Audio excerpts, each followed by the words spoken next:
Hello! Welcome to the humanity where we do the things with the stuff for the people. I am Matt, and you lucked out because my computer just restarted in time. Yeah, I was getting a little nervous there, but anyway, I'm Tommy, and welcome to the show tonight. Where I'm pretty excited about what's going on tonight. How about you, Matt? I'm, uh, I've got a lot of feelings. Fair enough. Because, Fair enough. yeah, just a lot of feelings Yeah, about, because after kind of vaguely referencing them and then kind of talking about them and then actually talking about them, I think toward back in January we actually did react to a couple like smaller videos of theirs, but tonight finally going man, I all the forgot way. that. Yeah. Finally going all the way and reacting to like an actual sermon from Crossroads Church, the mega church that Matt and I used to attend, used to really enjoy, used to be really involved with, used to all the things with the Jesusing and whatnot. So So much fun. yeah, so we'll see how that goes. The sermon is about doubt. And I found some similarities with another sermon series from Crossroads that I know we've mentioned before, and we may have to actually get to this series as well. They did a series a few years ago on deconstruction. Yeah, we So should. this had a lot of similarities with that. I think. We should probably Yeah, do because they the were. whole series when we do that one, if we could. Yeah, Because every yeah, single one of them had something new and horrible. right. I guess the question is, do we want to? Because they had two different versions of every sermon too. They had the online version and the in-person version, But and both were available online. yeah. So, Oh, wow. so, That, so that is they'll all be online. their whole slogan doesn't work anymore. It is your grandma's church.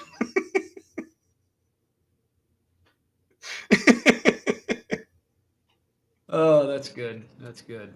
But yeah, that's one of those series that like I'm glad I didn't see till after I'd already stopped going because I have a feeling if I would have actually been there on any of those Sundays while I was actually deconstructing, I probably would have. Well, yeah, probably would have walked out in the middle of the service. No promises on how much of a scene I would have made while walking out, but that could have been a thing. Yeah. About time somebody made a scene. Yeah. So I figured, well, at least tonight we're from a distance making a scene about the sermon. So yeah, like I said, something we've been looking forward to doing for a while now. Because, like I said, as much as we both used to really love the place, both looking back, but then also as we've been watching, like we don't watch a lot of their stuff, but every now and then, like Yeah. me or Matt will kind of check in, like what are they up to these days? Partially just because we still know a lot of people, both friends and family, who still attend there. So just wondering, like, what are they saying? And also part of my mind's like, what are they saying about people like me? Because I also know for a fact some of the things they tend to say about non-believers, particularly those of us who are like former Christians who did deconstruct and then ended up deconverting. And Yeah. We're the worst. yeah, basically. But but I at least have the hope tonight that we at least plan on approaching this for the most part, and I'll tell you why. Only for the most part, soon. Uh, at least more than what we normally do when we react to videos. Partially because we know. Well, I don't know, but I guess I hope. Wishful thinking, optimistic that maybe some of our acquaintances who still attend there might watch this, or just maybe anyone from Crossroads might watch this. Just That curious to makes see me how so they. happy. So we're gonna try to keep it like we're taking it a little more seriously, like not as much of just like be outright mocking, unless we feel it deserves it. But for the most part, taking it pretty seriously, like trying to be a little more level with our opinions, criticisms, whatever, and maybe even might even have some compliments here and there. Who knows? Yeah. But I would say definitely more targeted towards yeah, that group. yeah. And when we are getting like a little more harsh or pointed on with things. It will be in places where we think it's warranted, where like things are saying like this is like legit like harmful and dangerous shit to say potentially.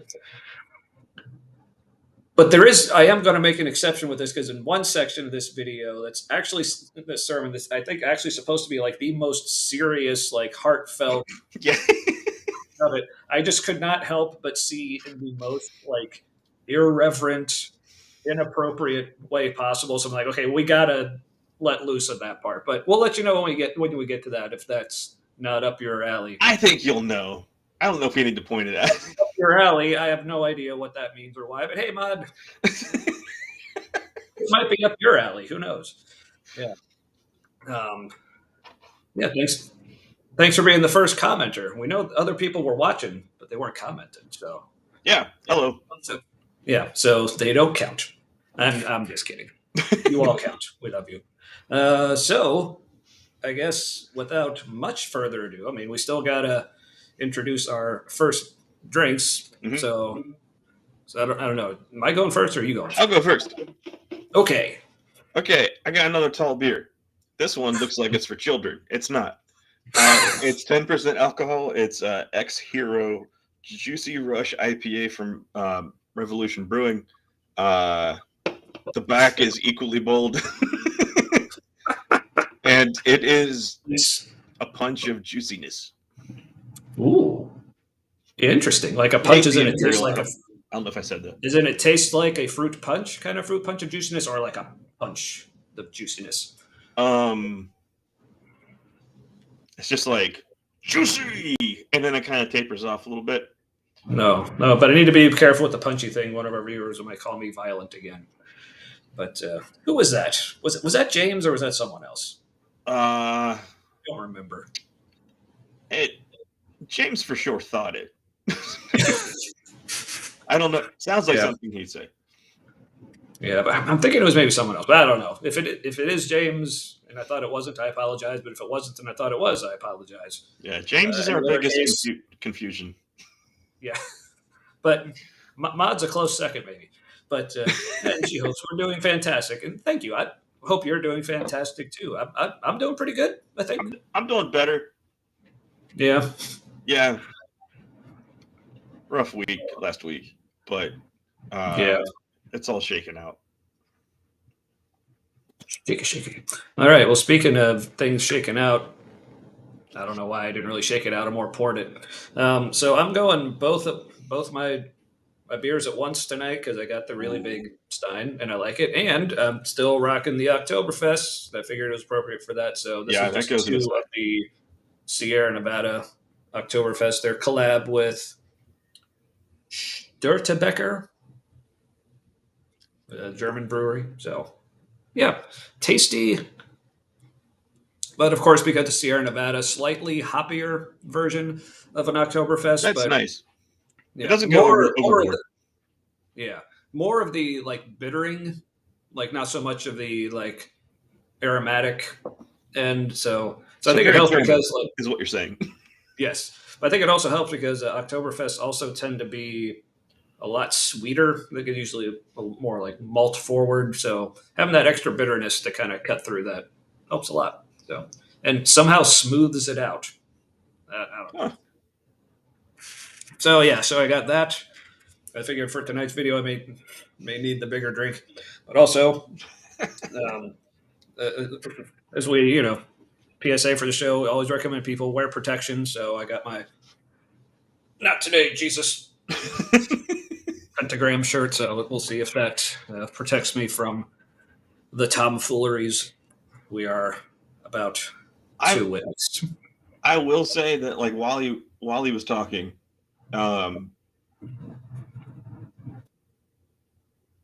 while who was talking? While Chuck was talking, the guy who's going to be talking. Okay. I did have to like. There was like an old like programming that tried to kick in for me, so I had to like keep scrutiny because the technique started to work, and I didn't like that. And by started to work, I mean like it was difficult to look at it objectively. Not like I started to be like reconvinced or anything. Right. Yeah. Yeah. So. Yeah.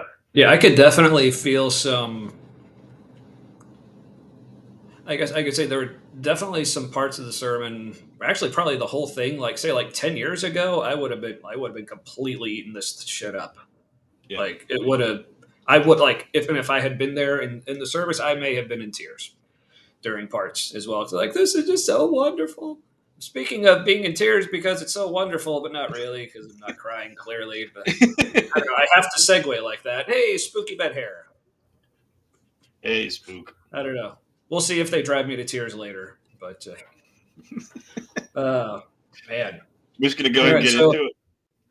yeah, I was going to ask any other prefacing you want to do, or Um. but I will say both of us. This is another instance where we both actually did pre-watch it and like made notes. Matt's were much more extensive than mine, but But you were working while you were because like doing yours. right.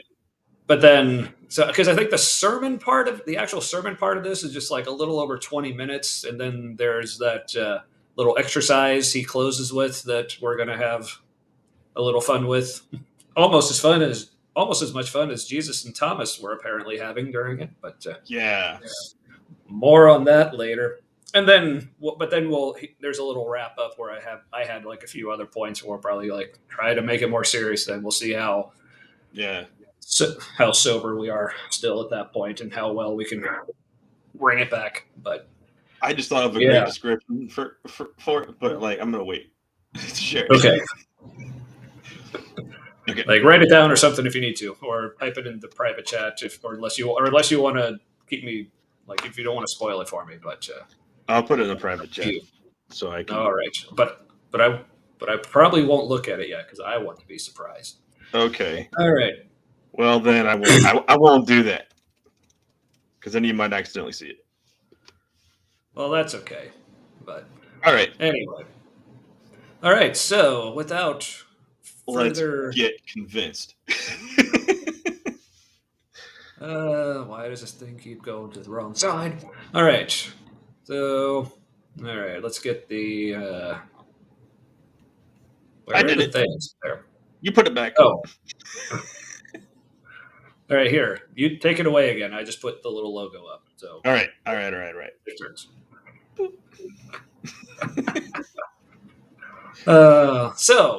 So this is Crossroads Church again. For those who missed, this is mine and Matt's former church, big kind of evangelical, kind of charismatic-y Christian megachurch here in the Cincinnati and other areas. I honestly don't know where all they're at anymore, but they just keep spreading like something else that spreads that I'm all too familiar with. No, and because we don't know how much money they spend on lawsuits, I think we should also say that everything that follows is allegedly, in our opinion.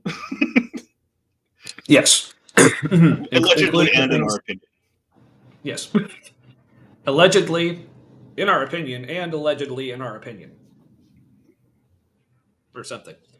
Or in our alleged opinions. All right, so the sermon is called Doubt is a Doorway, delivered by Pastor Chuck Mingo. I don't remember exactly what his position, like they have so many different pastors, because like with all the locations, there was a campus pastor. I know he's not the campus pastor at that site anymore. It's like Kyle, I think. And it's not Brian Tome, like the head pastor dude. Should we be giving out like names like this? I mean, this is all available online, but yeah. I mean, I put Chuck's name in the description. Right, it's all in the public space. Yeah. As long as we share what's in the public space, and anything else we might share that's not from the public space, we will say, "Let me tell you a story." Oh yeah, I mean, and certainly as of late, especially with Brian, they're not too shy about plastering his name all over things like they used to shy away from, but that's a whole other story. I think his name is trademarked now, or something. Because why not? But anyway, so Chuck here, from what I remember in my time, he was like the pastor everyone liked. Like it's like other pastors were a little more polarizing, but it seemed like Chuck, like everyone just loves Chuck. But yeah, and I still do. See, like he honestly does seem like a really great dude. Right. But yeah, but because I think that's one of the things that Matt kind of pointed out when he was watching this. It's like I don't remember your exact words, but kind of something along the lines like, "Oh, he's like almost there. You can tell there's something underneath, but I feel like he has to like shove it all down with Yeah. the programming and branding and Yeah, what you the can church is supposed to say, kind of thing." you can kind of feel things coming. Like you can kind of pick up like certain things he says feel like more genuine than others, and I feel like that's the stuff that's more like, and it's often not the stuff you would expect him being a pastor. Right. Yeah. All right. Well, I guess this is maybe something I should have asked first. Are we just? Do you want to just kind of like play through the whole thing, or are we starting from the beginning? Did you want to start a little farther in at any particular points? Let's start from the beginning because I felt like there was a whole lot right in the beginning, and then as we remember things moving more slowly, we'll skip ahead a little bit. Yeah. All right. Well, here we go. So, Chuck Mingo, ladies and gentlemen. So I have been thinking about this conversation about doubt for a while, and thinking particularly about people in my life who I know wrestle with doubts about faith, whether they are people who have never expressed faith, or if there are people who are in a really difficult spot and they're re-wrestling, they're re-engaging with. And what I believe is. Sorry, I meant to just pause, but I don't. Did you notice Robbie walking behind? Yeah. The stage there. I saw that too. I'm like, faith, or if there are people who are in a. Because like I know they do like multiples. There's like 5 or something sermons they do over the course of a weekend. So I'm like, really? They left that take in? Like, so that made me wonder, like, how bad were all the other takes? Right.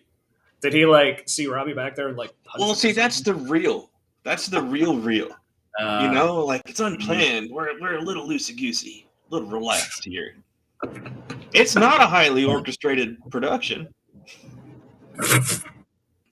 Right. Ugh. A really difficult spot, and they're re-wrestling, they're re-engaging with God. And I just think that, if you could think about your faith journey being captured by a particular punctuation, there's probably a bunch of people in the room. So, there's probably some exclamation mark people in the room. Did you want to go through all of their different points? Like, this is what kind of person this. Yeah, this is fun. Also, I love just like super simple. Keep it simple, stupid. Yeah. Mm-hmm. Yeah, and also as people are watching, pay attention to how much this sounds. I mean, obviously it's going to sound like a sermon, but also how much it sounds like just some sort of like corporate event, pep talk, right, motivational speaker kind of thing. Because people who know anything about Crossroads, like largely started by a bunch of people who work for a local big corporation here in town, Procter & Gamble. You may have heard of them because they make like literally everything that's in your house, from like diapers to toothpaste to cleaners and all kinds of shit. But my deodorant, Old Spice. Anyway. These are people for whom life is great and things are awesome. And if you think about your relationship with God, you're like, man, it's solid. Things are going well. It's all good. There's probably some people like that. There's probably other people in the room who are more quotation marks people.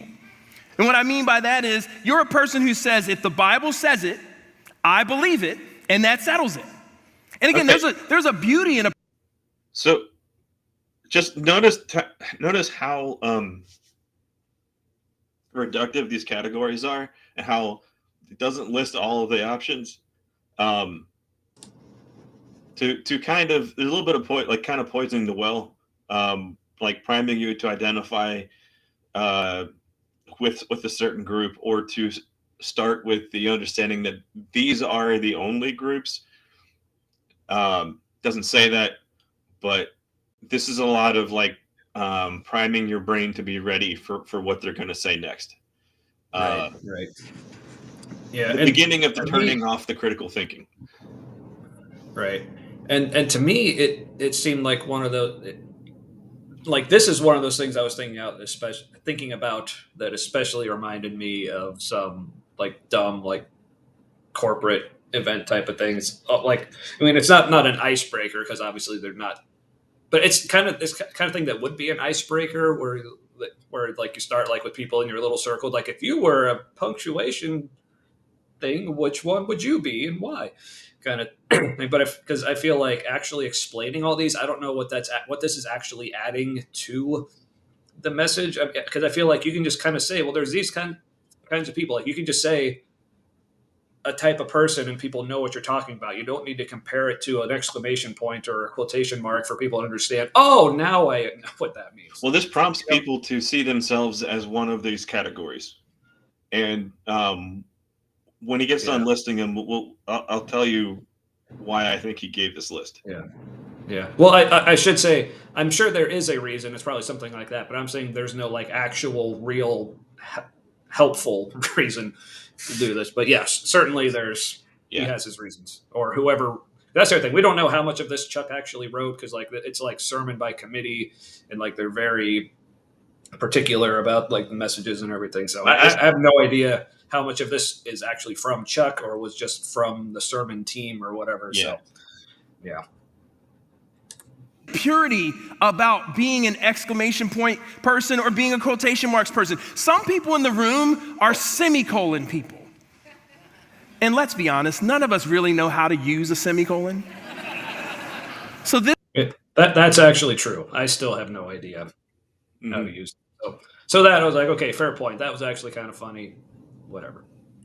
This is like when you're in that place of uncertainty. You're just unsure about things, right? That's the semicolon people in the room. Some of you are ellipsis people. I can absolutely fall into this category where I am skipping past the important stuff because I'm moving too fast, right? Some of you, maybe you're not ellipsis people. Maybe this is your statement. Maybe this is, you know what this means. You know what this means. And maybe for you right now, if you're honest, man, you're in a place of bitterness. Because that's like a swear word. Yeah. But it's church. So you got to do it like that, but they still did it, so they're edgy. So this is the one where I was like, oh, that's why they were doing that. Because they listed off it's a couple different categories. Like some of the categories were like, these are seen as positive things. And the other ones are kind of like, well, I kind of see those as more negative. And then there's this one. All the ones before this were basically people wrestling with faith, right? So what they're saying is you're in some way, they're either it's going well or they're having a hard time, but they're all in faith. The non-faith option, the only one, is the angry, bitter one. And so if you are doubting and you aren't in those other first categories, they're telling you to consider yourself as an angry, bitter person. So there's a certain percentage of the crowd that now, at this point, is questioning whether or not they're angry or bitter or seeing themselves that way, when there are other options. Yes, plenty. So pain, or you just feel burned out, or there's a cynicism you have about faith right now. We are all. It's always cynicism. See, if you're not the right kind of doubting, or they think you're too skeptical, or you're just cynical. Like, yeah, I think that's going to come up later too. All in different places in here as it relates to our faith journey. And here's the second thing: there are some symbols that are common to what it means to be on this Jesus journey, like this one, like the cross. And I think this is probably the most clear symbol that we think about when we think about people. Is that punctuation though? Like one of these things is not like it's an emoji. Well, yeah, for sure, but it's like, come on, Chuck, like stay on topic here. We gotta pause it less, I think. Yeah, people who are connected to Jesus. But what I want to propose today is that this symbol, the question mark, is an equally important symbol in our faith journey. In fact, I want to ask a lot of questions today as we wrestle with this idea of doubt. And here's one of them. What if asking God honest questions was more important than blindly accepting and believing everything we're told about God? I want to lean into that. Pause it for a second. Before he leans into it, real good. All right, so asking honest questions is more important than believing everything we're told about God. So that second part is blind faith. Asking questions is more important than blind faith. But he'll go on to say in a minute, or maybe he already has, that like blind faith is good too. It's just asking questions is better. Those are contradictory things. Like you can't be like, this one's good, this one's also good but better. It's like they're different. All right, I'm just gonna hit play for a second because like part of the word's partially cut off. I'm gonna see if the camera pans and gets like the whole today. Because if you think, there we go, that's better. So yeah, but here's my thing, and this is how maybe I kind of overly pedantically think about wording and what they actually mean. Maybe is okay. So what if asking God honest questions was more important than blindly accepting and believing everything you were told about God? Well, what's gonna happen when you ask questions and get answers? Isn't that what you're doing? Like you're just going to accept those answers that you get? Yeah. Because as we go through this, like you realize when they talk about having answers, they're not like actual, real, concrete knowledge type of answers. They're just, well, these other people in the faith said this, and we said this is what the Bible said, or this is what I think God told me. So it's still feelings answers. Yeah, you're basically just kicking the blind faith can down the road. Like instead of just accepting it now without questioning, you ask questions and then just accept whatever answers you get. Right, because you got to draw the line somewhere. Right. All right. Let's keep going. Think about it. Questioning is acceptable and even celebrated all throughout our culture. A couple examples of this is like, I would say in our culture, it is more likely to be praised if you're curious than if you are certainly arrogant. You know, I love what Bertrand Russell said about this. He said, the trouble with the world is that the stupid are cocksure and the intelligent are full of doubt. I think there's some truth to that. You're muted. Bitch, that's why you didn't hear me. I said something funny. Right. No. All right. So he says some. I lost my train of thought. So the trouble with the world is that being curious is good, but certain is bad. And I was like, what about bi-curious? And then he says, the trouble with the world is stupid people are cocksure. And I was like, whoa, did I know that was coming? That was perfect. He said cock right after I said bi-curious. That's awesome. And you knew it was coming. But that is a great quote. I do enjoy Bertrand Russell, famous atheist, also famous for Russell's teapot. Wait, did he say that before Dunning-Kruger effect had been researched? I don't know. For anybody who doesn't know, Dunning-Kruger effect is that the people with least information are the most confident in their knowledge. Yeah. The people who know how much they don't know, and so they doubt themselves. Right. But yeah, so similar idea here. Yeah. So yeah, I don't know which order those came, but yeah. Maybe you, like me, loved this famous show and think about this famous scene where the great prophet Ted Lasso said, be curious, not judgmental. Anybody remember that? The dartboard episode, right? No, that was good. There's something there about being curious. And yet, there's a word in our culture today, and I think that word is kind of, it's popular, but it's also polarizing. It's the word deconstruction. Oh. We hear that word deconstruction a lot. People deconstructing their faith beliefs, or people Did you have a thing to say, or are you just... No, I was like, oh, now we're getting into it. Yeah, I know I know where they are with this. Let's hear it. Yeah. All right. Sorry, I shouldn't have paused. Yeah. Deconstructing their view of the way society works. And I would say at its worst, deconstruction is kind of this idea of tearing down without an intention to build up. Oh, wait, what? Maybe not. Here's like where I made like my first note. It's like he's already setting out like, well, here's where it's at its worst. So he's like just making that claim, like if you do it this way, that's the worst way. Is like just saying that matter of factly, like right, because of course it is. Yeah, like we all agree on this, right? Or I'm telling you that this is how it is, right? Because the Bible says these unrelated things. Mm-hmm. Yeah, so I'm just going to back him up just a little bit, just to get like this whole statement.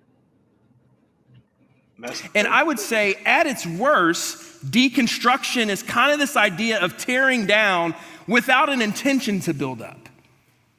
But at its best, at its healthiest, it's actually less about tearing things down, and it's more about pulling things apart. How's that shit? And at its healthiest? No, man. Like, deconstructing in a healthy way looks different for everyone. Don't you tell people where their healthy is. That's bullshit. Right. That's actually like mentally dangerous. No. So he meant masturbator, but I like master burster or master buster, whatever that is. Masturbster. or masturbster. Yes. Masturbster. But yeah, the way he framed that, he's basically saying like, okay, we're telling you there's a right and a wrong way to deconstruct. And but the thing is, if you're going, because this is something that we heard from that other like deconstruction series they did, like they did a deconstruction series and they called it Rock Solid. Right, so that was shit right away. Right, because it was all about. This is what we heard from other like Christian friends, like in the circle, even before they did that series. Like, well, yeah, you can deconstruct, and I hear this so often. It's like, yeah, you can deconstruct, but you got to make sure you rebuild on that firm Jesus foundation. Like, whatever you tear away, you keep that as your core, and you just like rebuild on top of that. It's like no, like it's like it's like as our friend and friend of the show, Derek Day, like literally wrote the book on deconstructing religion and its sequel, which I'm currently reading through. And he's famous for like talking about how like, no, you gotta, if you're going to deconstruct, you gotta at least be willing to go like as far as it goes. Not necessarily like, and I think he even puts it like, not necessarily that you actually have to go all the way with it, but at least be open to the idea, not thinking, okay, well, I'm going to deconstruct, but only this far. Because like the way he puts it, it's like if you haven't even considered atheism, then you have not fully deconstructed. Yeah. Not necessarily saying you have to end up atheist like we did, but if you're just like from the beginning, if that's just completely off the table for you, then I think you're doing yourself a disservice. Again, not saying you have to become an atheist at the end of it, but you have to be able to put like literally everything on the table for examination. And you don't.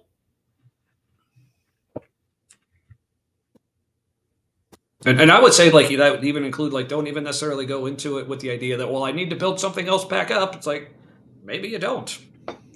Yeah. I mean, a lot of people do, but again, starting with that as the goal, like I think that's just And when you look into atheism, like don't just look for reasons why it's wrong or it doesn't make sense.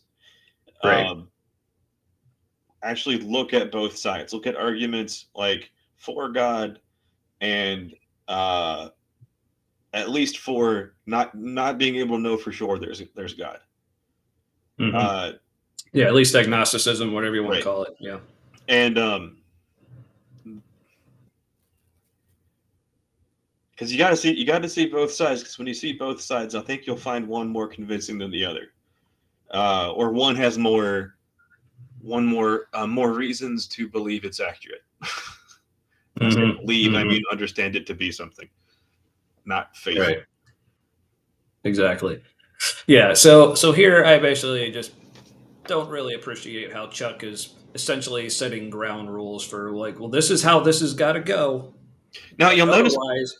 Otherwise, you are actually doing it wrong, and you're one of these like cynical people who just Now, if you notice when he says those kind of things where it may not be the healthiest, and he like drops it down quieter, like that's clearly not something that you're supposed to hear as loudly in your head as the other things. And I don't know if that's on purpose or he is just not very comfortable saying that loudly. That could be. So, all right, let's let him cook a little bit more. All right.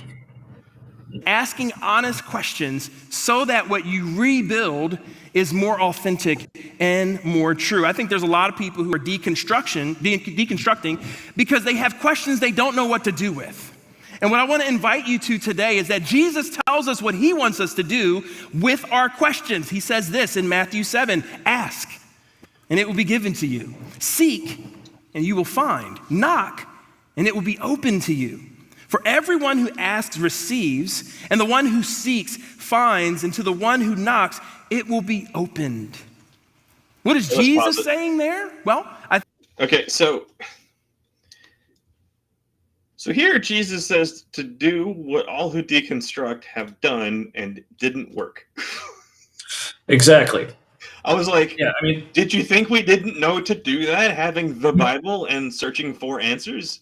Like, do you think we just like, well, that's that. I have questions, no answers, and we just like wandered off? Like, and then forgot literally one of the most like famous Bible verses like a ever. freaking Muppet caricature of a human being. Like, just like, it's like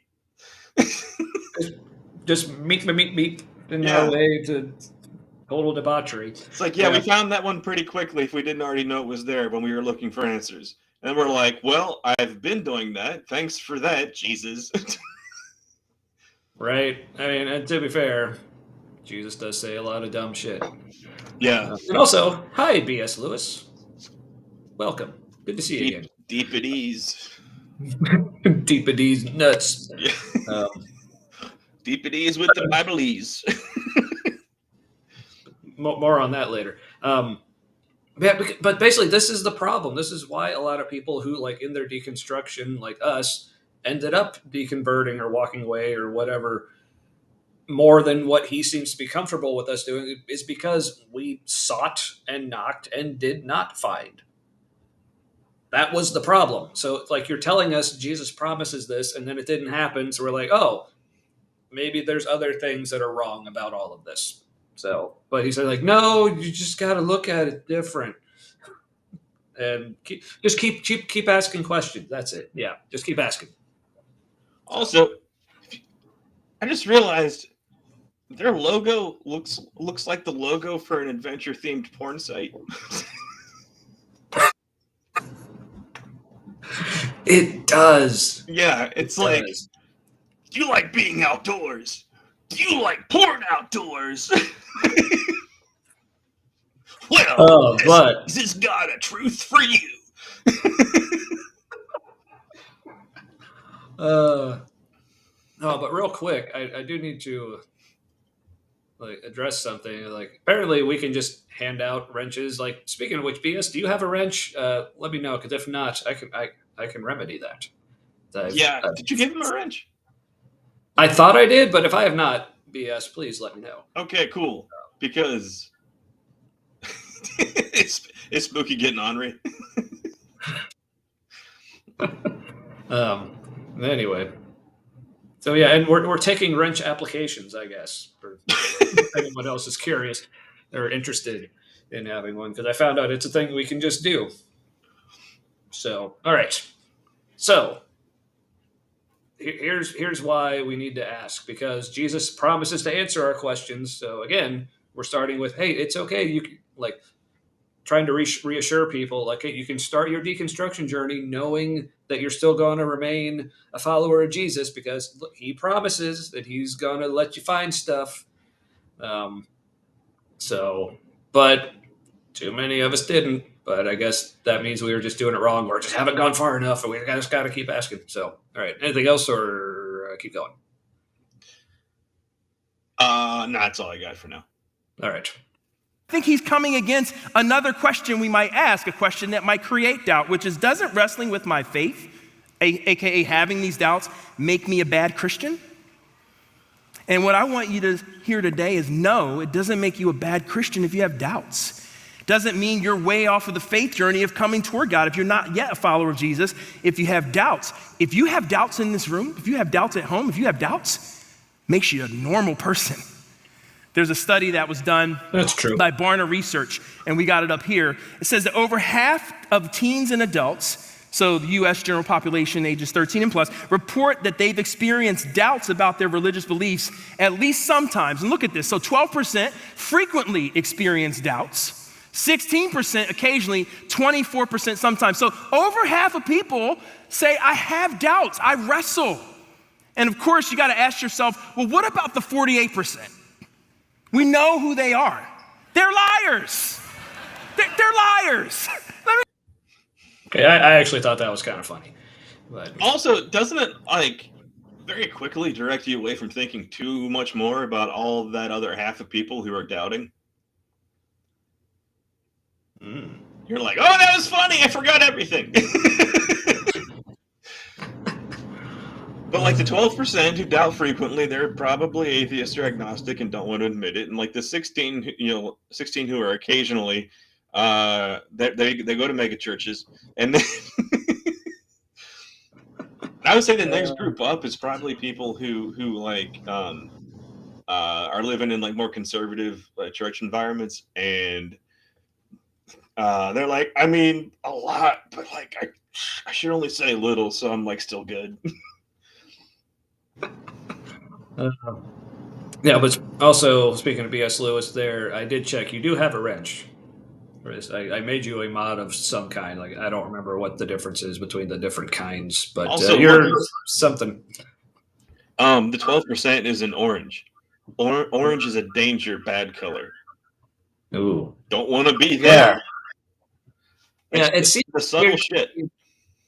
That like, yeah, we had the very bold orange and then a very dark like gray or really dark blue, whatever that is. But then these other two are like really pale. It's like yeah, it's like here's where you want to be. Yeah, it's like I can't even read this like 24% one here. Yeah. Anyway, wait, that's actually the lighter color. Are they saying like you want to be in the sometimes category? That's the good one. Right. Don't be a liar. Yeah, but seriously, like, yeah, BS, don't let it go to your head. unless that helps somehow. I don't know. Yeah. Don't go He-Man on us. Yeah, so I think that's probably. Yeah, I don't know if that's what they're trying to say with the paler color being like this is the best part. Like you can doubt sometimes. Well, see that these two, they've got. We're not just like splitting hairs here. There are like very well trained like design people on staff. Yeah, I mean you see the production they put on here. It's quality shit. These colors that match, right? So you've got the light gray who are the liars, and then you have the dark gray who are like those are the people who are mostly dead. And in orange you have hellfire. You're like, this is the short list for hell. There's a lot going on here. Yeah, true. I'll just tell you, no one on this stage is without doubts. Robbie or whoever was singing in your location, not without doubts. Me, any of the other pastors here, not without our doubts. We have our doubts. We wrestle with our doubts, and we. Yeah, this is the like, hello, fellow kids moment. It's like, yeah, we're just like you. Yeah. We don't want to pretend here at Crossroads, and so here's the big idea today, and what I believe is true is that Jesus wants to show us that. Back it up. Did he just say we don't want to pretend? Let's see. Here, not without our doubts. We have our doubts. We wrestle with our doubts, and we don't want to pretend here at Crossroads. And so here's the big idea that today. Is fucking on purpose, because guess what happens later? Fucking pretend time. Straight up pretend time. Well, that's not quite what he meant, to be fair, but I will say there's plenty of other pretending that goes on there for sure. Yeah, but I'm just saying, like that's not a good look for later. Yeah, because now because I guess it is, and we'll get to it later, but it is pretending, but maybe not in the way that he's thinking. But yeah, well, I know it's just too perfect, though. Yeah, that's my point. Don't think a donkey talked. Like, are you one of those cynical people? BS. Look, I no shade to Chuck, but like he's clearly not in the doubting age range anymore. Like he's getting to the age where like thought patterns start to crystallize and like it gets harder to change what you believe about anything. And so I'm not saying he doesn't doubt. I'm just saying that works better when you're a younger person up there. It's true. All right. Believe is true is that Jesus wants to show us that doubt is a doorway to faith. The doubt is not the opposite of faith. Doubt is not antithetical to faith, but doubt is a doorway.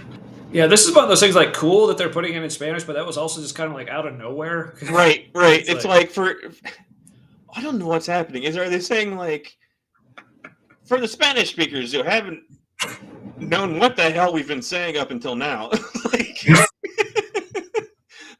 we want you to understand this sense. Like, it's like, do they want like Hispanic immigrants to like specifically like? Do they think they need to hear that doubt is a doorway to faith?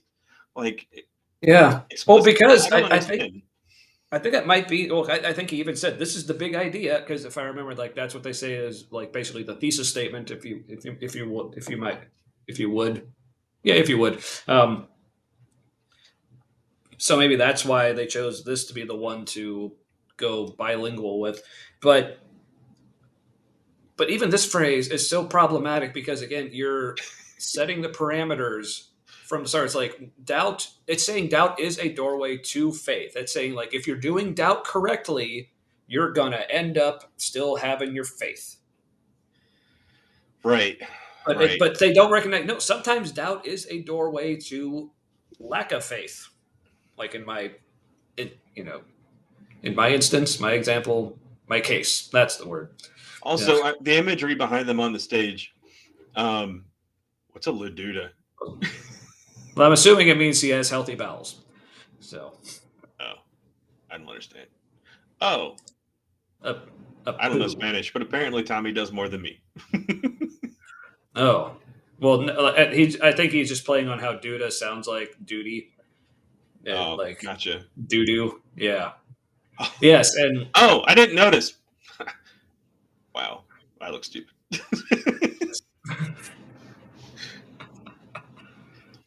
do want to point the stage imagery behind him. I just realized it's supposed to look like we, the audience, are in a cage, and they are giving us the answers. Like we have to go onto the stage towards what they're saying to get out the door to freedom. Don't like that. Yeah, I didn't see it that way. To me, it looks like a bunch of like bare 2x4s thing, like the whole like deconstruction, reconstruction, like it's a house. When you see them stripping it down to the studs, which is another issue I have with it. But when you see them pan over to the sides, strip them down to the studs. God, that's so dumb. They spent all that time. They spent all that time on a fucking dad joke. But that's what I'm saying is like that's the problem. They view deconstruction like with a limit, and what I'm saying is again, you got to at least be open to even stripping away the studs, like literally like destroy the foundation, everything. But they're like, nope, only go so far. So right. That's kind of what this looks like to me. The reason why I said the thing about the door is because earlier when they panned like more to the left, you saw that like. It looked like a section of that had been slid out or something had been slid out, like kind of like door imagery. I could be wrong, but yeah, I didn't notice. But yeah, I guess maybe we'll see if they show that again. That much lumber in this economy? They got the coin. Now, okay, to their credit, it looks all like used lumber, like it came from houses that were torn down or something.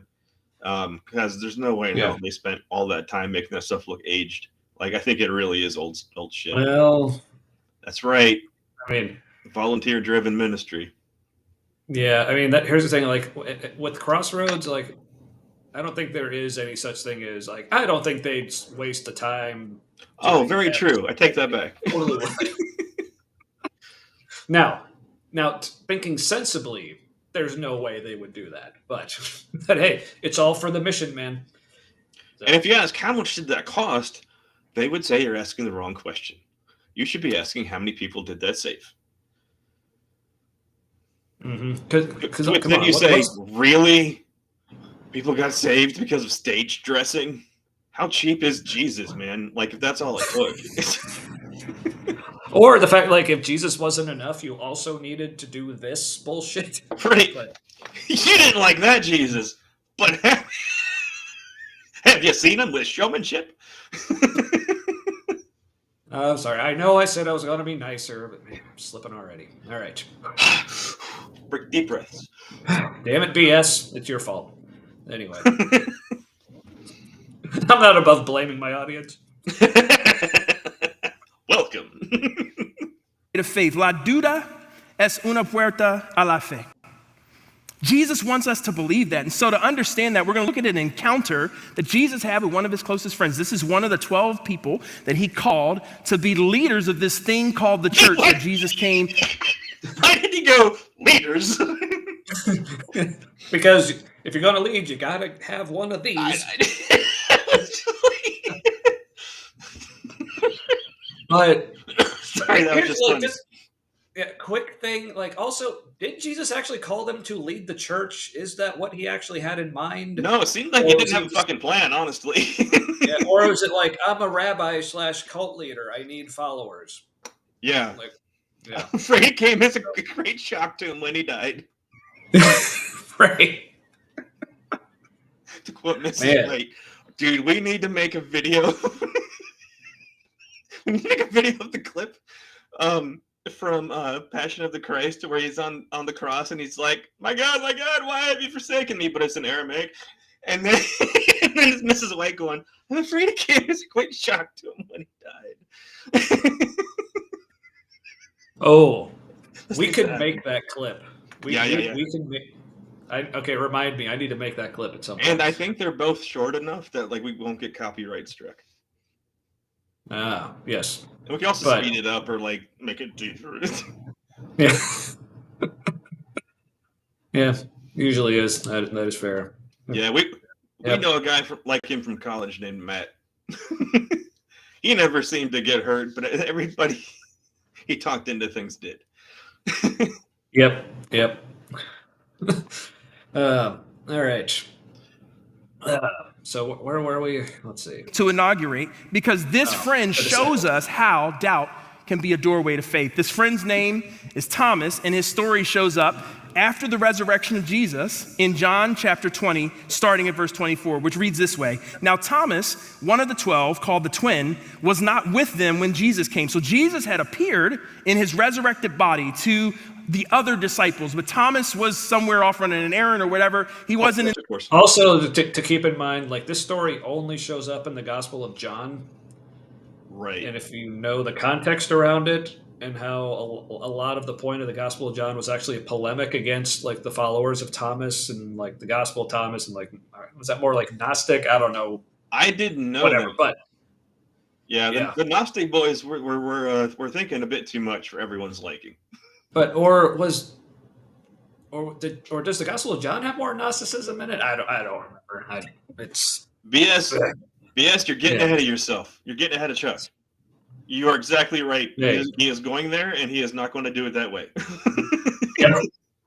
He's not going to realize. He's not going to realize what he's actually saying.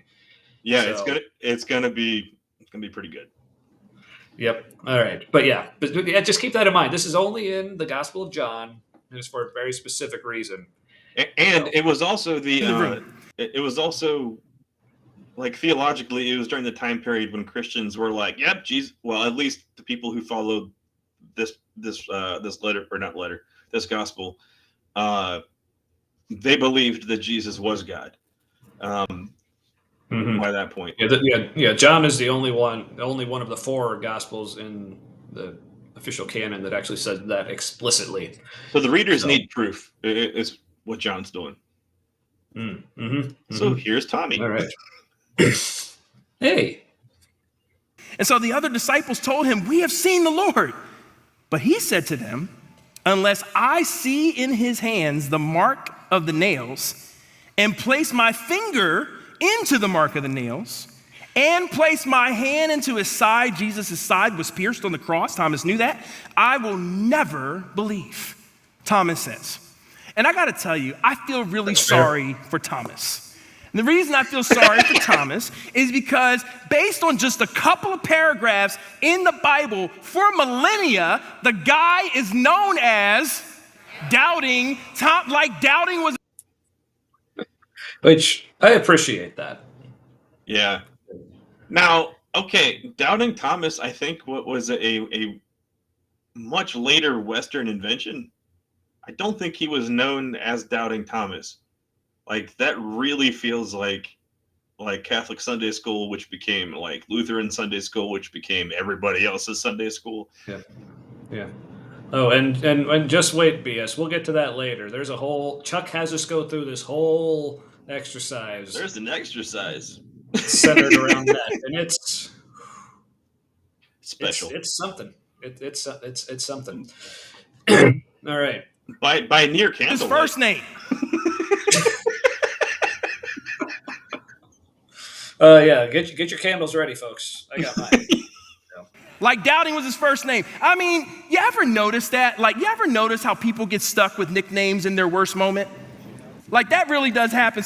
Yeah, so BS raises a good point. Yeah. So, but not only why does it have holes, but why does it only have those holes? Because if you think about all the injuries that he sustained, like he should have been like it even I think it even said in the Gospels that like, or I don't know if it said this in the Gospels or if this is just how receiving a scourging, which Jesus did before the crucifixion, how that works is like he basically became unrecognizable. Like he was so like torn up, like he was tore up from the floor up. And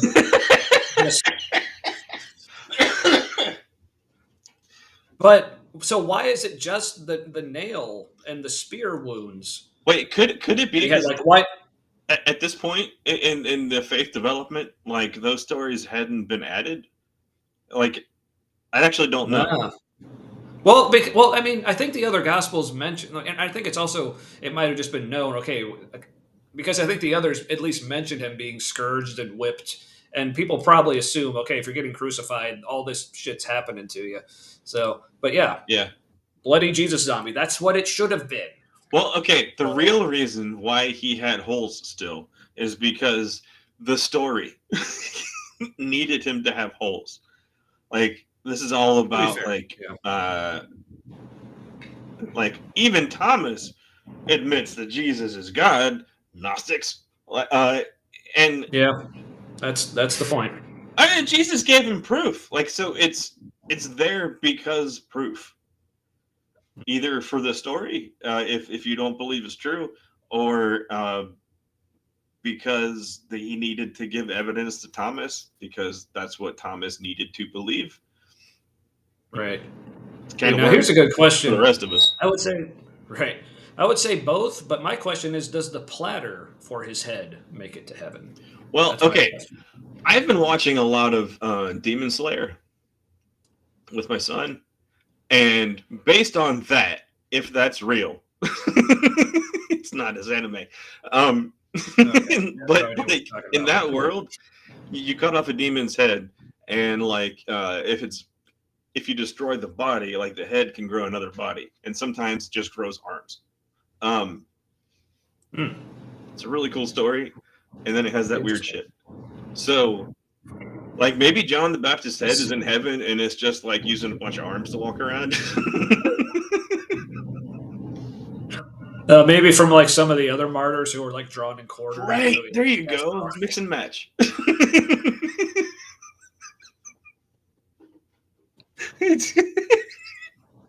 Well, God's monster in heaven walking around like Frankenstein's monster.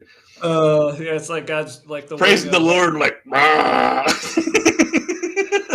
Yeah, it's like the wing of like the heavenly mansions for all the martyrs. It's just like Sid's bedroom from Toy Story, basically. Just the basement is just full of mix and match people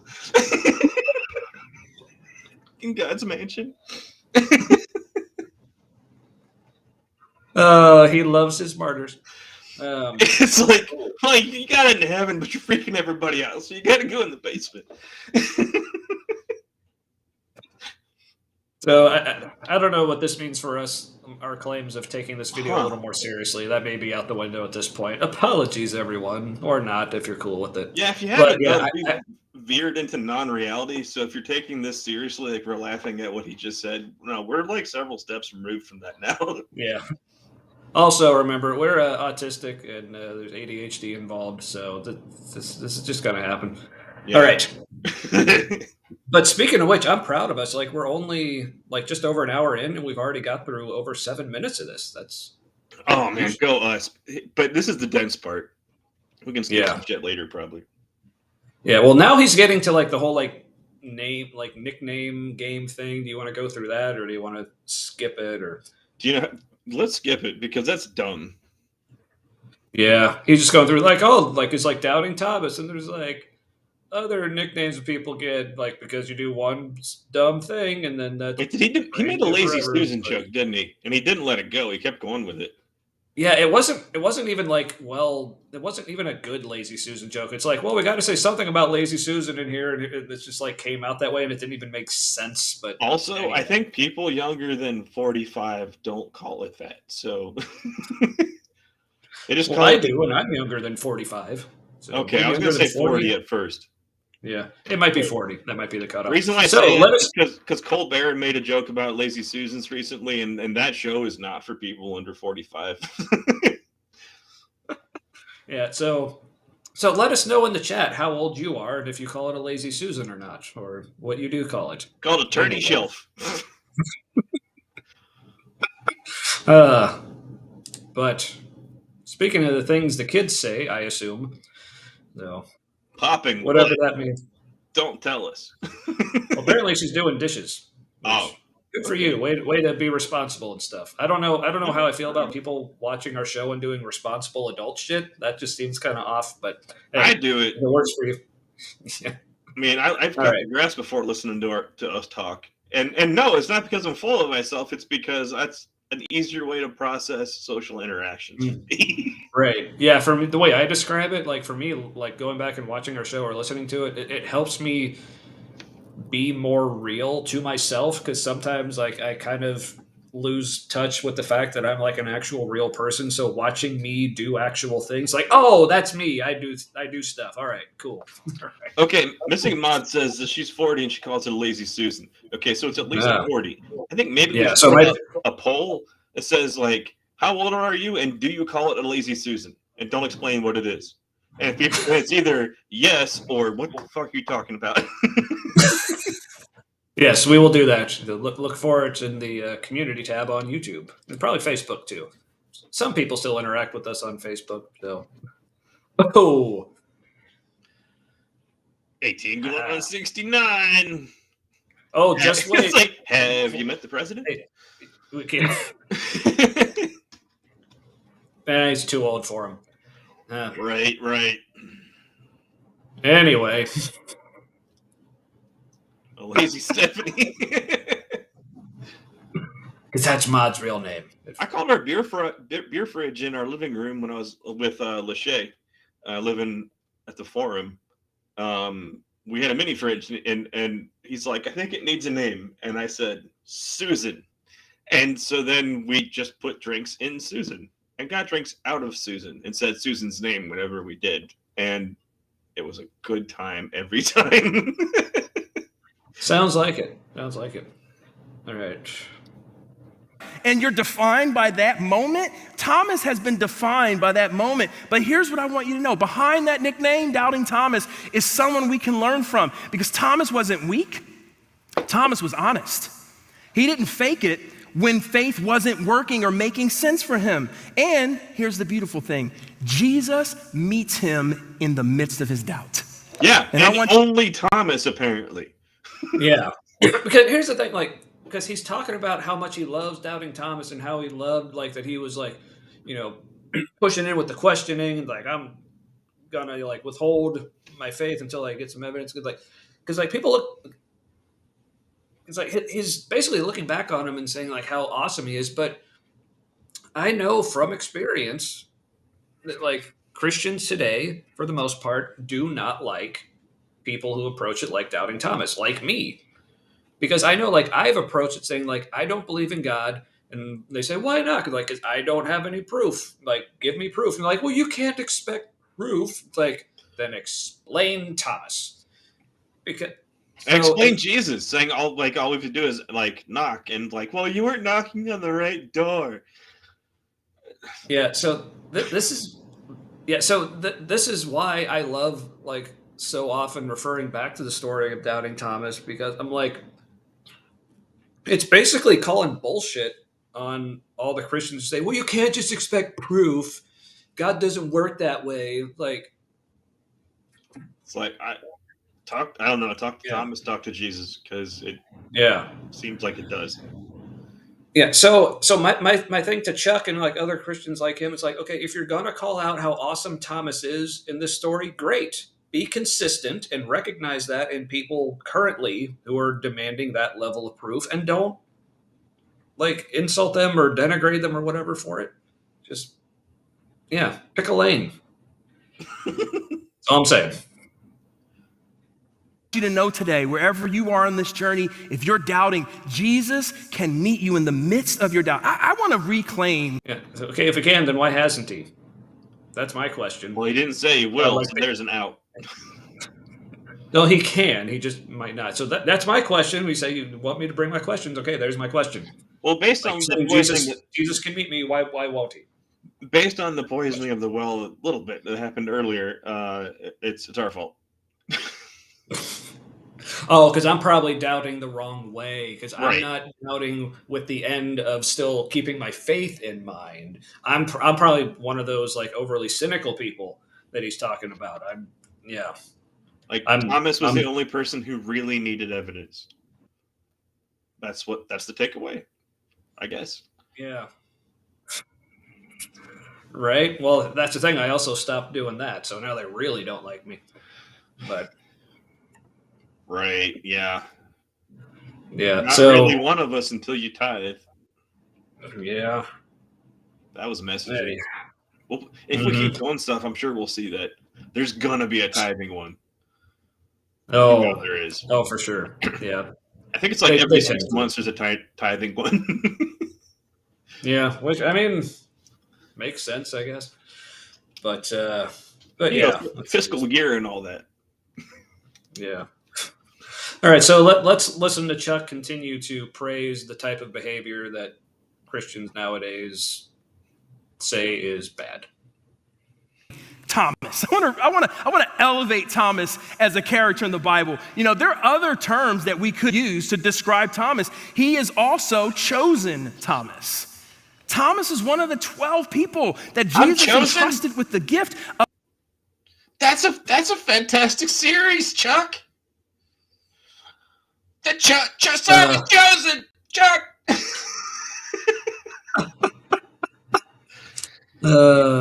Wait, is that our Twitch bot for the night? Yeah, blocked. It's like it's my ritual. It looked like optimistic 911. What was it? It was 9011, but I like to think it was 911. It's like it's an emergency. Be optimistic.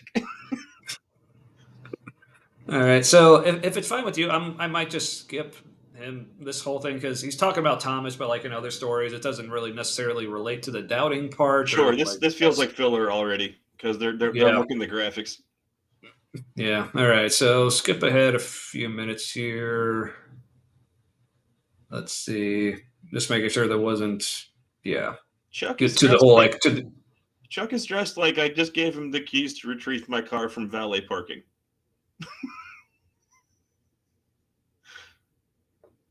And he's probably do a great job. No, it would be awesome. I would tip him a lot if I were rich and would do that. Valet. I'm just saying the burgundy and black to me says I'm in a service industry. Yeah. Anyway, all right. So now let's hear him talking about. Now he's going to talk about what reasonable doubt is. Oh, I want to be reasonable. Yeah. Right? Don't we all? So I know. So that means like there's a right way to doubt and a wrong way to doubt. Let's hear it. Gotta make sure. All right. I'm all. And that Thomas had reasonable doubts. He had reasonable doubts. Now, when I say reasonable doubts, I don't think that means he had Jay-Z's first album, Reasonable Doubt. Although, if he had taste in music, he probably did, because that was a banger. But no, I'm not talking about that. I'm saying that Thomas had reasonable doubt. The way that I would define reasonable doubt is it's not having no faith. Pause it. All right. He showed the image, right? The image, the Google algorithm picks that stuff up, and you say Jay-Z, you show an image, and automatically it puts you a little bit in the algorithm of that age range who liked that album and listen to it. So that's some algorithm. So let's put ourselves in there. Yeah. I'm not backing it up. Like, I'm just backing up because I wanted to hear what he said again. This is I have not no for- opinion. No, yeah. So, But no, I'm not talking about that. I'm saying that Thomas had reasonable doubt. The way that I would define reasonable doubt, yeah, good. You're like, here's how I would define it. So again, he's needing to set the definitions for this is what this actually means. So, Right. is it's not having no faith, but it's thinking. oh, so apparently doubting to the point where you don't have faith anymore, that's just automatically unreasonable. Yeah. Which, the fuck, man? That's some harmful shit because, like, I don't know anybody, I haven't come across anybody online or in person who's deconstructed / lost their faith / deconverted, who didn't want to stay in the beginning. So the whole reasonable thing, this is just completely like invalidating and dismissive of like the anguish that happens Right. when deconstruction and deconversion happens. Yeah. People aren't trying to leave, they're trying to stay, and they deconstruct. Right. Like the act of trying to stay and finding out more and trying to find more reasons they don't already know to stay, and the more they learn, the more they find out there are reasons not to stay. And yeah, if you'll notice, he made a joke again. He said reasonable doubt, and then like that's prickly, right? And so he makes a joke. Jay-Z, here's an image. Let's redirect even more. right. And like they get back to the topic, and the saltiness is already worn off, either because you're distracted and pissed off because that wasn't a funny joke or reference, or you enjoyed it. But either way, it's a redirect. Yeah, because here's the thing for me. Like, I'm sure there are exceptions to this because there's always exceptions, but for the most part, losing your faith is not a pleasant experience. No, people get unalive at all. Yeah, or it may at least think about such things. Right. You know, you're talking about like something that has become a foundation for your reality falling apart. Right. And again, to like bring it back like to my case, like specifically when it happened for me, it was immediately coming off of surviving stage 4 cancer and basically thinking I'm probably dying, and then all of a sudden I'm not, and then like kind of like very long story short, like turned everything all upsy daisy and upside downsy or whatever, and I'm just like reevaluating everything to the point where I'm finally giving this critical thought. I'm like, oh shit, I don't actually believe any of this anymore. It was like not on purpose, it just happened. And yeah, again, without going into all the details, it's cost me pretty dearly in some cases. Yep. So to say like, oh, you just did this because you just weren't being reasonable, it's like talk to me.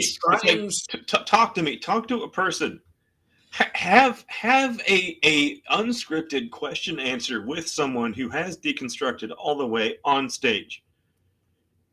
Yeah, because like I said, going into this, like I said, we're trying to keep in mind like the people who we know who may still be at Crossroads or like still in this space or whatever. So I don't want to go too far with it, but I feel like people need to hear this. It's like I'm doing everything I can to keep myself from like when people say things like this to me, like it's all I can do to just not respond with just get fucked. Because then we look just angry. We're in that last category from the beginning.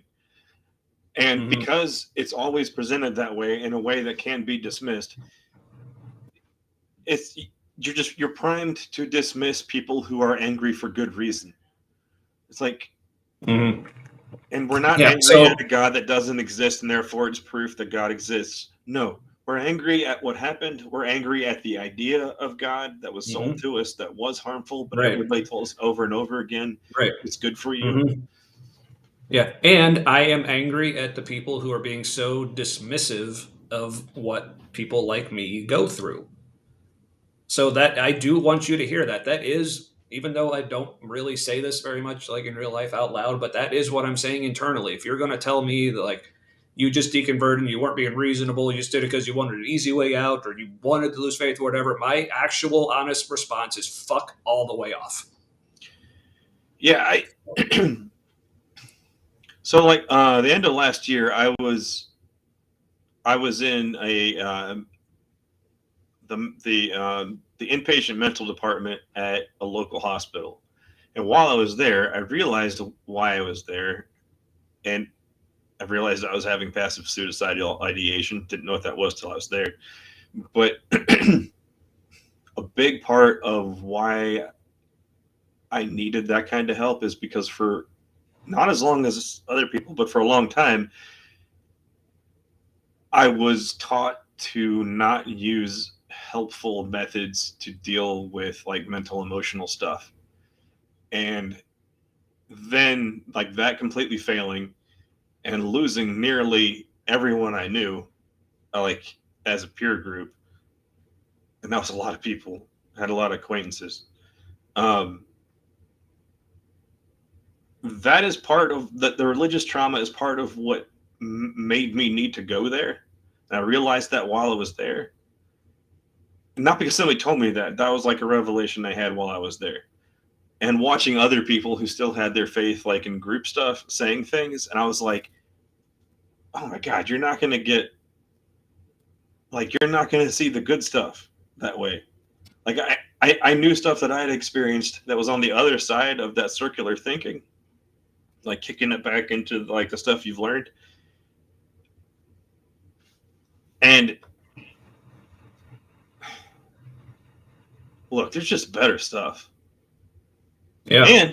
And like don't take an answer. Don't take certainty for what God is. Don't, like, if that's where you are and you're attached to God and God is doing good things for you, great. Find even more of it. Don't let anybody tell you that like trying to get deeper in your relationship with God because you're getting into like all these like questions about like the past and like, you know, like different theologies and stuff. If you feel like you're getting closer to God, chase after it. Now, what happens is as you get closer to God, if you keep going, eventually, I think a lot of people will like shoot past God and realize there's something better. Now, maybe that's God too. I don't think it is, but Yeah. always aim for bigger and better with God. Yeah. Or the way I approached it was like I just aimed for what is actually true, like whatever that is, whether I Yeah, like it or not, whether it's comforting or not, whether it pisses me off or not, whether it's whatever. Like I want my again coming off of thinking I was dying, like having cancer, and all of a sudden I'm not. I'm like, okay, I want to actually look at and critically evaluate everything. And so after deconstructing like literally everything, like literally like blew up the foundation, everything, I'm like, all right, if I do build anything, I'm not putting anything back in this construction project that I'm actually going to base my life on until I'm sure this, or as sure as we actually can be, whatever to whatever level we can, like that I'm sure that this is actually real. Like that was my standard. And everything about any claim of Christianity, any kind of God claim that there was any sort of deity or supernatural, really, like at least so far, none of that has passed the I'm sure about this standard. So yeah. maybe it will someday again. I don't know, but where I am right now, it just doesn't. And I think in the beginning, going after what's more real puts you deeper into the God stuff, but maybe not where you were. So like for some people, you go deeper and then you're out. Other people, they're out, you know, pretty quickly. But like going deeper feels better. Like it is better. Like go after what's more true. I agree. Also, that's what she said. Sorry. Go deeper. So Thomas It does feel wanted, better. Yeah. But again, we'll get to that. break off. All right. To the other side. It is full of holes, so you got to be careful about that. Anyway, I'm sorry. Anyway, on with this. So I'm just going to back him up a few seconds. He looks irritated. Well, that makes a couple of us, buddy. All right. Oh yes, the reasonable doubt thing, and why if unreasonable doubt is losing your faith apparently. But let's let him cook. Doubt, the way that I would define reasonable doubt is it's not having no faith, but it's thinking carefully before betting your life on something. To me, those are the same thing. Like to me, thinking carefully before betting my life on something meant not having faith anymore. What's that But he's magician setting movie these up where? as What's that part in the trick? Is it called the turn? Is that what it is? Do you remember? Is this making sense to you, Tommy? Ooh, for that doors joke. I mean, yeah. ooh, because it was cheap, or because it was gross. Or you because where we went with it. Yeah. So either way, you're welcome. So, but all right, what were we saying? Chuck, what were we talking about?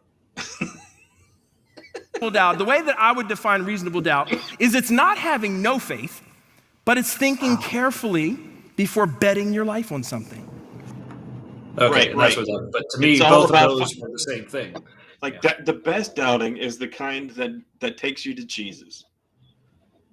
It's the only good kind, I guess. Right? It's because here's the thing: like when Christians or like any church Citation talks needed, about, first of all. right? As always. But here's the thing: when Christians. Sorry, go ahead. No, I just laughed at what you said.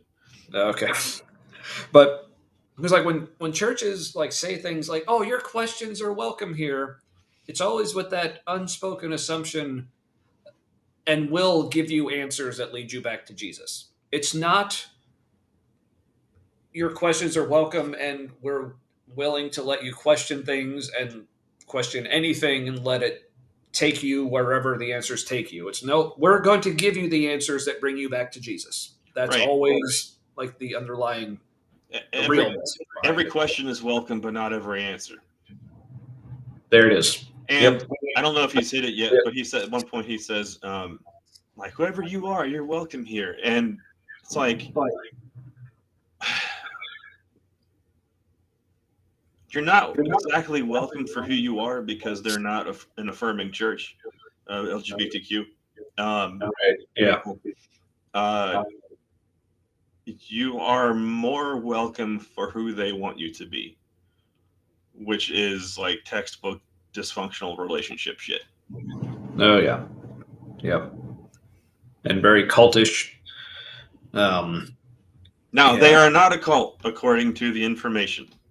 However, I would say they do this wonderful trick where you complete the cult definition circle in your own head. Also, according to ChatGPT, when I described all the kind of personality of this church, if you will, ChatGPT basically explained, okay, it's not a cult, but it behaves like a cult leader. Like the organization behaves like a cult leader. And I was like, oh my God, that's I think right. that's on the nose. That's exactly it. Oh, for sure. Now, I don't think they're doing this on purpose. I think they have it down to a science what the best thing to do in quotes is. And like the most functional thing you can do to drive engagement is for people to want to believe is what they're doing. However, the things that work best are also things that are damaging to people. So maybe reconsider. It's what I'm saying. Yeah, with the ITE. Yep. Yeah. Just like the Miller. Depending on what definition of cult you look into, you could get different answers. Right. Yeah. White Marvel's garbage, by the way. That guy was a horrible person who came up with that. In oh, really? IRL, from what I heard. Interesting. All right then, noted. So again, just huge issue with Chuck here. Basically, him telling us what reasonable doubt is, because in a lot of this, and I think this also goes back to their series on deconstruction, and like and not just Crossroads, but the way a lot of churches approach the concept of deconstruction and doubts and questioning, it really all comes down to it's coming from a place of fear, because Yeah. they know if Yeah, people really do honestly pursue like all these questions and doubts, not saying everyone will deconvert, but they know a lot of people will. So they feel like, okay, we got this thing's becoming popular. Okay, we got to grab a hold of this. We got to put our version of it out there, make sure we're like reining people in and like setting parameters, and we're defining terms for people so they're doing this the right way so they don't leave and stop giving us money. Right. Basically. And at the same time, whether or not they're consciously thinking about the money, I mean, you need the money to keep doing the things. So right. Whether that's nefarious or not, and I have no reason to think it is. Yeah. But yeah, and I just put that out because I know there's going to be a lot of people who would hear that and would say, well, it's not about the money. That's unfair. That's a straw man or whatever. It's like, okay. They're very honest. Their books are open. Like, legally they have to be, but also it is more accessible than the huge majority of churches.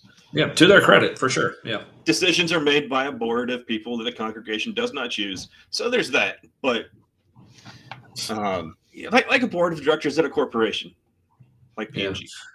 Yeah, but I guess you might just make the argument. Well, they tacitly. Wait, no! Don't the shareholders get to vote for who's on the board? Maybe. This is authoritarianism. Yeah, but I guess you can make the argument they basically tacitly support the board by continuing to go there and give their money, because if they disagree with it, they could always just leave. So there's that. Yes, but then their voice doesn't matter anymore. So that's like, go ahead, throw your vote away. All right. Wait, hold on. There was something else. Nope, lost it. Right. Well, let's continue to let Chuck tell us the proper way to doubt. He's about to dive. And what if I told you the faith in Jesus that I'm talking about and that I have come to requires that? Because guess what? Jesus requires doubt, I think. Yeah. It requires reasonable doubt. Yeah, it requires reasonable doubt. Yeah, just a reasonable type. Remember. Right, yeah. Asks a whole lot. That's not profound. This was Jesus. Wait, faith in Jesus requires you redirecting your deconstruction towards Jesus? No shit. Like, it's like, is that a tautology? Is that what that is? Made it through committee? Well, that's the thing. They're all like, because they're again going back to the whole like, we accept all questions because to them Jesus is the answer to every question. So of course that made it through committee. He landed on Jesus being the answer. Like, no matter what the fuck got him there or what the question was or whether or not it actually answers it, if he lands on Jesus is the answer, then all right, boom. When in doubt, Jesus is the answer. Mm-hmm. Yeah, it's literally like the whole like that joke about the Sunday school answer. Like if you're not paying attention in Sunday school and all of a sudden the teacher calls on you and asks you a question, like 9 times out of 10 you can just say Jesus. Right, that's some Seinfeld humor. It's funny because it's true. Like, that's not like crazy observation. So, yeah. Okay. All right. Jesus says, you're going to follow me? He says, great. Take up your cross and follow me. That's Jesus saying, take up an instrument of death and carry it with you every day. So is he like comparing like having doubts and questions to being willing to die, or basically just saying it's going to be hard or something like that? I guess is kind of the point he's making here. Or?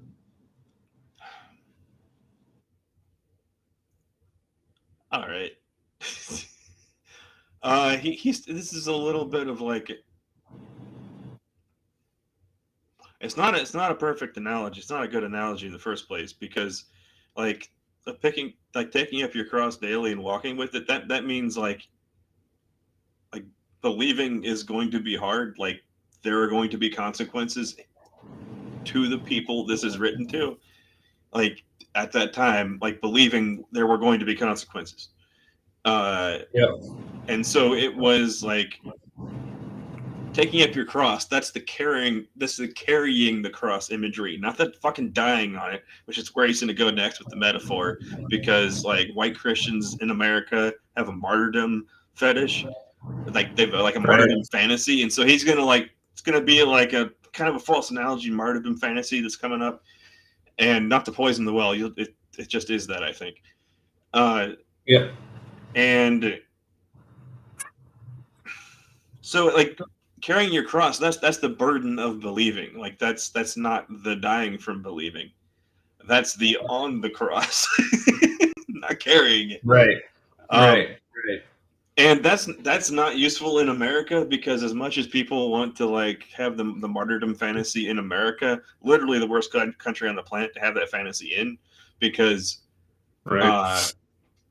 we do like colonial evangelical Christianity better than anyone, and wish we didn't. And so does most of the world who's not white. Exactly. But I have good news for everyone who's not white. We're making a shit show of everything in our world. So, like, you guys keep doing you, because you're going to pass us up. and honestly, good for you. It's about time. We're in our shooting ourselves in the foot/face phase. Especially since foot, like so many things in Hebrew, speaking of biblical stuff, is a euphemism for genitals. So yeah, we're basically shooting ourselves in the dick. Mm-hmm. So, yep. All right. So what were we talking about? Remind me, Chuck. Hey, it would be like Jesus saying, take up your electric chair and follow me. Take up your gas chamber and follow me. That's... Which, I was like, I remember the first time I heard you went Holocaust with that metaphor. I was like, gas chamber was an interesting choice there. Right. That's yeah, really. I mean, I think the Jews would probably be mad that you're culturally appropriating the worst thing that's ever happened to them in modern history. Right, and keep talking people to be Christians. God damn it, man! I'd say read the room, but that room loves it. Right, that's a fantastic point though, about like they're not just doing this like to the Jewish people, like with their history, like, oh, and we're using it to make people Christian. Which reminds me of it's like people we've killed on death row. And it's like you're now proof of our faith. Everybody who died in the Holocaust, you're a neat metaphor now. Right? Oh, so fucking gross. But so people notice. So yes, like we've driven me to third drink already. Still the same thing. But yeah, but it reminds me of as problematic. Well, as hold on, mine's not the same thing. I'm interrupting you again. Sorry. But I am drinking Bald Milwaukee. And Bald Milwaukee? Right. Old Milwaukee is a dog shit beer that like my dad used to drink while he was an alkie. Not that he is probably, I mean, was, because he's passed away, let's say he is the best man I will probably ever know. That doesn't mean he was excellent at life. Not because it's his fault. He had trouble growing up. But I got this for nostalgia because my dad was very bald, and this was his beer when he could drink. So this one's for you, Dad. Right. Hope they got non-addictive beer in heaven. if that's a place. Yeah, and I hope they got a heaven. Yeah. Hope wherever you are, they'll let you drink beer and it doesn't do like horrible things to you. Right. Yeah. God, this is pea color. I'd accept nothing less. Right? Yeah. If it was anything else, I would be a little concerned. Look at this garbage. That's amazing. A little protein in that piss. It's a little cloudy. Get your kidneys checked. But speaking of, look at this shit. Isn't this amazing? Let's Can we comment that? We should comment that on the video on YouTube. Look at this shit. Isn't that amazing? I will not tell you not to do that. So. All right. Oh. Yeah, well, we'll see how the rest of this video treats you. See if it drives you back to it. But right, man. Okay, yeah, Tommy, responsibly. I have a new rule. If I'm drinking liquor, ask me if the bottle's on the table, because if it is, it can't be there. Because last week, okay, if I'm drinking liquor, Mm-hmm. if I have the bottle on the table, that is bad news. Because last week Okay. I was embarrassed because I had too much to drink and I got sloppy and then paid for it later that night and the next day. And it was because I lost track of how much I was drinking because I had a glass and a bottle. Yep. I know how that goes. Yeah. So. All right, so yeah, so and I'll tell you, like I don't usually have a third, but something like this is an Oktoberfest beer. They're not as strong as what I usually drink. So, but third, that's it. Like I have my non-alcoholics beside me. So if you see me going for another actual beer, call me out on it. No. Right. We could get into lawsuit territory at that point. For other reasons. All right, so Unrelated, Chuck. All in kind of thing. That's not a half in, half out kind of thing. Following Jesus. oh yeah, the Holocaust. Sorry, that was just an awesome drop in. Oh well, apparently no one noticed it. So Not a half in, half out. So I don't know. I don't know if that's a compliment to like wasted math, but like no one noticed. Are you sure? Because I'm pretty sure when I said I think I've had too much to drink, and somebody said we noticed, I think it was you. It might not have been. Well, you don't remember because of how drunk you were, or something. Anyway, or awesome. Let's continue. Yeah. But I will say I noticed, but I noticed it. I didn't necessarily think it was that much of a problem or that big a deal, but yeah, I could definitely tell Matt's having himself a good time. So I'm not going to tell him no. This means you will live counterculturally in almost every way. You'll be countercultural. Oh. And this is like the little subtle, like you got to insert, like, well, this is why people hate Christians. It's because we're just being countercultural, not because we're being a bunch of dicks about stuff. Like, no, we chose this. We're doing this on purpose. And that's how you become an asshole. Is you stop asking, "Am I an asshole? Am I the asshole?" And instead you're like, "I'm persecuted because Jesus told me it would be." It's like, also assholes are persecuted. So right. Yeah, when it says like, because the Bible says, "Oh, the world will hate you for your beliefs because you follow me." It's like, yeah, you get the same response for just being a dick, though.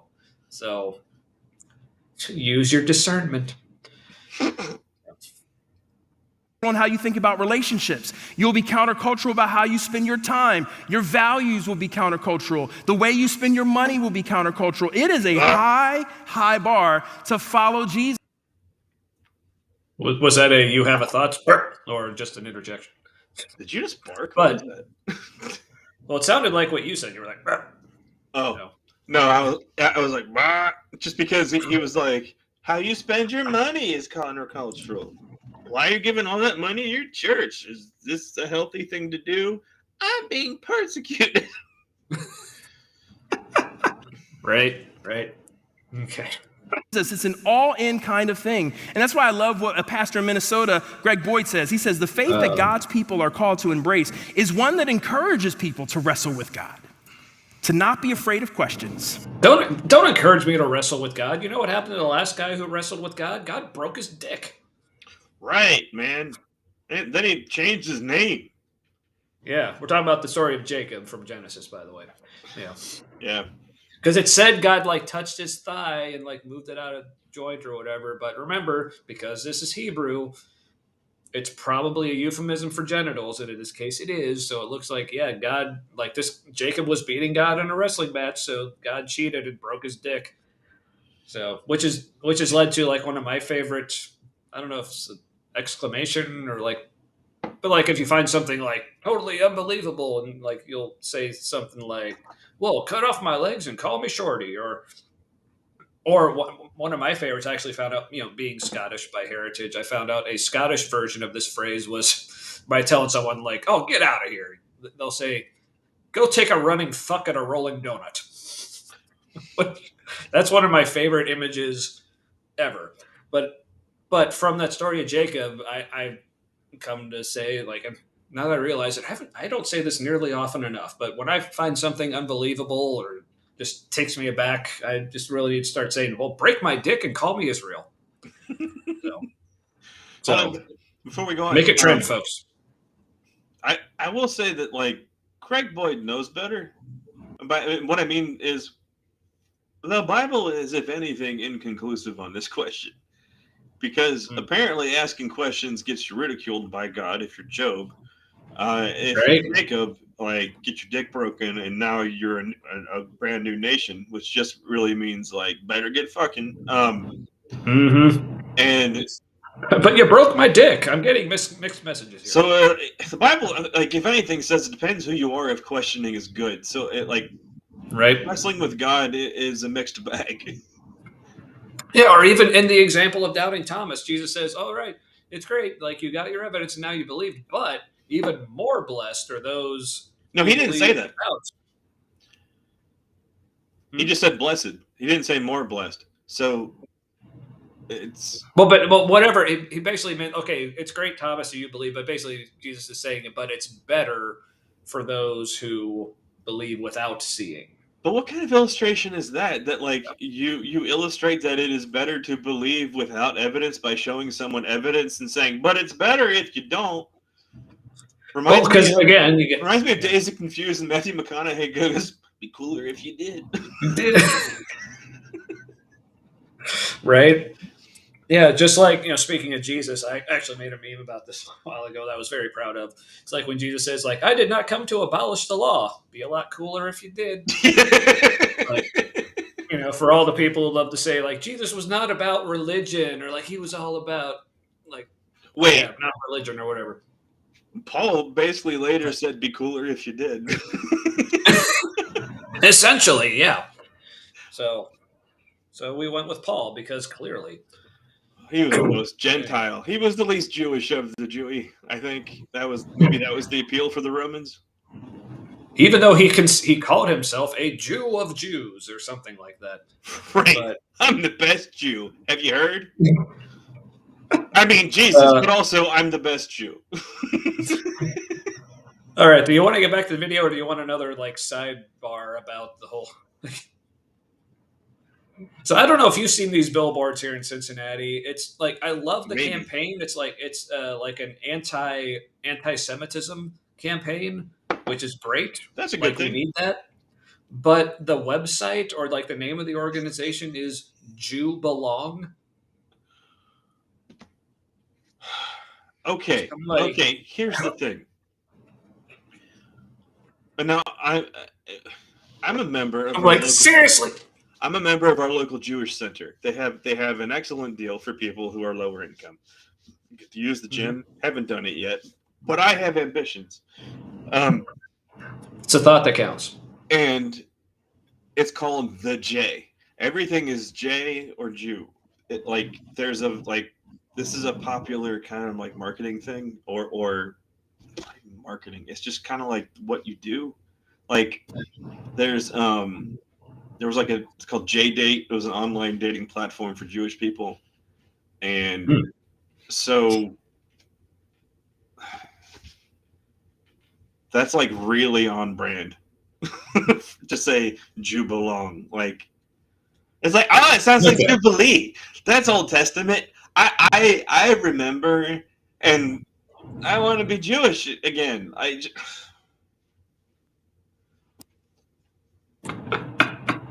Also, pretty much anything that we see on a billboard in the United States for Jewish organizations has some kind of tie-in to Israel marketing. So, like, that can't be ignored. So. Okay, now that might be offensive.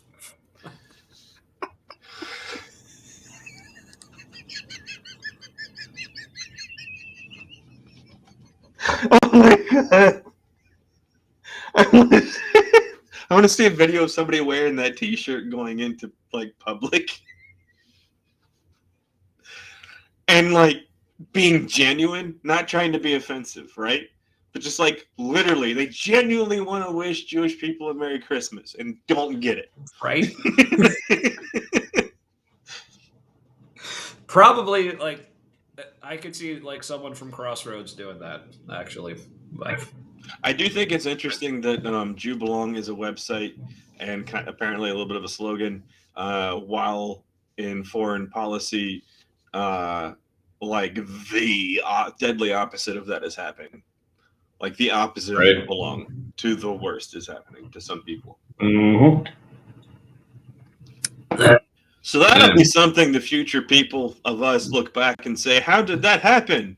And can we just, like, from the past, people of the future, I know, right? Anyway, Yeah. all right. So back to Greg Boyd being disappointing. And to act faithfully in the face of uncertainty. Tim Keller was a pastor in New York City, and he said, faith without doubts is like faith with no antibodies. We don't have resistance. I think there was another word he was supposed to use there instead of faith without antibodies. Like he was, like, yeah, I don't know. That just seemed kind of awkward to me. But Well, I was think there- that it's not a great analogy. yeah, was there anything with the Keller quote that you wanted to talk about, or was it, like, you want to skip ahead a little to No, other things? God, Or you, he's old hat, Tim Keller. yeah, because I'm looking at your notes and like what you have coming up next. Let's see what he's going to talk about, the whole like how God doesn't have spiritual grandchildren thing. I think that's kind of a weird point, but it's not necessarily on topic unless there was anything you had to say about that. No, let's let him go a little bit. Maybe. Okay.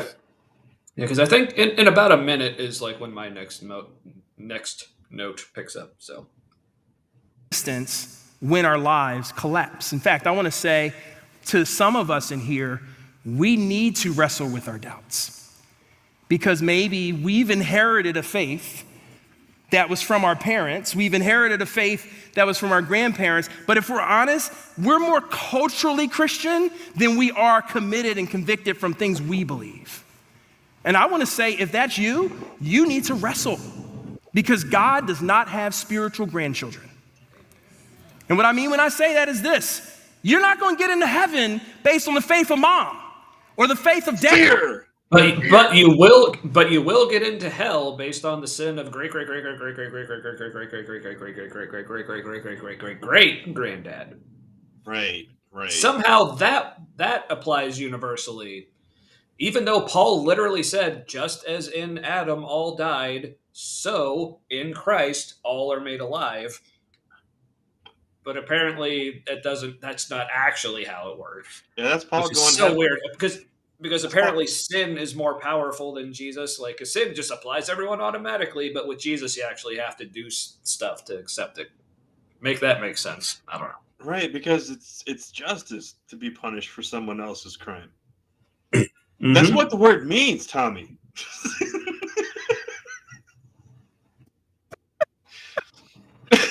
But accepting mercy requires like more steps. Yeah, Mormons have spiritual grandchildren. Oh. Also, when you die, you also get to be, I think, God of your own planet. Yeah, which, like, for real. Also, and that sounds pretty don't awesome. the best cults have all the space travel? Right? And the best rewards. For Yeah. real. Yeah. The space travel in All right. Christianity is a little subtle, but Slightly. You're not going to get into heaven because my grandmother prayed for me. You have to wrestle and know Jesus for yourself. And so if you haven't wrestled with But also, this is a like complete side note, but like I don't know if this is the thing for you, but now like coming completely out of like the faith and Christianity, like I don't know, is it weird for you to hear? And I'm trying to say this like without sounding like too condescending or whatever, but if I'm honest, like to me, it is so weird to hear like intelligent grown adults talking about, well, if you want to get into heaven, like as if that's like, I have to keep reminding myself. And again, I don't want to sound too hypocritical because again, for a vast majority of my life, I believed in this stuff too. But just the fact that people just, I mean, it's just so weird that people still think of that stuff as real. like this is real. Like heaven and hell are real. You got to say the magic words, and in order to get into heaven, you got to or avoid the other stuff, not go to hell or whatever. Like, Yeah. it's like If the you'll fact notice, that people. hardly anybody comes to the faith because they're afraid of going to hell. Like that gets added later because you don't want to be separate from the group.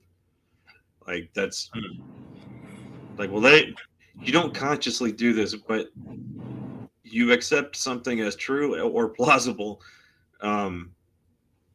when former you would not have considered it, and that's why the successful churches don't lead with that, even though they should if they think it's true. Yeah. Because Right?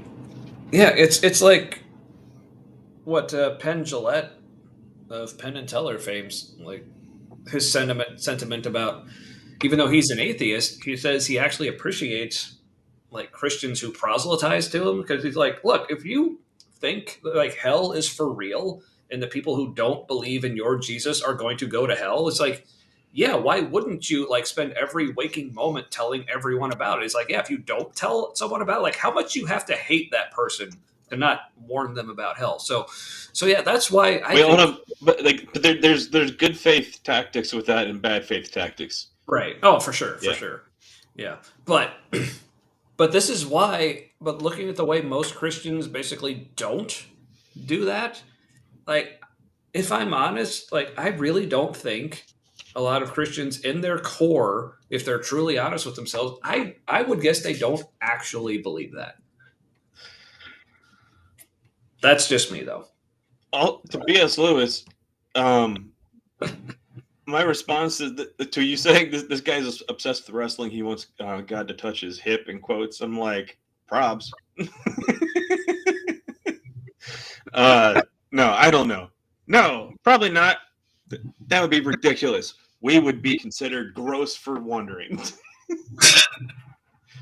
Right? We never do anything gross. However, the exercise later. Yeah, I was going to say, but stay tuned. We should. Let's let him talk more. Yeah. Your doubts. If it's been a blind cultural faith for you, maybe what you need to hear today is it's time to doubt.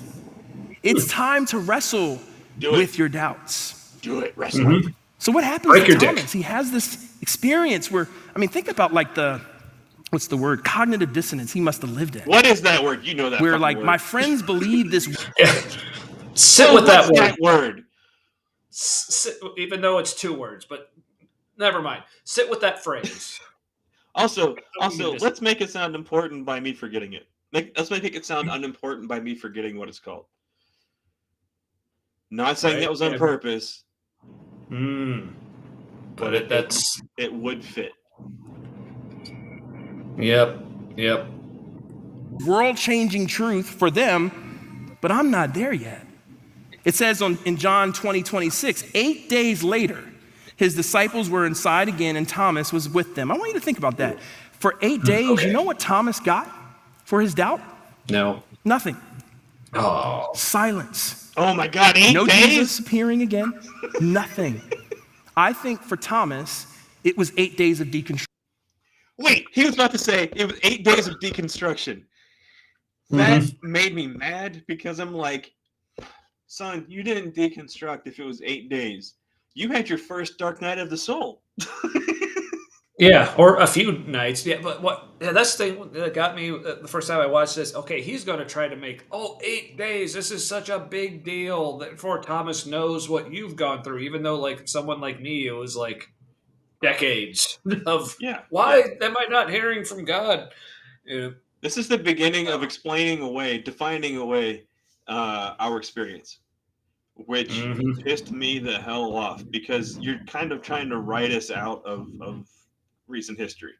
That's what it feels like. Because it's also him saying, well, Thomas went through 8 days, so he knows what you went through, but he still came out on the other side believing in Jesus, so can you. Tell me you have no idea without telling me you have no idea. That's what just happened. Right. But let's let him continue. Instruction. I think he had 8 days of doubting. What was the last 3 years really all about? They're telling me now this guy rose from the dead. I haven't seen it. Which, weren't they all thinking that just by the fact that he fucking died? It's like, weren't they already going through that? Like, Also, this 8 like days. so you're telling me that if the rest of the disciples hadn't seen Jesus alive and hadn't told Thomas that they saw him alive, then he would have no doubts, like no issues. Like, oh, this guy followed for 3 years. Oh, he's dead now. Oh well. It's like you're making it all about this, like, because, well, this is what I picked the sermon topic to be about, so now I got to make everything about this one story. It's like, ugh. It's a very first world context with the whole 8 days thing being a dramatic problem. I mean, like, what about? Not saying that, like, I know this isn't the audience, but like the average person who deconstructs, it is not an 8-day thing. Also, there's problems and doubts Christians have because they're undergoing like huge, I can't even understand it, hardships in other countries, and not because they're martyrs and shit, but just because life is too damn hard in those countries. And 8 days. But B.S. Lewis, I swear what this church does with this full of shit stuff, I think they're one of the best at it. Like this is the shiniest polished turd, like, Oh, for sure. possible in my experience, which was why it was hard to leave. Right. Yeah. Well, the pandemic shutting everything down, that kind of helped me. Yeah, And weird. you had your own thing, but Weird how after the pandemic and kind of during, like, their shift moved heavily into like people deconstructing and let us help you stay. Like that's the whole focus now. yeah. Yep. Like Yep. pay us to help you stay a Christian. Right. All right. That's what all the winners do. That's how you know things are going well. All right, so let's hear more about how, like, Thomas, like what he's going through is exactly like what you went through, and he came through still with his faith. So Sure. So he's up to my, you. like, I want to be Thomas. Got it. Right. Okay. I think it was 8 days of feeling isolated, right? Like relationally connected to these people. I've been spending time with them. But now all of a sudden, there's this huge relational disconnect because I can't go there. I don't believe it the way they believe it. How is he living in that discontent? 8 days of wrestling. I think Thomas was praying desperately for something. Yeah. Something to move him from where he was as he was wrestling with the fact, did Jesus actually raise from the dead? And I say that because I think Because I need a way for, like, I needed to make something up. Yeah. You're like, I've got these points and then these points, and I'm missing connective tissue.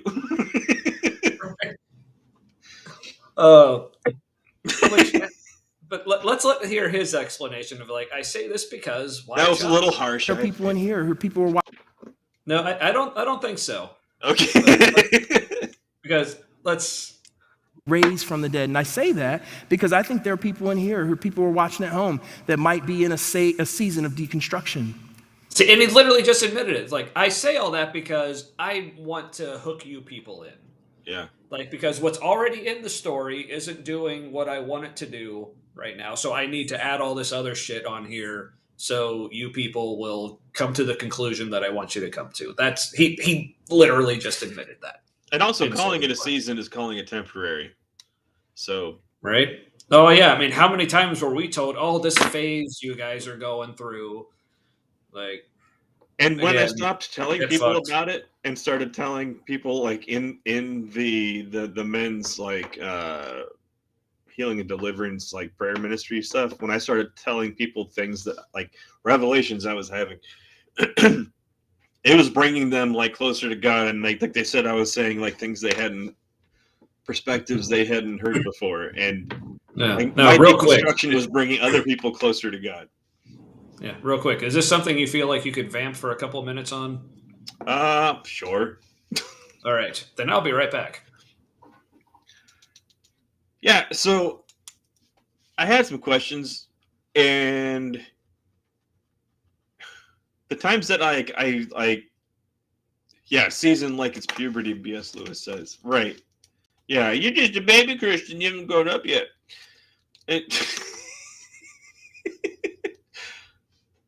Sorry, gross things happened in my head. And And I like tested the waters a little bit by saying a little bit here and there, and people were like, "Wah!" They kind of like, it was that sensation. People were like, "Whoa, pull back the reins a little bit." And so then I just started telling people like things I had been hearing when it was relevant for them. Like they would say something, and I'd be like, "Well, here's something that makes sense to me," and it was something that like I had absorbed in my early deconstruction. They're like, "That brings me a lot closer to God," and I was like, "Well, that's confusing because I'm less close to God, and like contemplating what I just told you is how I got there. So it's super weird. You're closer to God now." Um, Also, during that time, that was the second time I was a leader in the Healing and Deliverance Prayer Ministry. I'm like, I'm in charge of people doing this shit, and then I was like, Right? it's like, sure, here's what we do, and you're like, yeah, I was definitely doing more humanistic stuff that last time that I was there. Yeah, which is good. That's good stuff.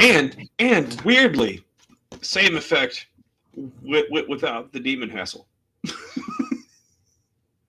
Weird.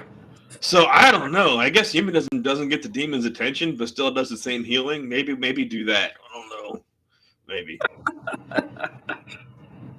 Man, I don't know, but it only just works so well, though. How are we supposed to? I know, right? All right. I could have been deceived, right? Maybe people got closer to God because of Satan.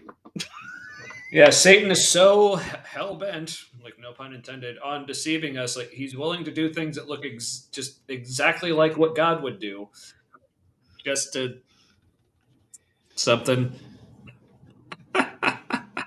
Oh, we both hit at the same time again. Yeah.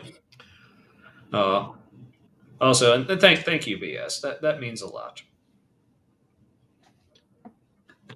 All right, but let's hear Chuck continue to tell us, like, look, what Thomas went through was tough. Like, so he can relate to you. So if he can come to faith in Jesus, then so can you. If even Thomas, this bag of shit, can come to faith.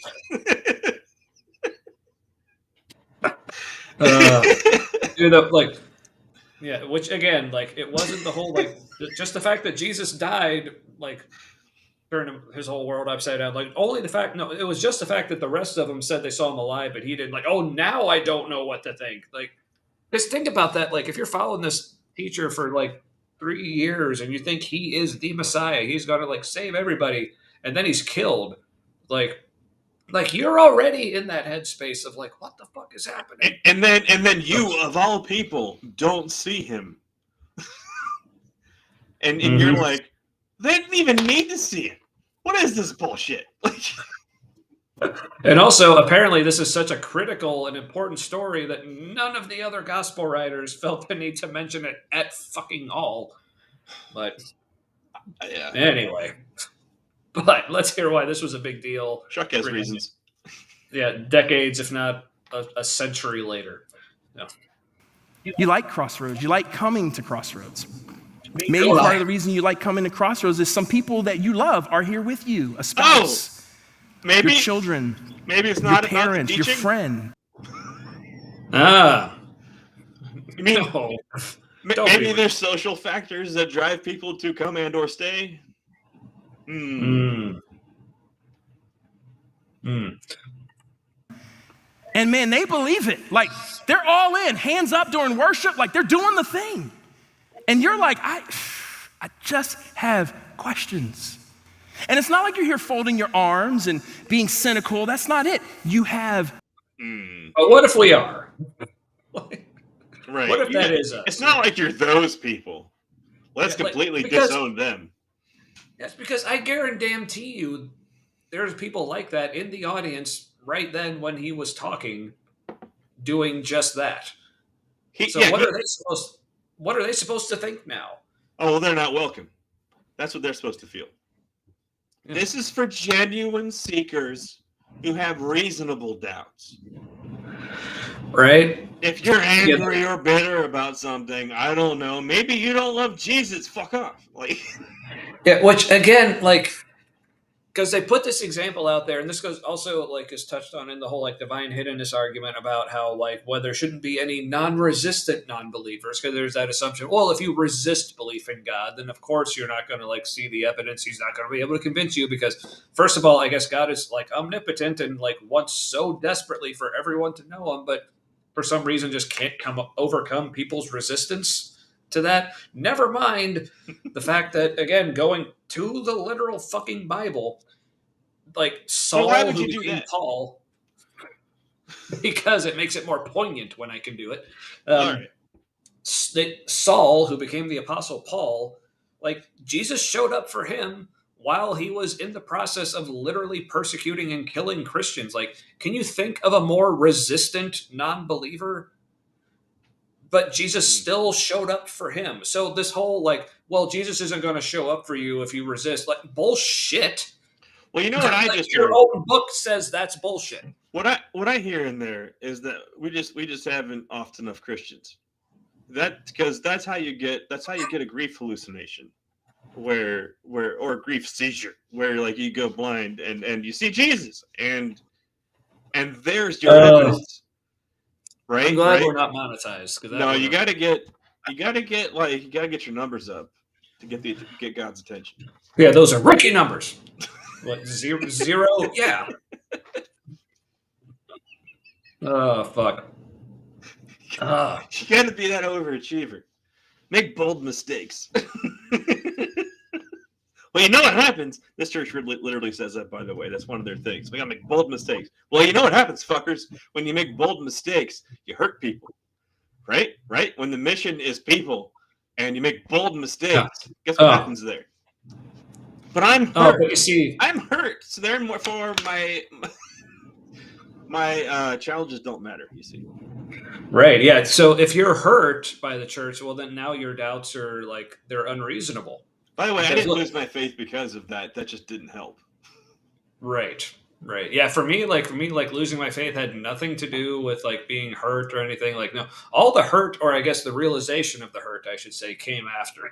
So, Yeah. don't get that twisted. Ah, Yeah. All right. more. Let's. Reasonable doubt. And I think sometimes in a place like this, you can feel like because you have doubt, you don't belong. And I just want you to consider, maybe your doubt doesn't mean you're far from faith. Maybe your doubt means you're closer to faith than you know. A little bit of guess. And that Like, or your doubt is because none of this makes any fucking sense. Maybe that's why you're doubting. But this is reframing someone's doubt not as them leaving the faith, which it very well could be. Right? Also, and this is setting somebody up who are like, you're told this in church, right? That like your doubt, like your horrible doubt that you have. Oh, the entendre. Yeah. So, so like your doubt could very well lead you out of the faith. Like that's something important to understand. Like it's important to understand, like, to like temper expectations, because like you could end up leaving if you're told that, like, if it's framed this way for you, that your doubt will lead you back to God. He didn't say that. That's the implication. Mm-hmm. Then what if it doesn't? And you did everything right according to like the teaching of this place, and you're still out, and like you'd love to go back, but you can't because it'd be a lie. And no matter what you do, it can't become the truth again. Now, Well, you see, that's unreasonable doubt.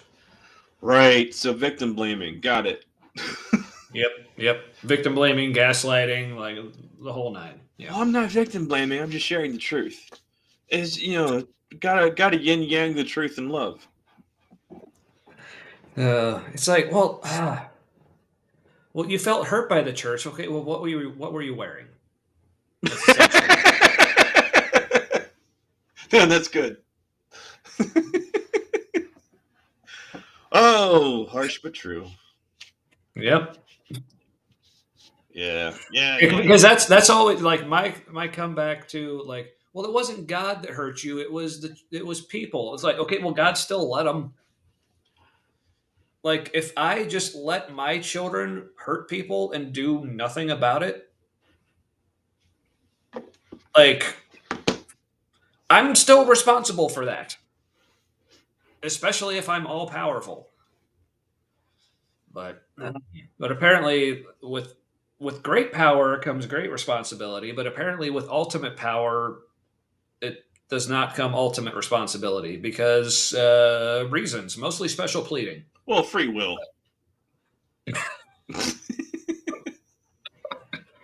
Right? That's why I always honor my children's free will. Like whenever they want to like just like run off a cliff or start stabbing someone with a spork. I just like, well, it's their free will. I can't do anything about it. Like, Well, yeah, kids, like, Bible says kids don't have free will until an undetermined age, but don't worry about it.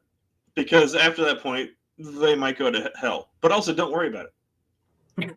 right? Yeah, it's one of those like non-essentials. We can have disagreements. If it was important, somebody would have covered it. And because they didn't, it's not important if they're going to hell. Yeah. I mean, it is. So just embrace the mystery.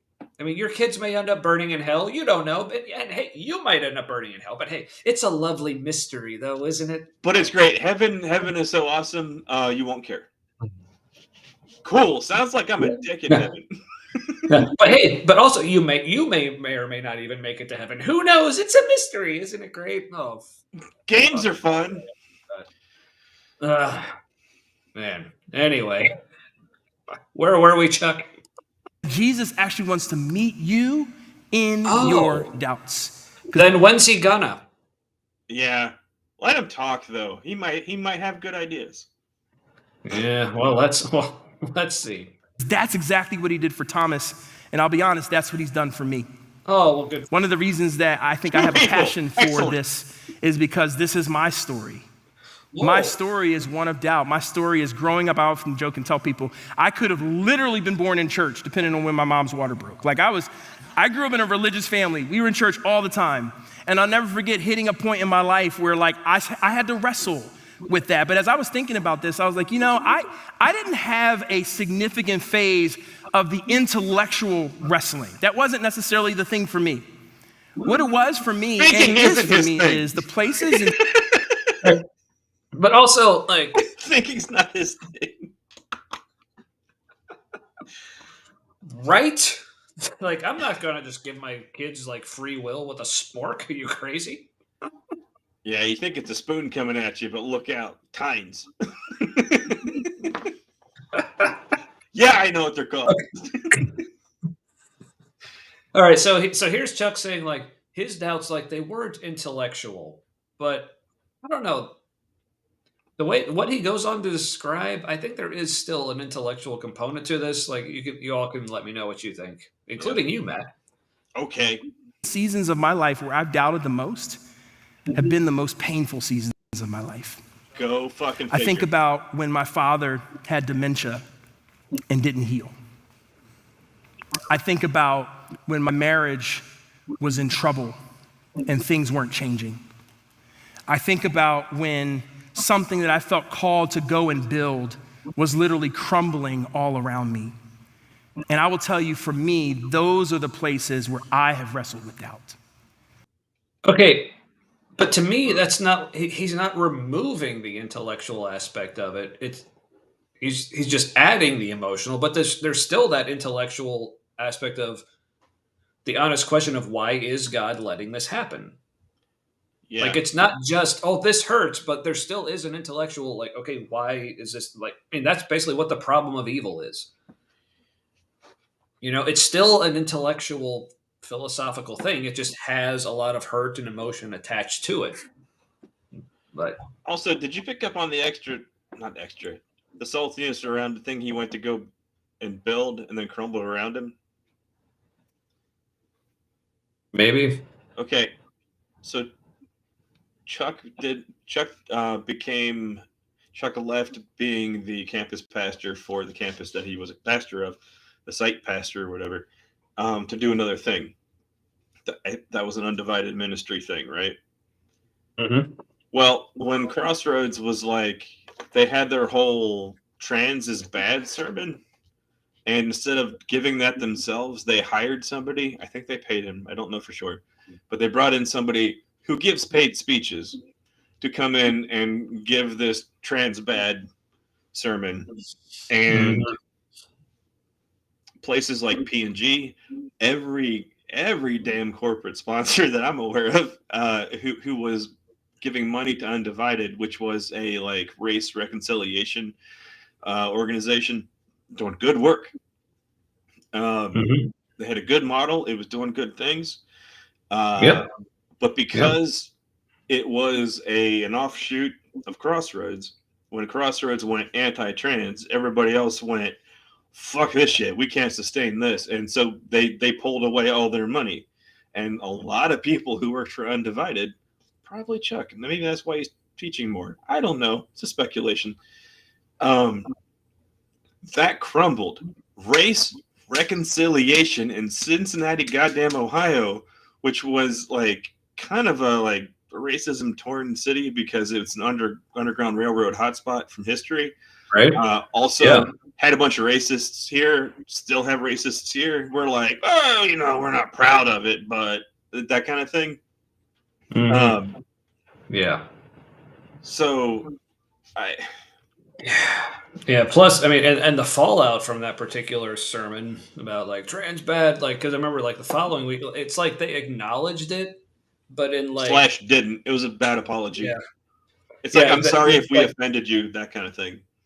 Yeah, because the next week they kind of talked about it, and I remember Brian, the head pastor, okay, next week we're just going to talk about love.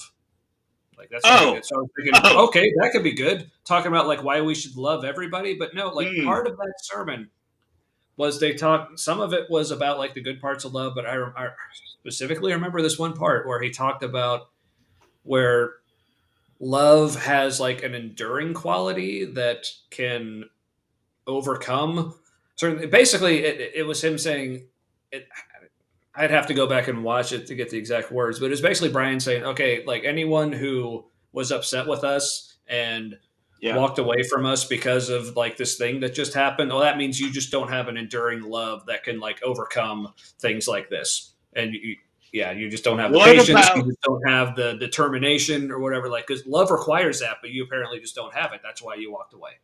That's some one-sided categorization there, Brian Tomey. Like, what about you? What about you, fucker?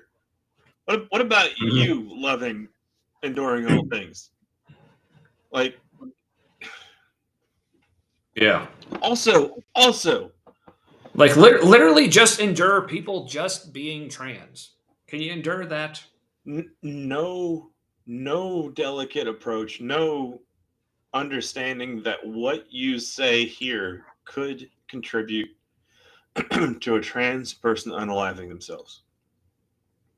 They're like one of the highest, or maybe I don't know if it's the highest risk at community. It's like 25% of the and like there are 50% of that community has attempted suicide. And there are numbers to back this up. Like so seriously, look this up. Like, so I'm not going to say the exact number just because I can't remember it off the top of my head, but I will say for the trans community, like I said, like just as a community, like the suicide rate is higher than the normal population already, but not because they're doing evil things, but because society doesn't see them as people in general. Right. Because specifically when people in that community are not accepted by specifically their religious community, like I said, I don't remember the exact number, but the risk, like I said, I don't remember what the exact number is, but it more than doubles.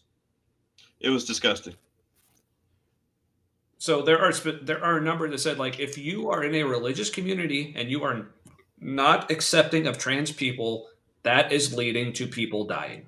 And the follow-up sermon about love supposedly was basically, I know you are, but what am I? And you like doubled down on potentially contributing to one less human being alive on this earth. Because you just felt you needed to do damage control and keep your image or whatever fucking bullshit. Yeah. I swear the attorneys wrote their apology letter too, by the way. That was very of course. A lawyer sent this kind of vibe. Yeah. And also, I don't know if this is like a parent, but I'm done with the whole like trying to be nice because we're talking about Crossroads and people you know go there. I'm kind of over that. I've kind of talked myself out of it, I guess. Yeah. Anyway, but let's let Chuck continue. Those are the seasons where, because here's the thing, I'm a pastor. I know how to do the things. I know how to pray and fast and Humble get brag. prayer, healing prayer, and go on retreats and journal and do all these spiritual things. When I've done all these spiritual things and still life isn't working, when I've done all these spiritual things and my life is still falling apart, those are the seasons for me where I've said, is this all a sham? Is this real? Or is this? Yeah, Do you I have was about something to to say, say, Matt? maybe don't do those things. And he's like, is it all a sham? And I'm like, here's where he's like, "Whoa," and then like drags it all back in. Yeah, it's like because these are good questions that you should take completely seriously Allow him to reframe them. and tell you why it's actually not. Yeah. All in my head. What? This isn't working for me. I have had those moments, and I bet you I will have those moments again. Yeah. Which it's The like crowd agrees. but think about that. It's like again, because I can't help but bring this back to the whole like parenting metaphor, and part of it is like, look, it's the Bible's fault. It keeps using it all over the damn place. If my kids were doing this like with me, if they just like were spending years and decades of their life like, man, I just keep doubting that dad loves me. I don't know. And they say like, look, okay, I know he loves me now, but I know those doubts are going to come again in the future. Like that means I'm a shit dad. Yeah. If I am allowing my kids to go through that much doubt about their relationship with me, period.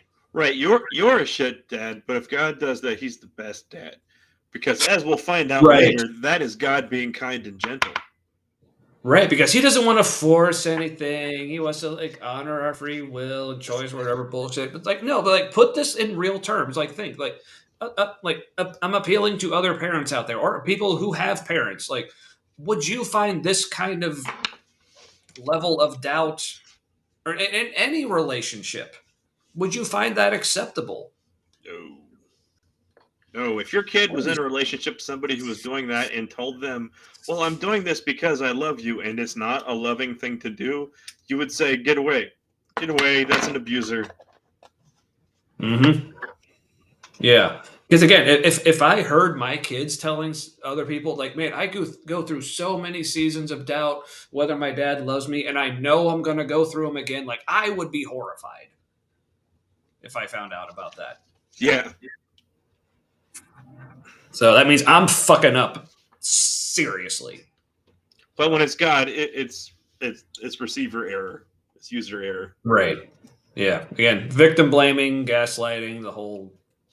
Let's keep going because there's more of that later. Let's let him go a little bit longer than we And want here's him what to. I want you to know. What has kept me from jettisoning it all, what has kept me from walking away from Jesus isn't, you know what? And then I got great information. I just got the right set of Bible verses, and all of a sudden, boom, I was back on the train. No, you know what? I think about all of those times in my life where I was mad at God, where I was disappointed with God, where I felt far from God. And all I can tell you is my experience, and my experience is this.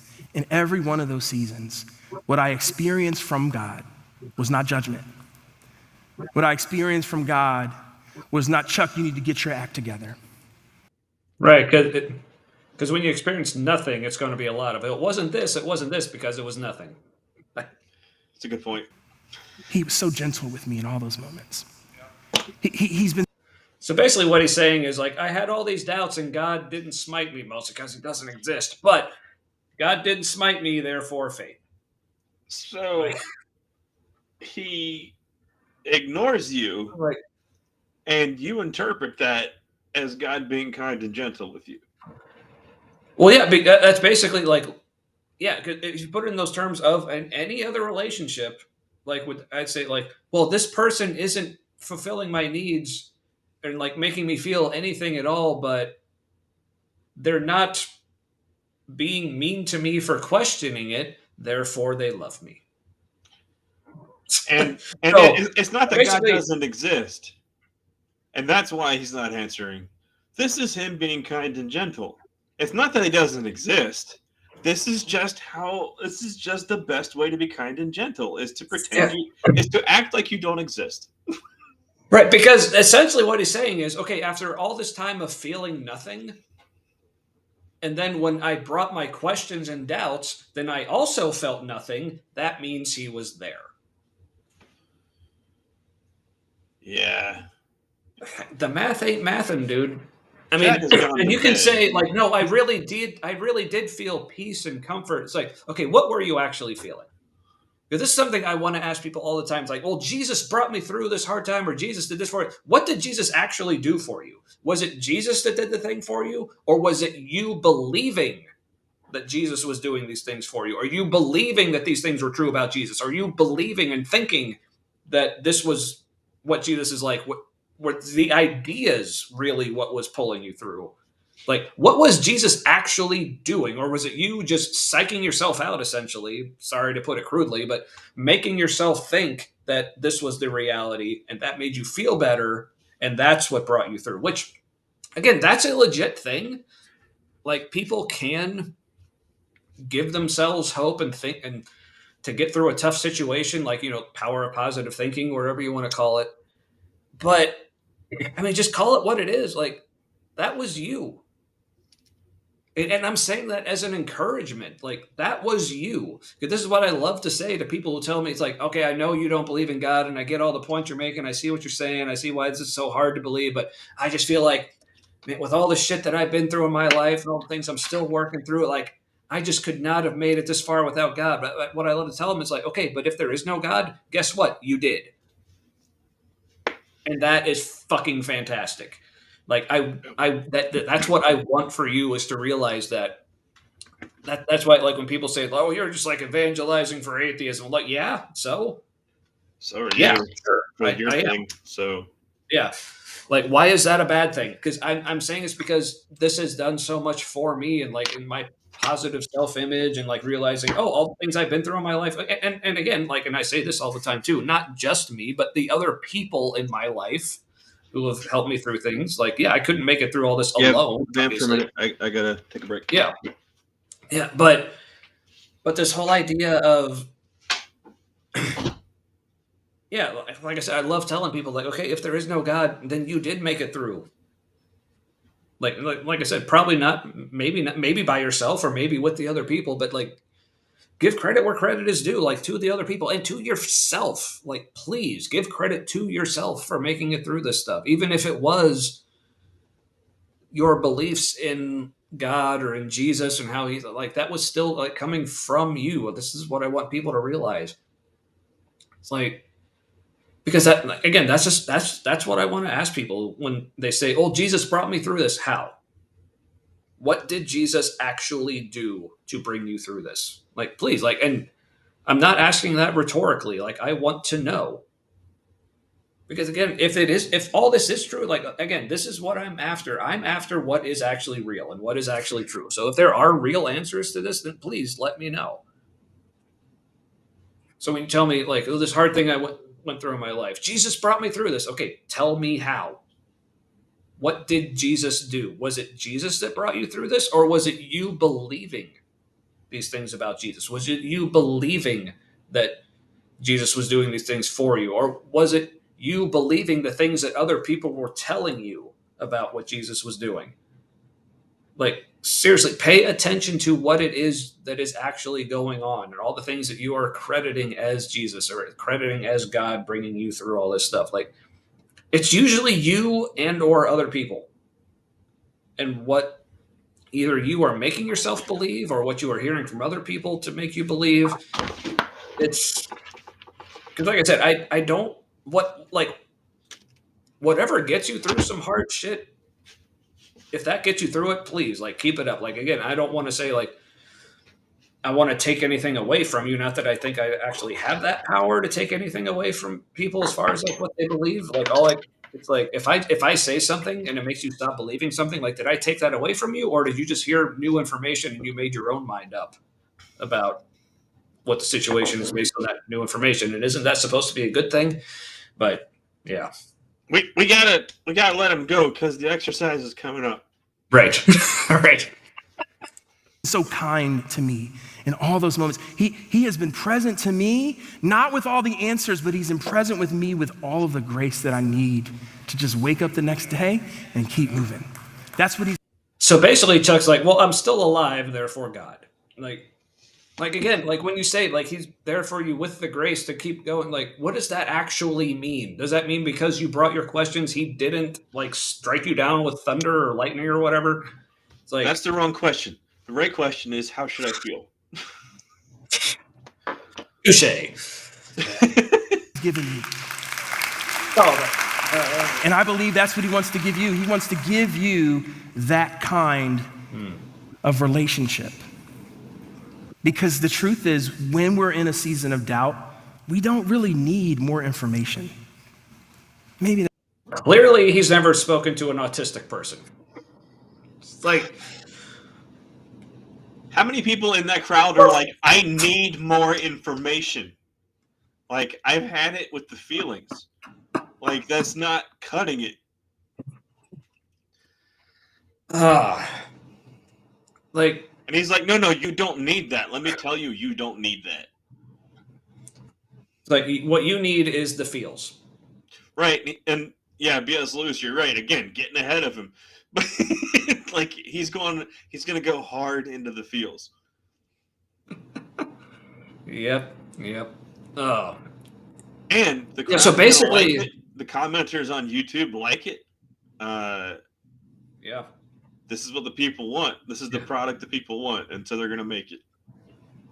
Yeah. So, an example I like to think of is, okay, so say all I told you, like say, forget everything you know about the Bible, all religions, like everything. So if I come to you and I just start describing God to you, and I'm describing things like where the Bible says, okay, God is love. And then I go on, like, the famous 1 Corinthians 13, the love passage that describes what love is. Like, love is patient, love is kind, love gentle, like, love always protects, love's always whatever. And okay, this is what love means. And then I show you some of the teachings of Jesus where he's like all about, like, love your enemies and, like, pray for people and, like, God will do all this great stuff for you. Like, if I just start you with that, and then I say, okay, I feel like there is no way starting from there you would ever get to a place of, okay, but sometimes God's just going to like not talk to you or not give you any evidence that he's real. Or like when you're going through doubts, he's not going to like actually answer like questions for you. He like, you're just going to have a nice feeling. Yeah. Like, we won't tell you how to deal with that now. We'll wait until it happens because it's going to happen to everybody. But yeah. We'll handle that when the time comes. Yeah, if you're doubting the Prince of Nigeria, you don't need more information. Like, yeah, just take that step of faith, brother. Like, you gotta send that money, and then you'll see. What else does he have to say? That'll help a little bit. We don't really need more time. We don't really need more insights. We need an encounter. Oh, give us the encounter, Chuck! Right, like, yes, that's what I'm asking for, but that's also what so many Christians are telling me I'm like asking too much to expect. Right. Like, it's the wrong encounter. You gotta wait for the encounter that the church produces for you. And we'll get there. If Jesus is alive, we need to encounter the living God. Yeah, no shit. We meet our doubts. And maybe you've not encountered him yet. I want you to know, I believe there's still time for you to encounter him. I don't believe. Okay, but what if there's not? Like, what if I literally am one of those people you talk about that's going to like leave church today and get hit by a bus and like, where's my time? It's like, right, man. That's the old selling point. That's the one they're using in Africa. Remember that band I sent you earlier, the Overthrust? Yeah. Mm-hmm.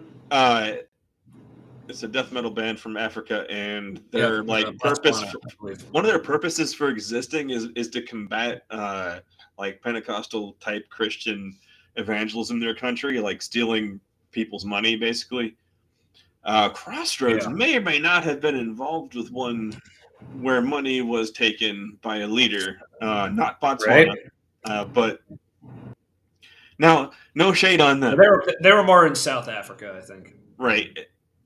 It was, if anything, a naivete of operating in Africa. So yeah. Right. Yeah. Things that you would not do anywhere else in life, you should do with God, because ultimate everything. And wouldn't everything else function the same way? But no. Yeah. And I know you wouldn't accept this kind of behavior from any other kind of person you would have a relationship, but since God is like so far above everything, you should lower your expectations. If anything, I lower them. Thank you, Bill Craig. It's over for you, and you don't have to force your way into faith. You don't have to fake it. You don't have to fake it. I believe he wants to come to you in the same way that he came to Thomas. Because here's another. Whoa. Ooh, Get out of there, Chuck. Yeah, already a little bit. Yeah, which again, they're just saying like, oh, it's okay. He will show up. It's like, but for so many people for whom he hasn't. Yeah, he's going to show up in the same way he did for Thomas, except no, it's going to be the opposite. Yeah, and also, how dare you actually expect that from him? You're asking too much. But now it's okay because we've been told by somebody on the stage. Right? You and I aren't just created to be seekers, but we're created to be finders. Well, if that were true, then I would actually fucking find something. That is not profound. If you are seeking something, it's because you want to find something. Seekers intend to be finders. That's why they're seeking. Yeah, I mean, and the verse literally says, "Seek and you shall find." So, what if you're just looking, but you don't really want to find? I mean, that's like saying, like, what if you're not just created to be a fisherman, but you're also created to actually catch fish? It's like, duh. Like, what if you're not just created to be a painter, but you're actually created to do paintings? It's like, what if? We're created to be people who actually find faith and find relationship with God. I think it's Irenaeus. He's a famous church father. He says, our hearts... No, he just making fun of how he went,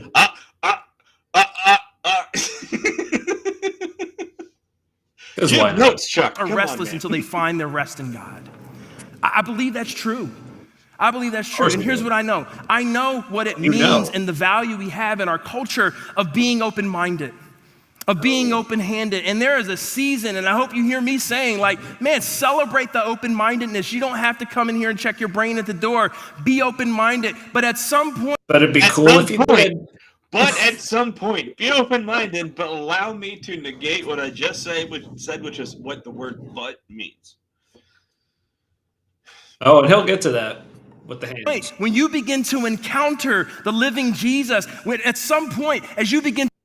And also, hello, Fox. Hello. Welcome. We're honorary at the moment.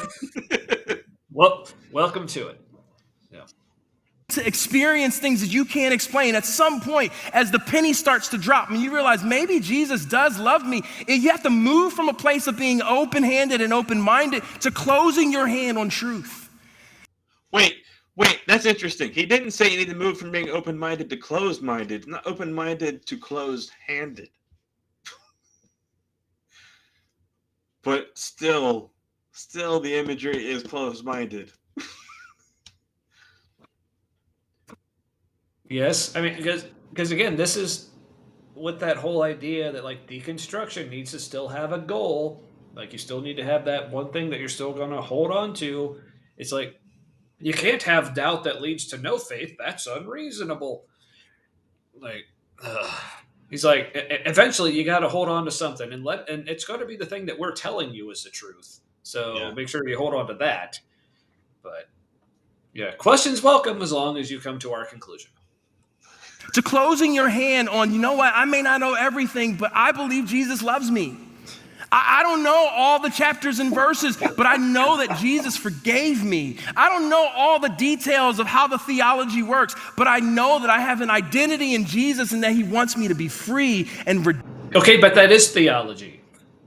It's like Yeah. saying, like, I don't know how all the beliefs in theology works, but here's some beliefs in theology that I know for sure how it works. Here's like, a theology. Also, it's interesting how he's talking about like being uncertain is fine as long as you make sure that you are certain about these things.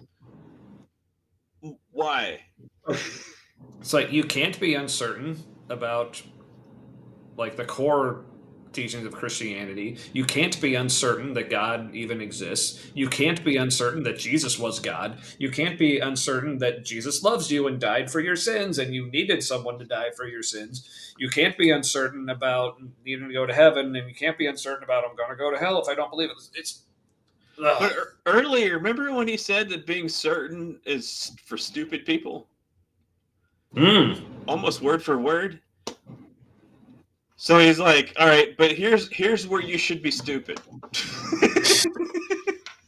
We're in the stupid part right now. Oh, good. This is the good stupid. Right? Apparently. I mean, faith. you have to close your... Sorry, that was a dig. Man, Well, it was funny to me. I heard part of it, but I laughed anyway. No, So. I don't know, there's something about like faith is the good stupid. No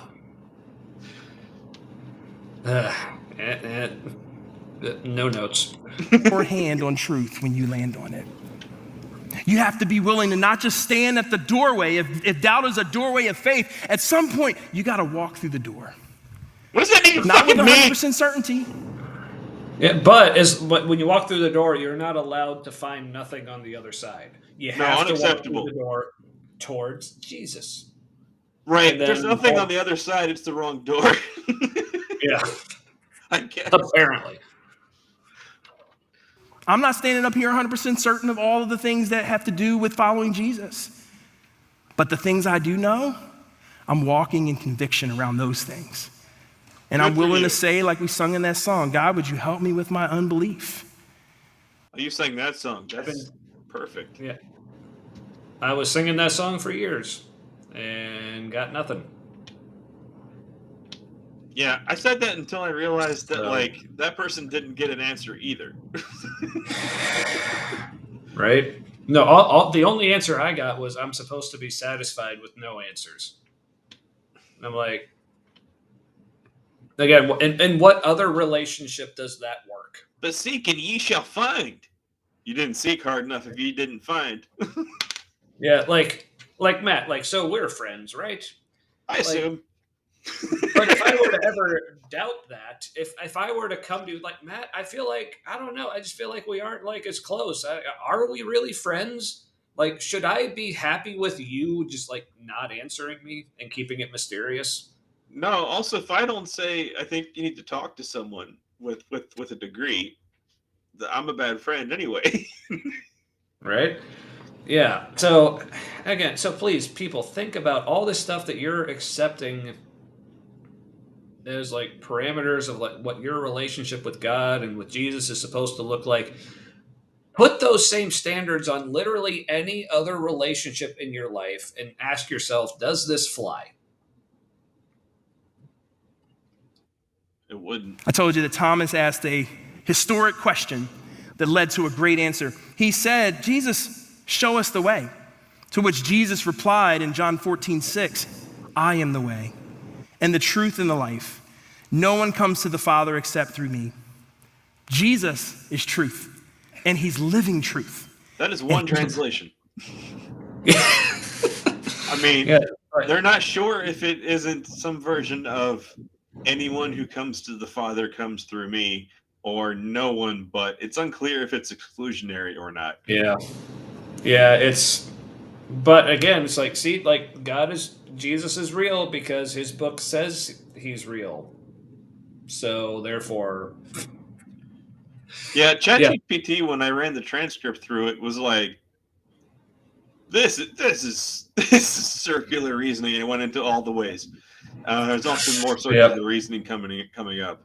Um, Oh, Crossroads' job, as I understand it now, is it is a circular reasoning exercise that they would like you to pay for with your money. Now, there's other things outside of them they use that money for, but like it also goes for that great stage backdrop. This right. I is mean, for you primarily. You can say it's for people who don't know yet. In America, get real. First of all, there's that. Secondly, all you know for sure is that's for people like you who are already there. Like other people seeing it and giving a shit is not guaranteed. What is guaranteed is you're going to enjoy it. So that's money you are spending on you so you can feel better about God. I'm not saying congrats. it's unethical to do that. I am saying wrestle with that. Please, even if it breaks your dick. But I mean, especially if it breaks your dick. Apparently, that's how you know you've won. right, but if you're engaging in the kind of wrestling that's constantly breaking your dick, please reconsider. Is all I'm saying. And if you're just joining us at this moment and you don't understand that, we're not going to give you the context now because go back and put in the time. Right. We expect people to put in the effort. If you really love us. Anyway. He still comes to us. He still is coming toward us, and I believe you can Get a mop. encounter him today. So I want to do something with the balance of our time here. Oh. And All right, so now he's getting into like the exercise. So before we get into like, even though we're kind of already there, the point where we're just like, all right, no more Mr. Nice Guy or Mr. Appropriate Guy, I guess. But if you're still watching at this point, you're probably going to be fine with this. Yeah. I was going to say, so here's a good question. How is he a living truth if he's undead? Ooh. The undead truth. No, he was all dead, and now he's all of the alive. So Like, it's mostly dead. I feel happy. he's not undead. Lazarus was undead. Jesus is alive. But also same thing. TBH. But so before we get into the exercise, any other things you needed to get out there? He made a comment earlier about pastors walking away, and he implied that like if they're walking away, it's because their feelings are hurt. Which I'm like, dude, you for sure know somebody who walked away, and that was a dig on somebody you know and care about. You shouldn't do that. Just don't do it. You don't seem like the kind of guy who would do that. Don't do it for pay. Just don't. I missed this. This was good. Earlier he said we don't need more information. We need an encounter. Yeah, I was looking at that too. Yeah, and then he says Jesus isn't a true idea. Then quotes Jesus saying an idea about Jesus. Yeah. Which again, I think maybe you should look up idea and see what that word means. Right, but also just that phrase, you don't need information. Like, we need an encounter. But again, in my experience as a non-believer, when Christians are coming at me with well, what would it take for you to believe? And I say, and if I were to say, I would like to have an actual encounter with God, like the response is typically like, oh, well, you're asking so much. You expect God to just show up for everyone? It's like, yeah. Also, to put it more plainly, so he says Jesus is not an idea, then quotes Jesus saying, I am an idea. Unironically. It's like, yeah, it's like so often like they aren't actually paying attention to the words they're actually saying. It's literally just whatever words will serve in this specific moment to address this specific objection or argument or question or doubt or whatever. Like whatever gets me out of this situation, that's what works. Now, no matter and never mind what other issues and problems it creates for other questions and like we'll just say the opposite for those because everything's just like instance by instance, piece by piece, whatever gets me out of this specific jam.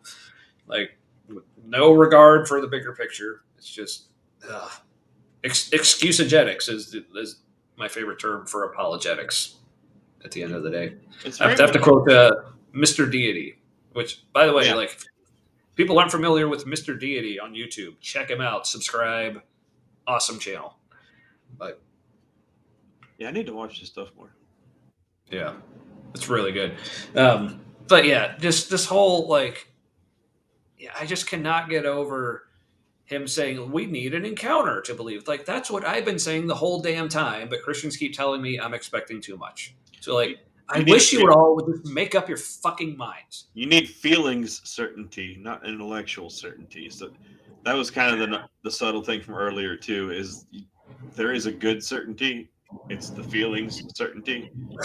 Okay, but again, telling someone you need certainty in your feelings. Again, tell me you don't understand autism without telling me you don't understand autism. Yeah. Like that's literally my jam, is being uncertain in my feelings. And they have like one of the only, maybe definitely the best special needs care. Like so here's something good about this church, and I served in this part of the kids club stuff. They're like one of the only churches in Cincinnati who has so kids go to like Sunday school kids club stuff, but they also have like a kind of program for kids who are special needs and either need an extra person with them when they go to kids club, or there's a separate room for kids with like much higher sensory needs or mental needs, where they can go and do a thing. Either they can watch the service if that's their thing, like if we know that's something that matters to them, like that's something we would do. Otherwise, they were just kind of hanging out with people, and we were just being kind and loving people for them, also understanding the limitations. Like there's a boy I was assigned to where he was ADHD autistic, and he was also a runner. And so sometimes like I had to restrain him. But I would tell him like restraining, meaning I'm not letting you run away. And I would say, here's what's happening. You can't run away because that's an unsafe thing to do. We can leave this area when we're leaving together.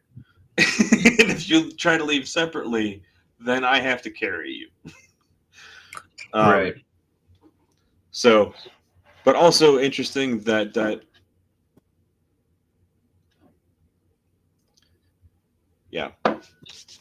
this is a place that does that, and also their sermons do not understand.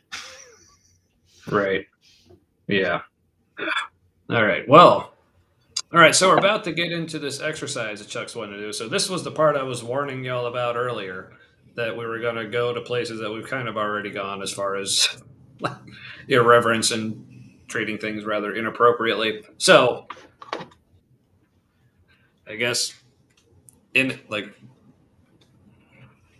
warning you now. Here we go.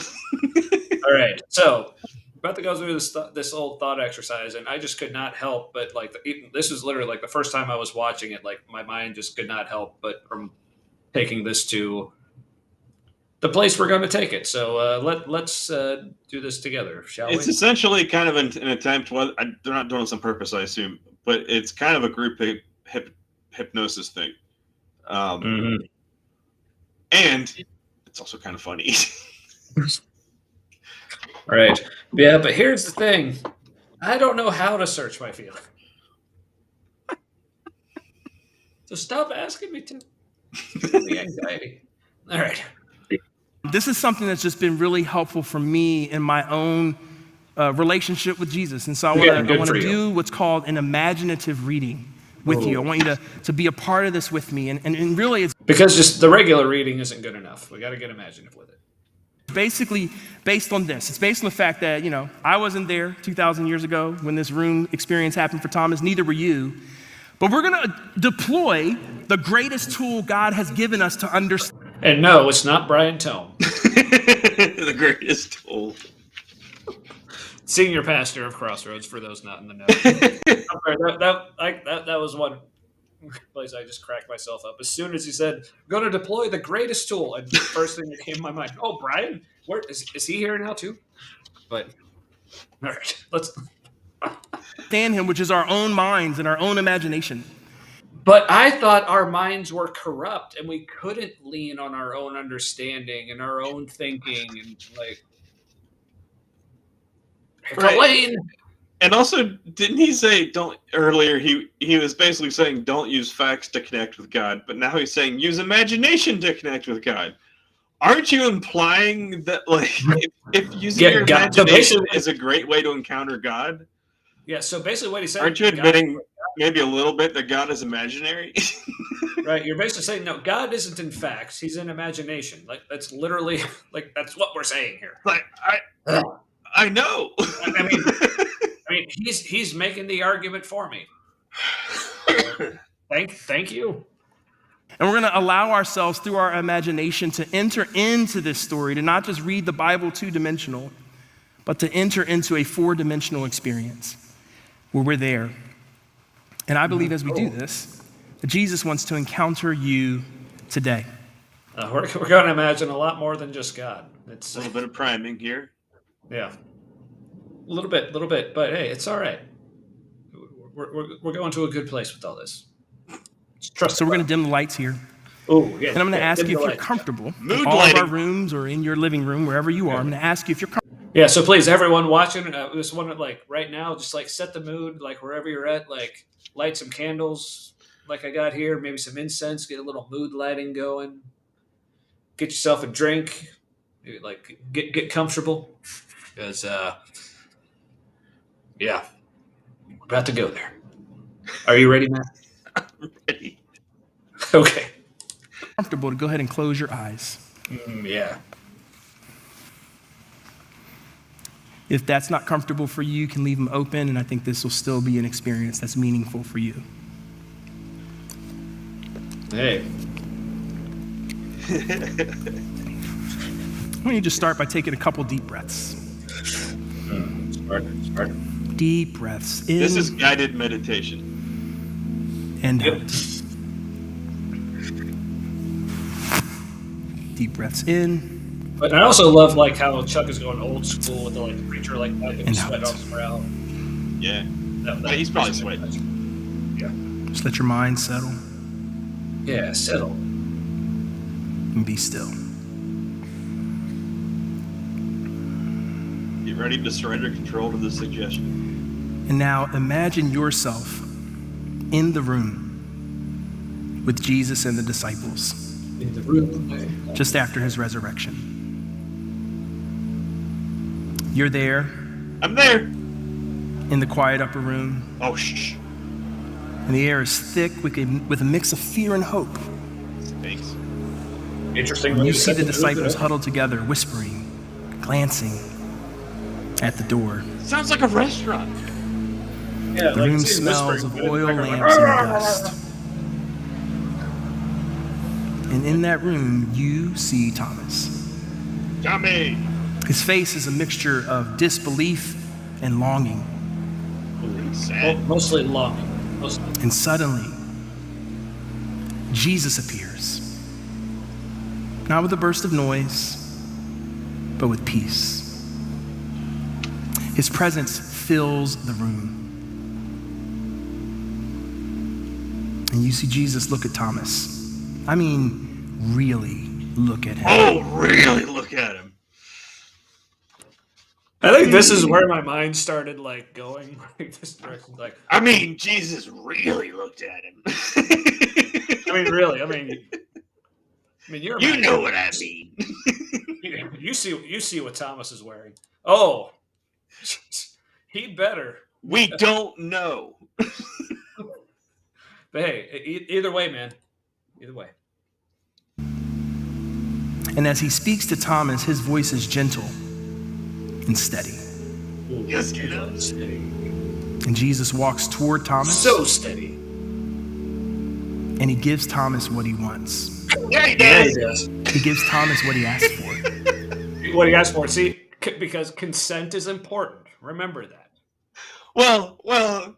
Consistent, continuous, enthusiastic consent. Wait, is this? You give it to them if they ask for it. Wait, is this? Remember that. Is this Chuck being the wingman for his friend who's like, she knows she wanted it. You saw that look they was giving you? Yeah. Mm-hmm. Mm-hmm. See, Jesus and Thomas, they looked at each other, they knew. Yeah. And I'm not laughing at essaying anyone. I'm saying it's ridiculous. I just said that. I'm gonna laugh. Yes. Exactly. All right. Whew. Jesus lifts his hand, showing Yeah, he the does. scars. Oh, the scars. Tommy needs the scars. Yeah, Jesus lifts his hand, showing the scars, saying, like, see, this is what happens when we don't have a safe word. Yeah, Jesus apparently thought the safe word was that one psalm he started quoting, but none of them words were the safe word. Apparently that was not communicated. Confirmed. Yeah. Yeah. It's in the Bible. So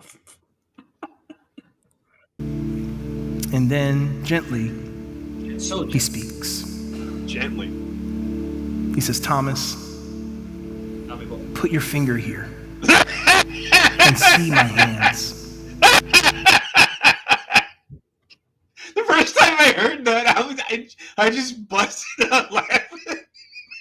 yeah, see, this was the problem with me, like, watching this at work. Because also, like, for people who know, I normally work from home, but today I was actually in the office. So, this was tough. It's like, I kept having to remind myself, Tommy, you're in the office. There are other people around. Keep it together. I was just like, that was too good. That was the perfect way to say it in a way that's going to be unhelpful. And I want to be like, at any point, did Chuck know this sounds weird? I don't know. So let's hear it again. He says, Thomas, put your finger here and see my hands. And put out your hand and place it in my side. Do not. Because, again, side, that's probably you know it is. Jesus is like, Thomas, I got more holes. Don't be stingy. He's like, no, I'm dead. I'm alive. It's fine. Also, apparently Thomas has like a gore kink, and Jesus is into it. Well, hey, we're not here to kink shame. Well, we don't know if he's into it. All we know is that he's accommodating. He's at least curious. He's willing to explore. He knows what Thomas needs. Right. And again, as long as they're like, expressing expectations, getting consent, like this is all good. So yeah, it's all good. Yeah. Glory. I mean, the most glorious of holes. Of the glory of the Lord holes. Right. Can you get more glorious or holy than these? Also, the Old Testament, how much of that is just about dicks and holes? Like, euphemistically, literally, allegorically, the land of milk and honey. Yeah, sometimes literally, like it's not even like dressed up with metaphor. It's just like dicks and holes. Yeah, and milk and honey is basically like a sexual fluids euphemism. And Yep. Wait, Hey, so any critical Christians watching, we're not doing anything the Bible isn't doing already. And if you didn't realize that, Right? there's a much more enjoyable Bible available to you. Yeah.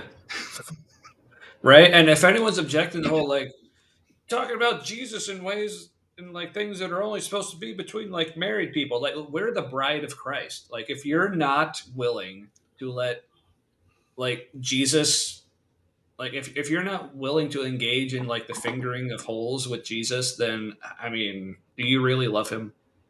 I mean, you need Jesus so far in you, he's in your heart. I mean, Ooh. Right? Right? So come on. Come on, literally. On him. Disbelieve, but no, believe. Tommy, he comes upon you. Oh, And as you watch this interaction, my bad. just in your own minds and Yeah, because we're watching like so they're also into voyeurism, so that's cool. That's cool. Also, what is my son doing not asking for more screen time? I'm really curious what's happening. Well, maybe is he watching this? No, his But yes, screen time should turn off like a while ago. Oh, I got to give him You his thinking meds in or a minute. feeling. Otherwise, because this is his plan. He does not disturb me at all, so he thinks I'll forget that he's still awake or exists.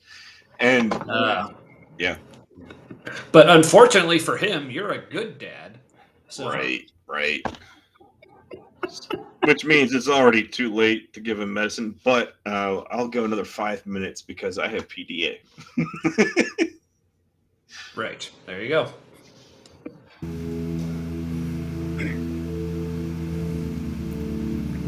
You know who else can go another 5 minutes? This exercise.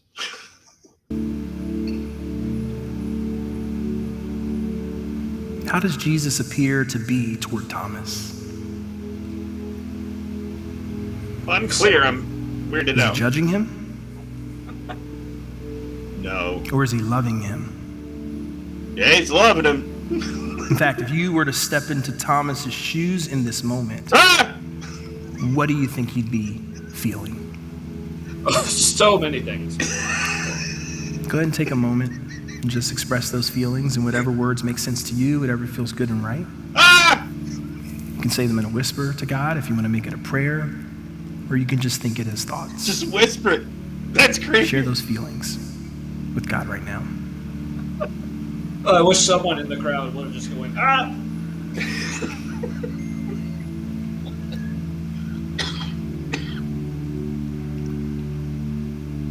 I just want you to stay in this moment, because the next thing that happens is Thomas responds to Jesus. Oh no!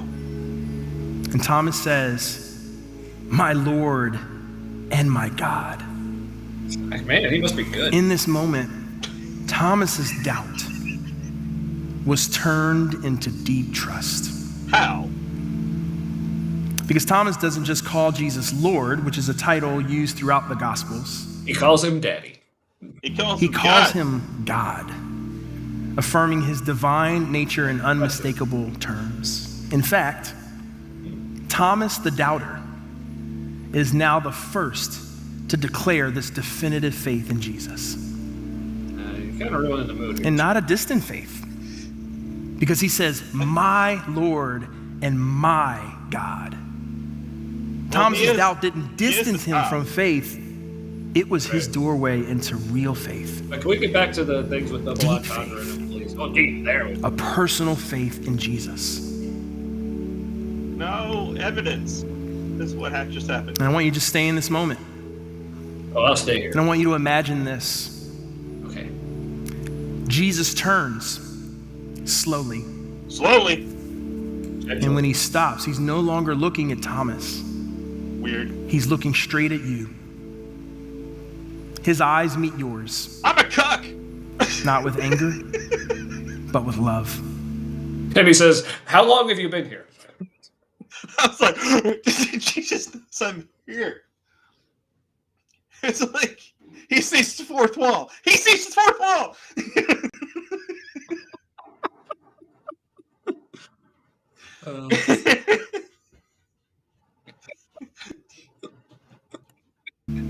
with a knowing smile and with deep compassion.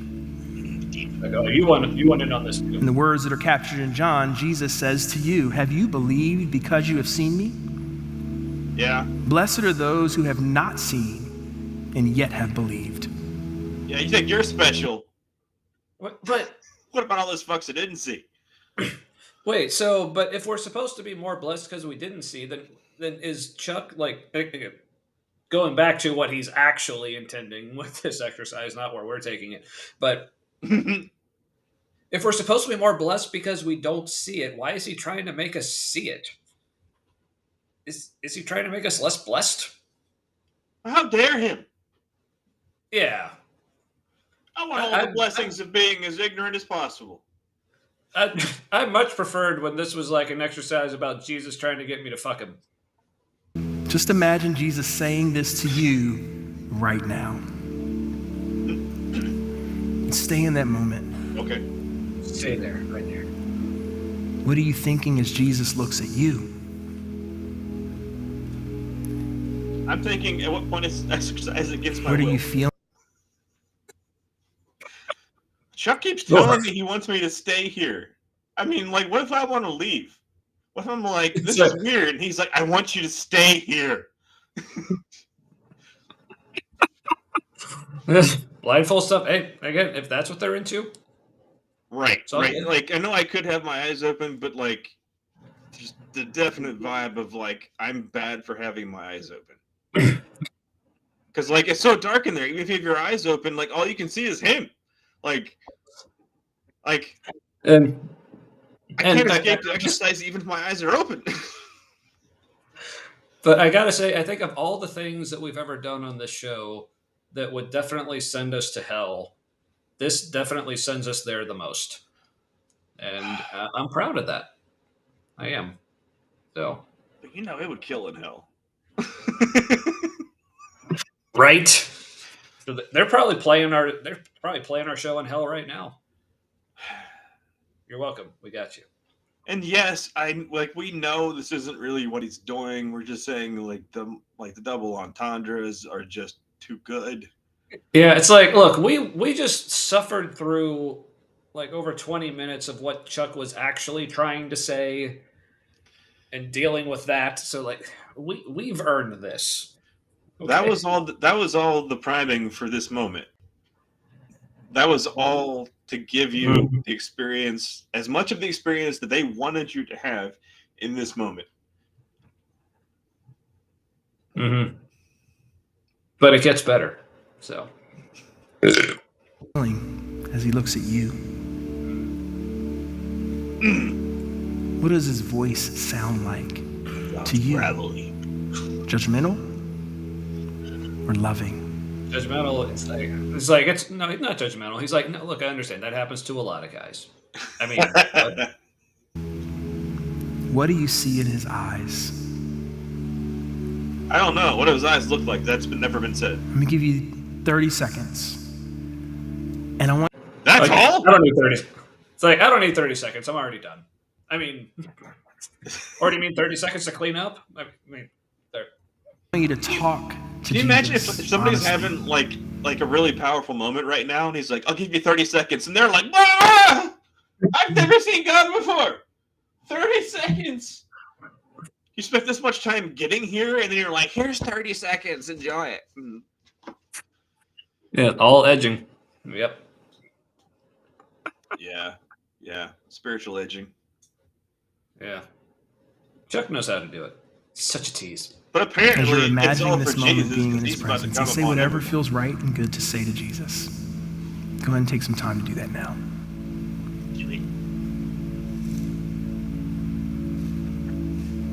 Ooh, guitar with the synth coming up. Ooh. You thought you were with the feels already. Here come.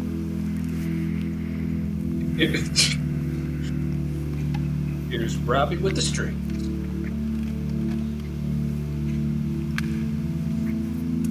It is Robbie's job to create music. And friends, when you're ready, Bet. I was going to say, that's more inside baseball. That's not public knowledge. Yeah. Okay. But the musical and the auditory stuff, like that's all been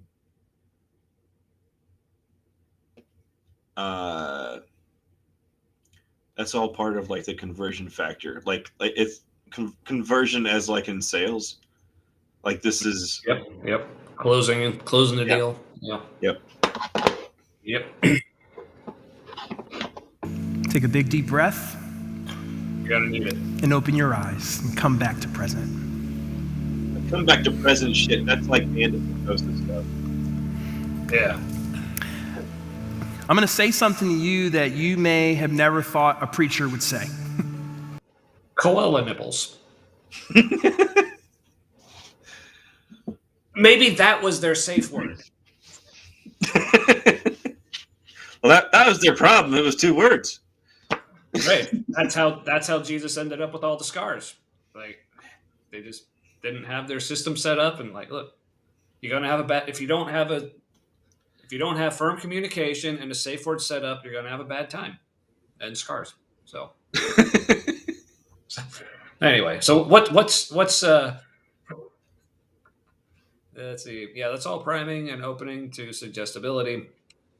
Stimulate certain parts of the brain. Yep.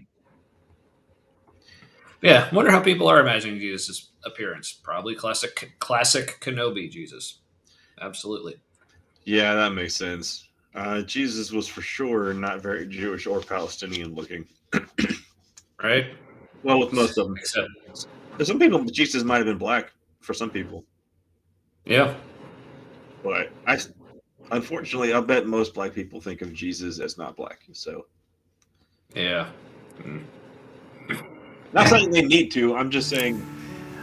No. I actually don't think. Yeah. I get you. Yeah. Think Jesus is most interested in you moving from doubt to faith. Oh, you don't think that? I actually think he's more interested in you and I moving from doubt to trusting relationship. He's a But basically, this is That's the same thing. yeah. It's like I'm going to say something you never thought you'd hear. It's like. Yeah, Well, the first part, anyway. I'll back him up a little bit, but this is basically like you're saying, like, okay, I'm going to make something up that sounds good. But the second part is all stuff that we've heard before. He wants a relationship. That's the weirdest fucking relationship I've ever seen. Mm-hmm. Our connection to it is supposed to be a book written to people not in our context a long time ago. Right. That's the best thing, the best interpretation the Iron Age had to offer. That's what we're supposed to rely on. Yeah. And that's going to have to do for everyone else throughout all of the rest of human existence, through all cultures and all different circumstances, like this one writing and this one language. Because after good luck, everybody. After church canon was decided by committee, God stopped talking. That's what I was told. Weird. No. Huh. Yeah. He's like, listen to me. Also, here's this committee. And then I'll never anything I say, you shouldn't really listen to it or write it down as an official thing from here on out. Mm-hmm. Yeah, relationship does make it sound reciprocal. Yeah, it's almost like that's how they're supposed to work, right? Yeah. But okay, so I backed him up a little bit. So I'm talking about something I bet you never thought you'd hear a pastor say. You may have never thought a preacher would say. Koala nipples. I actually don't think Jesus is most interested in you moving from doubt to faith. Why though? Like, why do you, Chuck, not think that? Well, like, you're asking what is it about the Bible that makes you think that God and Jesus are not interested in faith when that's literally all the fucking all over the place about how important faith is and how you need to come to faith? And like, okay, I think it's in James where it literally says you must believe and not doubt. So what the fuck is giving you the idea that Jesus is not interested in you moving from doubt to faith? Because that was Other James. than other than other than Isn't that, that's Jesus. just what sounds good in this moment and makes everything I've said up until now sound like it's not bullshit. Like other than that, like Well, James isn't where is this just coming from? so James could have been wrong. Also, James isn't wrong because it's in the Bible. Right. But it's not a contradiction. Nope. Ugh. Oh, but let's hear Chuck's opinion about what Jesus is actually interested in. I actually think he's more interested in you and I moving from doubt to trusting relationship. And Okay. trusting relationship is different from faith because Yeah. And now he's going to talk about, if I remember correctly, how don't doubt when you have doubts, trust anyway, which is the safest way to live your life in all other areas. Like that's how you get robbed and abused and like Right. don't trust your gut if you have doubts. No. What you should do is trust for the sake of the relationship. Said every abuser ever. right? But yeah, but it's like, so I'm not even sure like what he is actually meaning and getting at saying like it's not about moving from doubt to faith, it's about moving from doubt to trusting relationship. So is this because I really doubt that he would really be saying this, but he's basically making it sound like faith is a bad thing.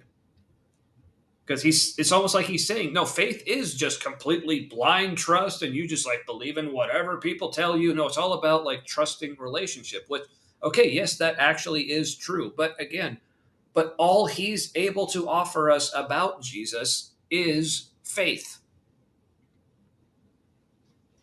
Like what he's offering of Jesus, I cannot have a trusting relationship with that because all he's giving me is ideas. All he's giving me is his opinions. All he has to give me is stories from thousands of years ago. All he has to give me like is faith. But he's telling me, but this is like you having a trusting relationship. Like, what? Everything after the critical thinking thought stopping exercise. This is all for feeling's sake. This doesn't have to make sense, I don't think, after this point for what they're trying to do. It just needs to. Now that people are back to present and out of feelings imaginary land, here is some information or whatever. This is supposed to feel like critical thinking, so you don't feel like you're just like taken away by feelings. This is like a stand-in for critical thinking, like it's a stand-in for like reasons and stuff. Right. Yeah. Or as Fox says here, because faith makes it sound like you are required to believe and takes Jesus out of the equation. Trust relationship means that Jesus is a part of it, and it's still just faith reframed. Yeah. Yep. Pretty much. If you've got a problem with those words, Don't forget. have you heard these words? And don't forget, it's faith and weird fanfic about fingers. Faith means fingering those holes. So, with consent. Yeah, like it's weird that like he didn't just need to see him; he had to put himself in them. Right. That is kind of erotic. Which again, fine if that's what they're into, and it's with consent, and they have a safe word, and it's not koala nipples because that's ridiculous. Also, why wouldn't he trust that Jesus is Jesus when Jesus appears to him? Why does he also need to see the holes? Mm. I mean, you know Jesus. Like, Right? all you gotta do is touch him to know that Jesus is really there. You don't need to be like, well, I don't just need to touch you. I need to put my fingers like through you. If I don't clear to the other side of your hand, then like, what is that? It's like Matt, like so you know me, obviously. You've seen me, like you Apparently. recognize me. So, but if I end up like being crucified, does that mean like you will no longer recognize me without the crucifixion holes in my wrists and feet and stuff? I Or mean, if maybe you if it just was see super me, traumatic, I could see that being like somebody. But then, I I don't think you're really asking like deep questions about faith at that point. Like you're a bit mush.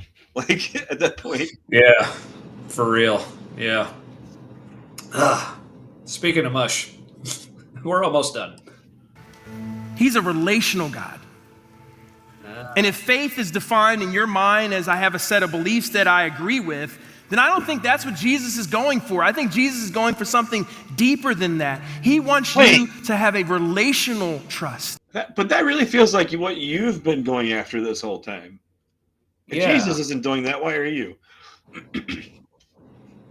yeah, and that's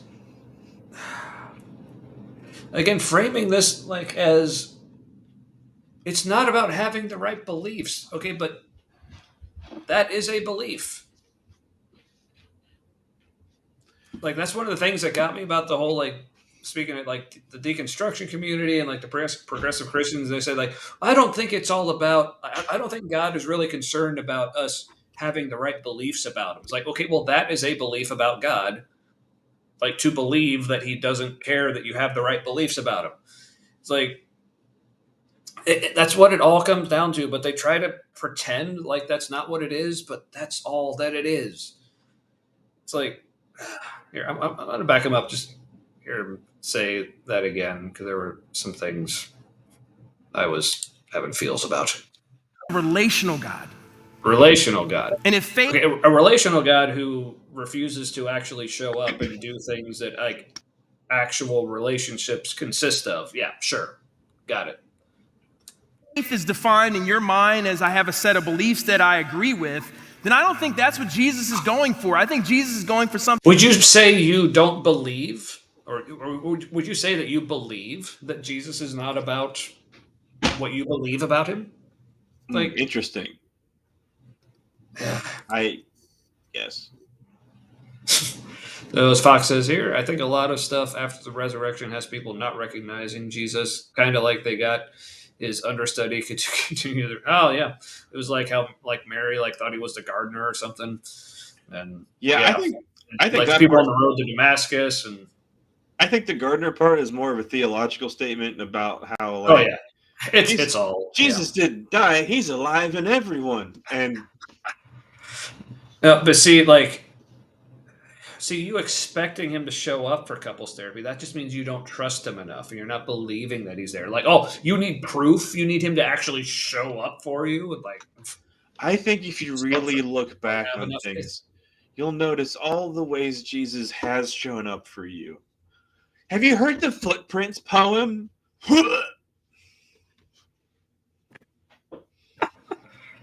Oh, It's like, yes, it was helpful when I believed.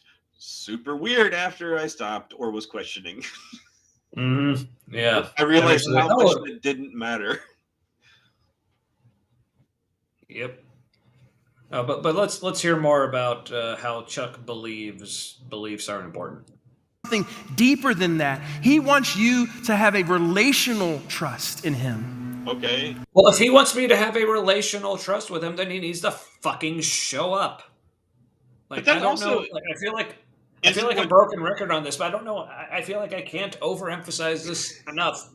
Like to have a relationship and to have trust, you have to fucking know that the person exists, and they have to prove something to you. also I don't see this whole relationship with Jesus thing being a big deal to Jesus when he taught. So that's something. There's that too. You can argue that being the way, the truth, and the life, and all that, like, well, that's you need a relationship for that to be true. It's like, okay, Yeah. I can see you. That's still not a thing. Like, if we're following Right. the guy, that's not a thing.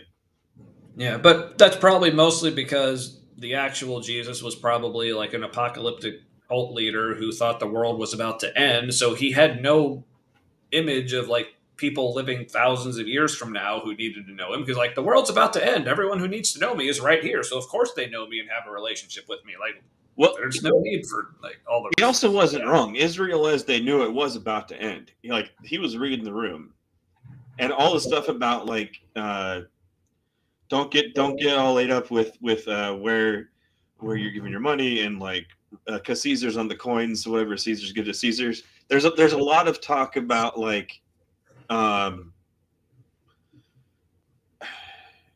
reframing rebellion and rising up, like away from things that would give the Romans reason to destroy the temple. So I feel like Jesus was trying to save Israel. He was trying to save the Jewish people, but like in a very like political and historical kind of way. Yeah, I mean that's one way to interpret it, but I feel like a lot of that is just like so much retconning. Well, there's Because, that. yeah, because also you got to remember the Gospels were written well after the fact when like, oh, the world didn't end. That's true. We wouldn't be able to know like if this was Jesus trying to do Yeah. a thing or if it's just putting it back on him.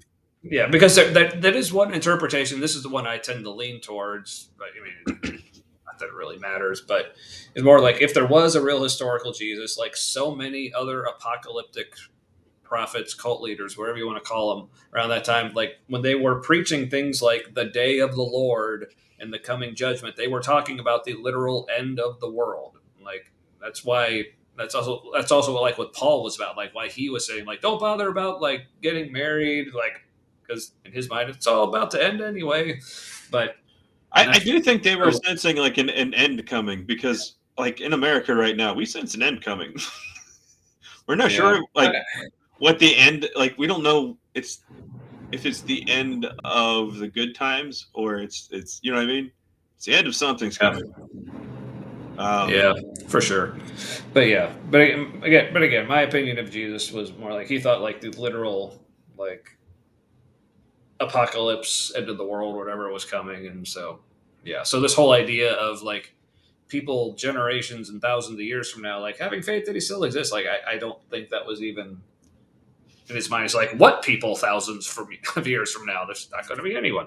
Yeah, I agree with Anarchic Fox. That seems like it was a tonal shift to keep people from destabilizing the power structures in place. Because it did get a ton of Jewish people killed. So many.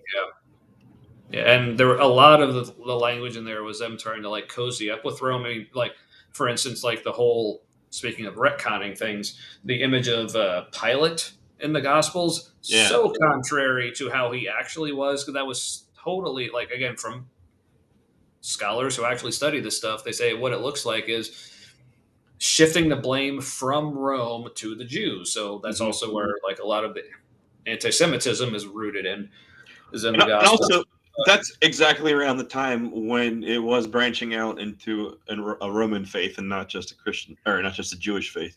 Mm-hmm. Yeah, so it's basically them saying, like, look, Rome, we're not mad at you. We're mad at the You're the good guys. Did I mention you have lots of money you could send to Jerusalem? Right? But speaking of people who need money, let's get back to Chuck. Ooh. A relational trust that makes it easy for you to stop trying to earn his love and simply receive it. Stop trying to earn it, you jerk. I'm still waiting for it to be easy to just receive love from an entity that I can't perceive at all. Like, how is that supposed to be easy to receive love from? Also, again, especially as an autistic person who has trouble like relating to people that I actually can see and interact with. Now you're expecting, you're supposed to not just feel love from this completely unapparent entity, but the best love that's supposed to be more fulfilling and greater than any love you get from anywhere else. And if you love anyone else anymore, how dare you? That's sinful. Like, ugh. That was a lot of there was a lot of emotional manipulation to this point to get us to accept non-answers. I don't like that. Nope. These are just the same old answers, but because we're got the feels for this point, we're like, this is brand new information, and it isn't. So not. Yeah. Just framing all that arc stuff. They would be so It offended. is pretty bare bones. These are not the arc people. They will tell you. Yeah. These are the good Christians. Not that those people are bad Christians. It's like, it's not that they're bad. It's just that we're good. That's all you need. No, they don't say that. But that's the feeling. Oh, for sure. Trust, that means you stop trying to figure this thing out on your own and you encounter his loving presence for real. Oh, for real. Which, again, still waiting on that because all I have right now is trying to figure it out on my own. And it may be other people, but again, that's just more other people who are just people like me. And if I'm not supposed to trust myself, why should I trust them? But also definitely trust them. But has he talked about knocking on a door yet? We talk about going through a door. Okay. Well, I think he's gonna talk about knocking on a door, and I got something. So, a relational trust that allows you to endure pain, loss, and disappointment in this life without believing that when those things happen, God has abandoned you. And instead, a relational trust that believes. Yeah, so basically, real faith means getting your brain and your mind to a point where you're denying the reality in front of your face. For anyone else, if you're in a serious, loving relationship with anyone else, but they just let all these terrible things happen to you that they could have done something about, you're supposed to be in a place where you just believe, oh, but they still love me. This is all okay. I can explain all this away. It's not denying the reality that's always been in front of you. It's accepting the reality that's always been in front of you. They take what's happening, name it the opposite. Mm-hmm. It's gaslighting for Jesus. Probably not doing it on purpose, but probably it has the same effect on the human brain as gaslighting. Maybe consider doing something else. Please. Yeah. He is always on your side. I don't know about you, but I am so glad that doubting Thomas is in the Bible. Oh, I am. Because it's such a real story. Is it? But what I love about the story is how Jesus meets him right at his doubt. I believe doubt is a doorway to trust. No, according to the story of Thomas, doubt is a doorway to evidence. Not trust. Oh, but I want to play this again because there's a part here. I caught a little bit of it there, but I want to play the whole thing because there's something here I want to point out. I'll back him up a little more. Okay. But what I love about the story is how Jesus meets him right at his doubt. I believe doubt is a doorway to trust. And if that's true, if that's true. No, did you hear that kid or whatever in the background going, ah? Well, that kid gets louder. let me play that again. Ah? It's him right at his doubt. I believe doubt is a doorway to trust. And if that's true,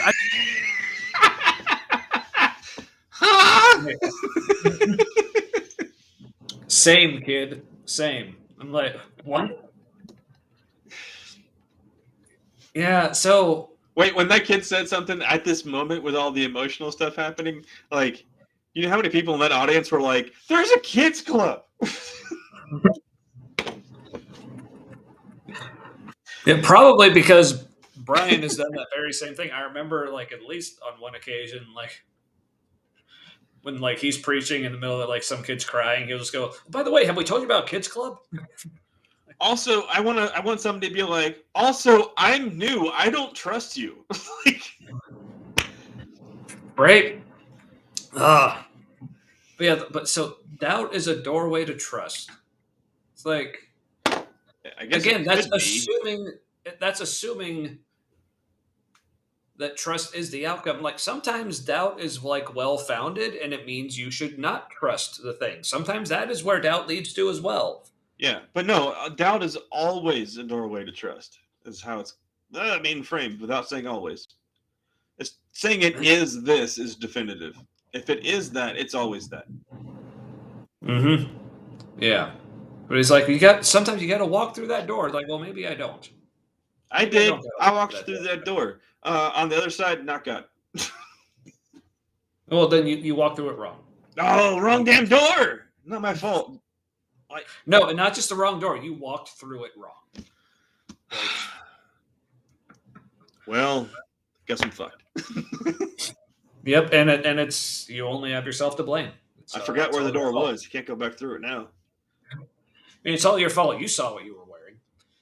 I know. I just want to give you 3 simple next steps, things to think about on how to walk through that doorway. And the first is this: just be honest with God. I said, I don't think you're fucking real. And haven't heard anything since. The implication here being like, you probably haven't been honest with God. Be honest with Him. That's only good advice if you haven't been. Right. And this is a good point from Fox here. I'm not leaving my kid anywhere where someone is telling me that doubt is a doorway to trust. Like, yeah. No, ignore those stranger danger feels that you're having. That you're just being too cynical.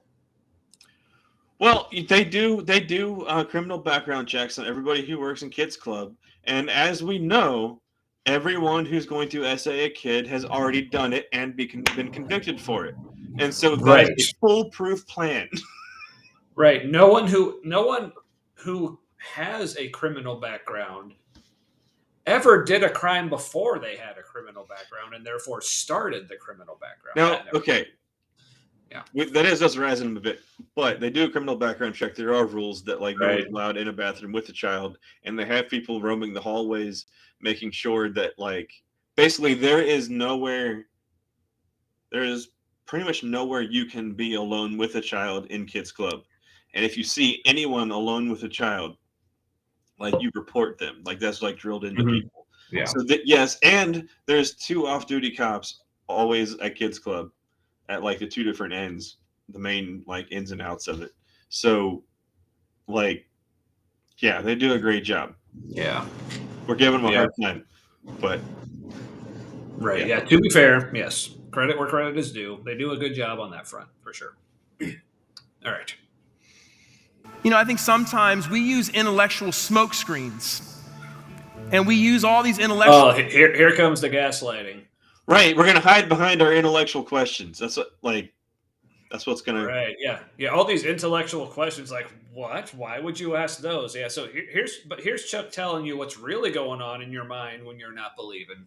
You may say it's this, but Chuck knows what's really going on. You're hiding, or whoever wrote this again.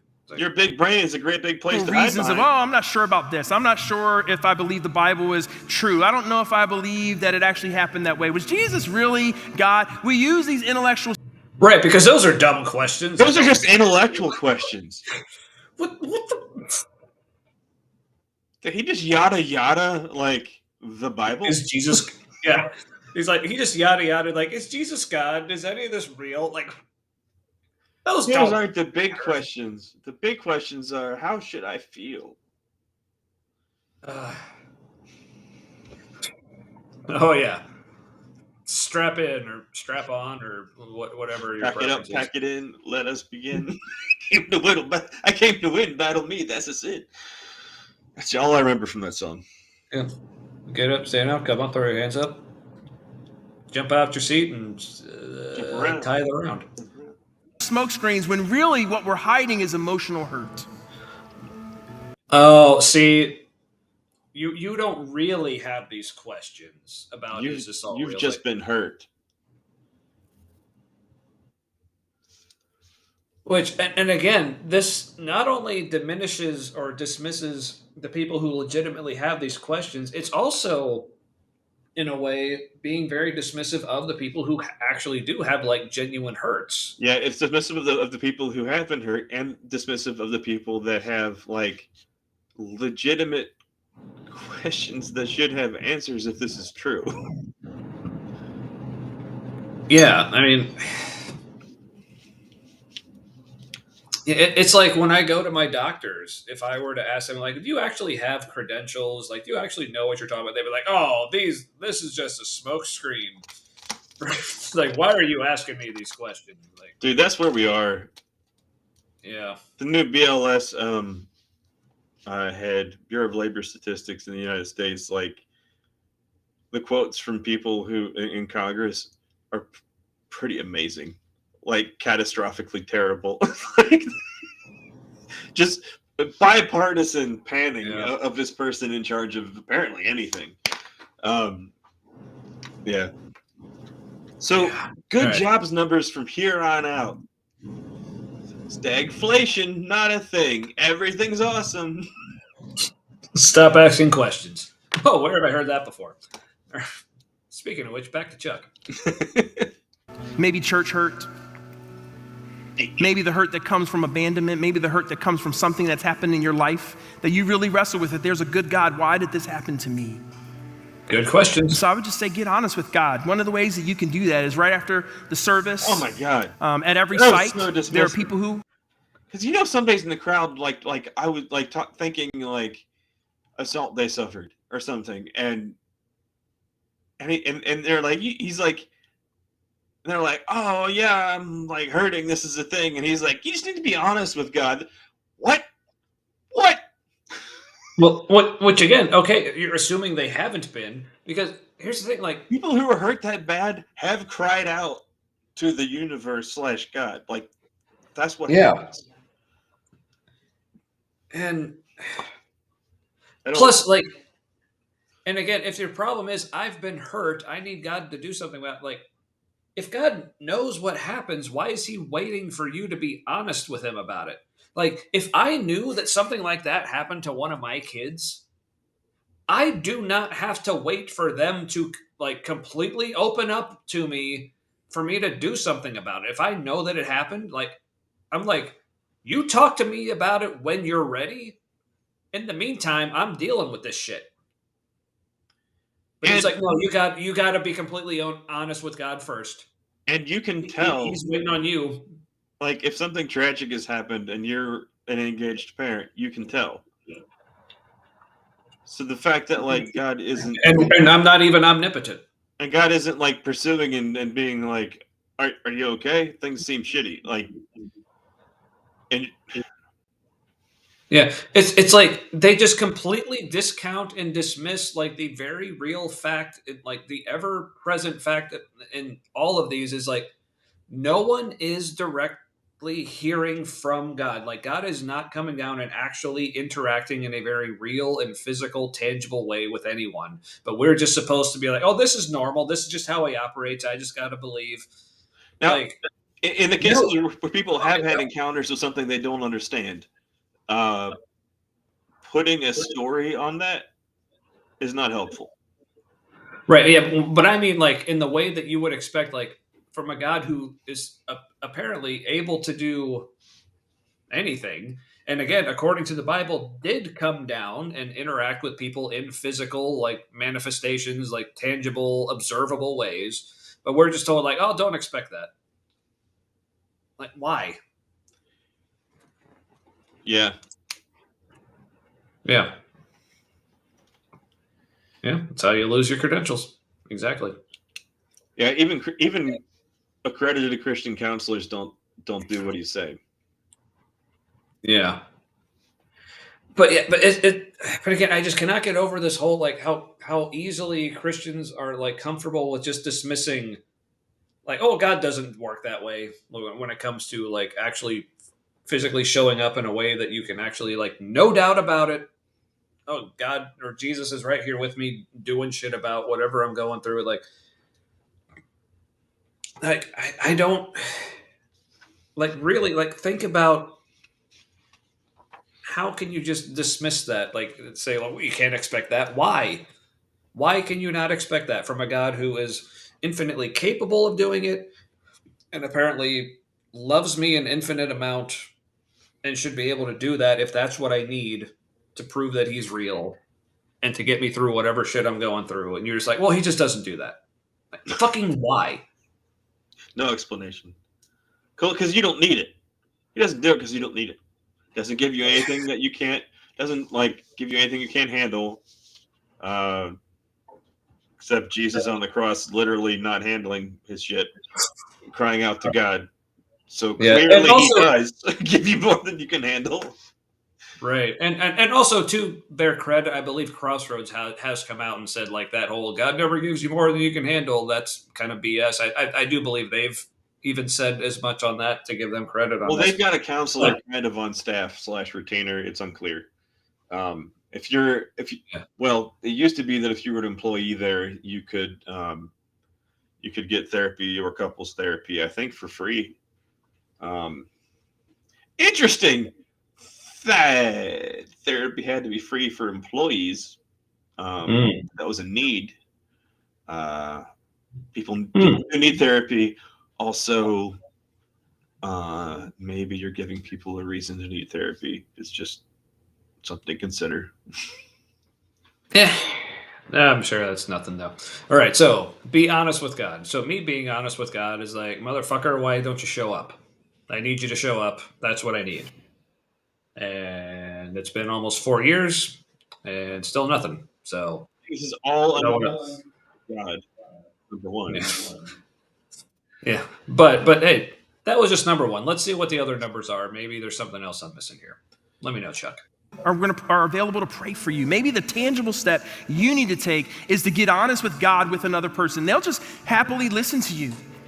But Oh, so the thing that I need to do to get God to talk to me is to get honest with God with another person.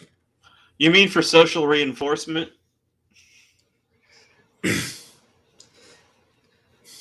I need somebody from the community to help kick me back into the community. Yeah, see, so here's the thing. So again, Matt, going back to like the example of you and me being friends, apparently. But if I was having issues like not hearing from you, not really feeling like you cared about me anymore or whatever, like if I had to go to someone else to talk about it, that would mean you're fucking up somehow. Also, if you I stop hearing from me, you should assume I don't care. right? Assume that's me being kind and gentle. Like, I'm not going to go to another friend / Matt, good friend apologist, to try to convince me like, no, Matt really is a good friend. I mean, I know he's not talking to you anymore, and he's not hanging out with you anymore. He's not responding to any of your attempts to try to communicate with him. But I'm here to tell you, I'm good friends with Matt, so I can tell you he's a good friend. Yeah, Like, so weird.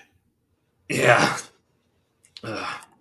Talk about what's honestly on your heart, and they just love to come alongside you and pray. If you're viewing online, I want you to know that we have Yes, these other people would love to come alongside you because God clearly isn't. So people on the chat. You can go to crossroads.net and you can get a chat at prayer and talk to somebody live. Maybe what you need to do. that's right. Crossroads.net chat. When God clearly isn't enough.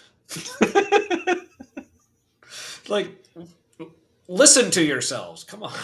Is get honest with God. That's one way to walk through the doorway. A second one is So be honest with God by talking to another person.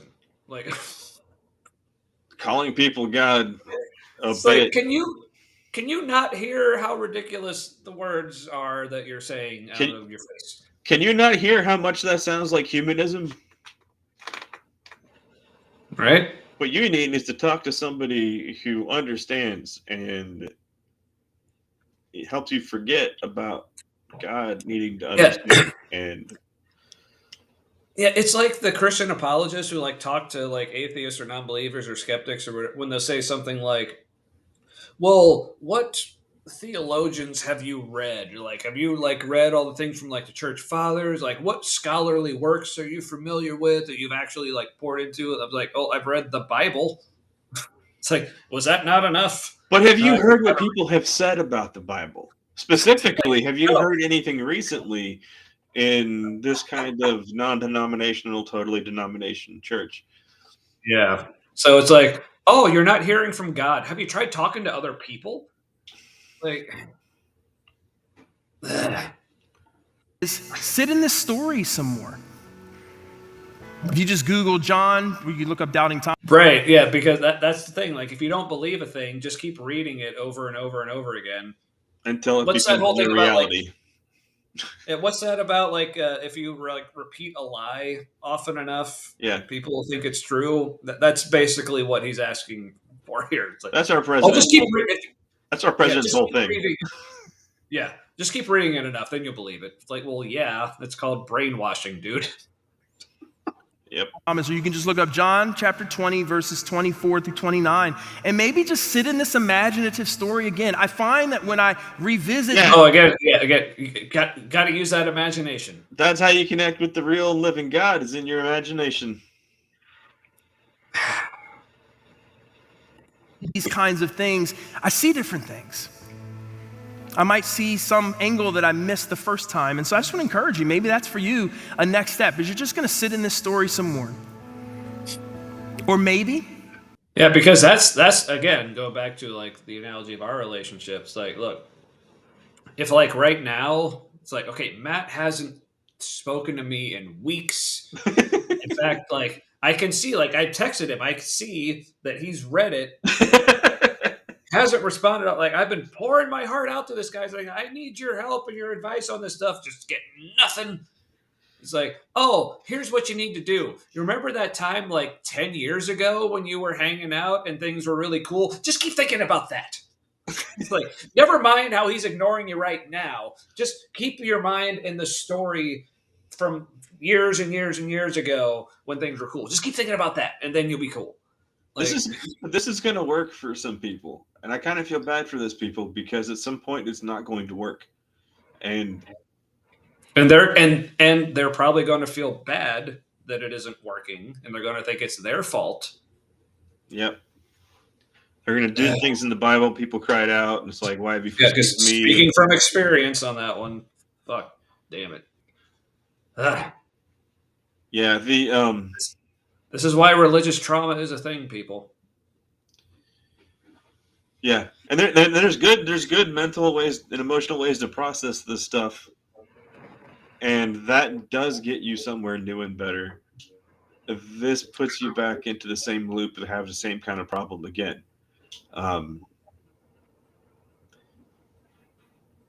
yeah, it's a loop, it's a circle.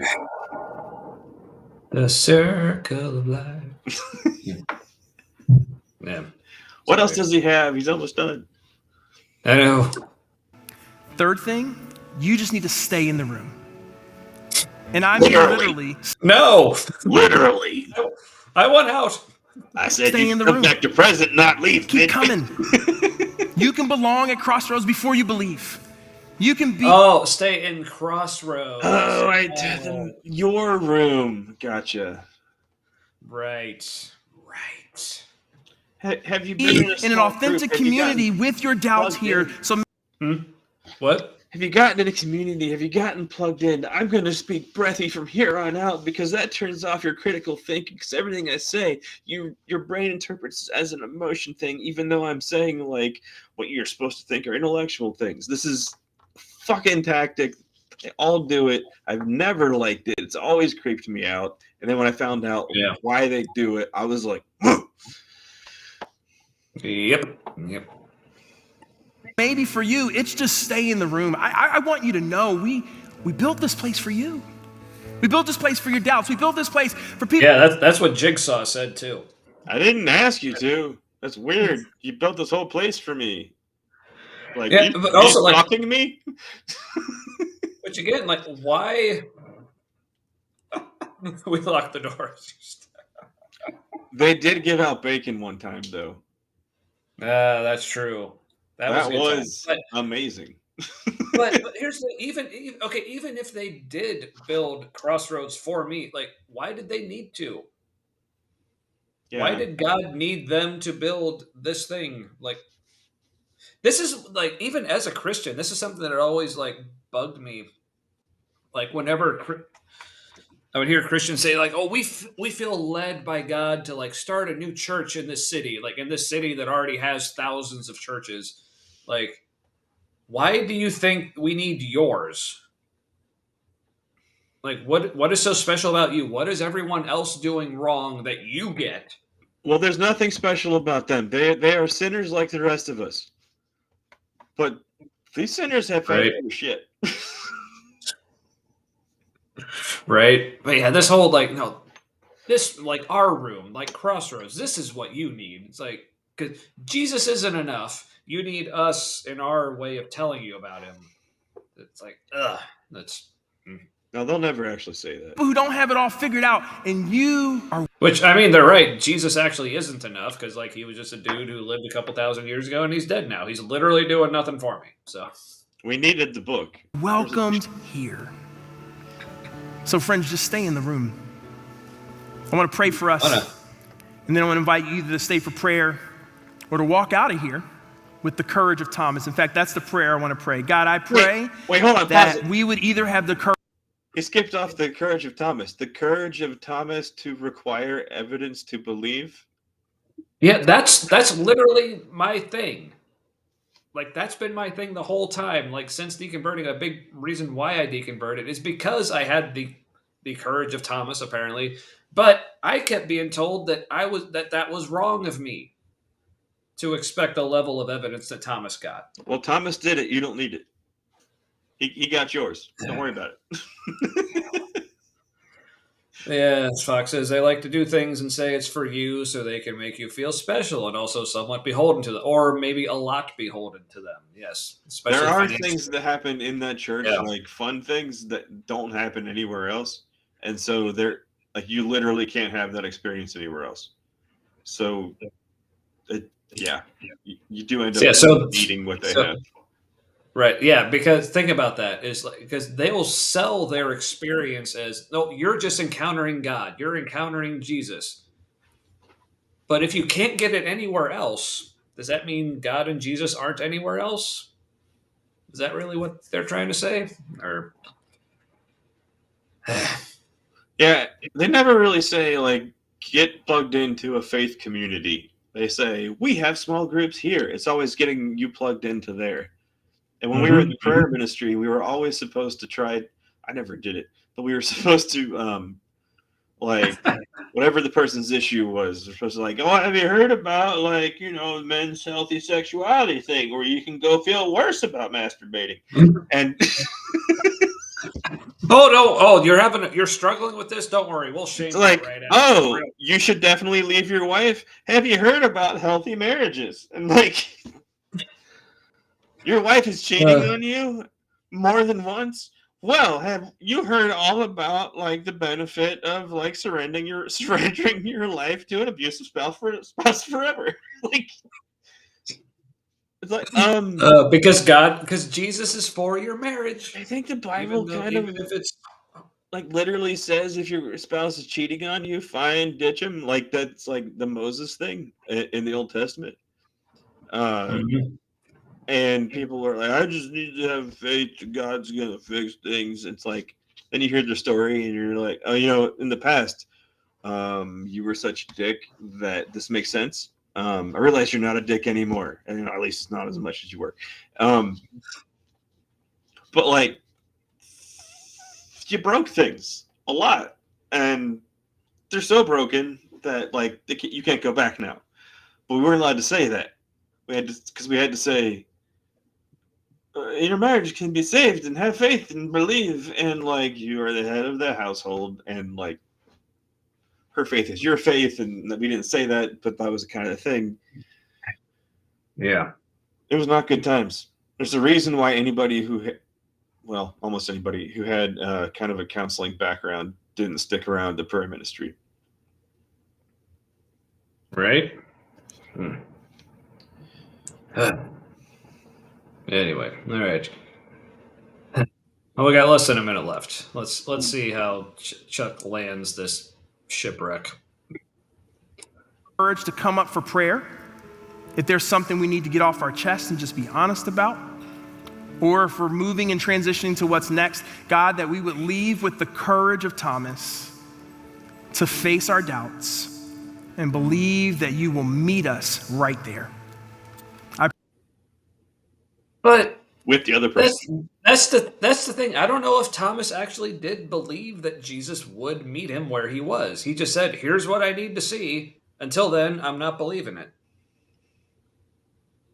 It's like there was nothing, but I believe Jesus is going to show up and let me finger his holes and we can like have our intimate moment or whatever. No, he just said, I'm not going to believe it until this happens. There was no, but I trust that it will, so I'm just going to start believing right now in anticipation of it happening later. He's like, nope.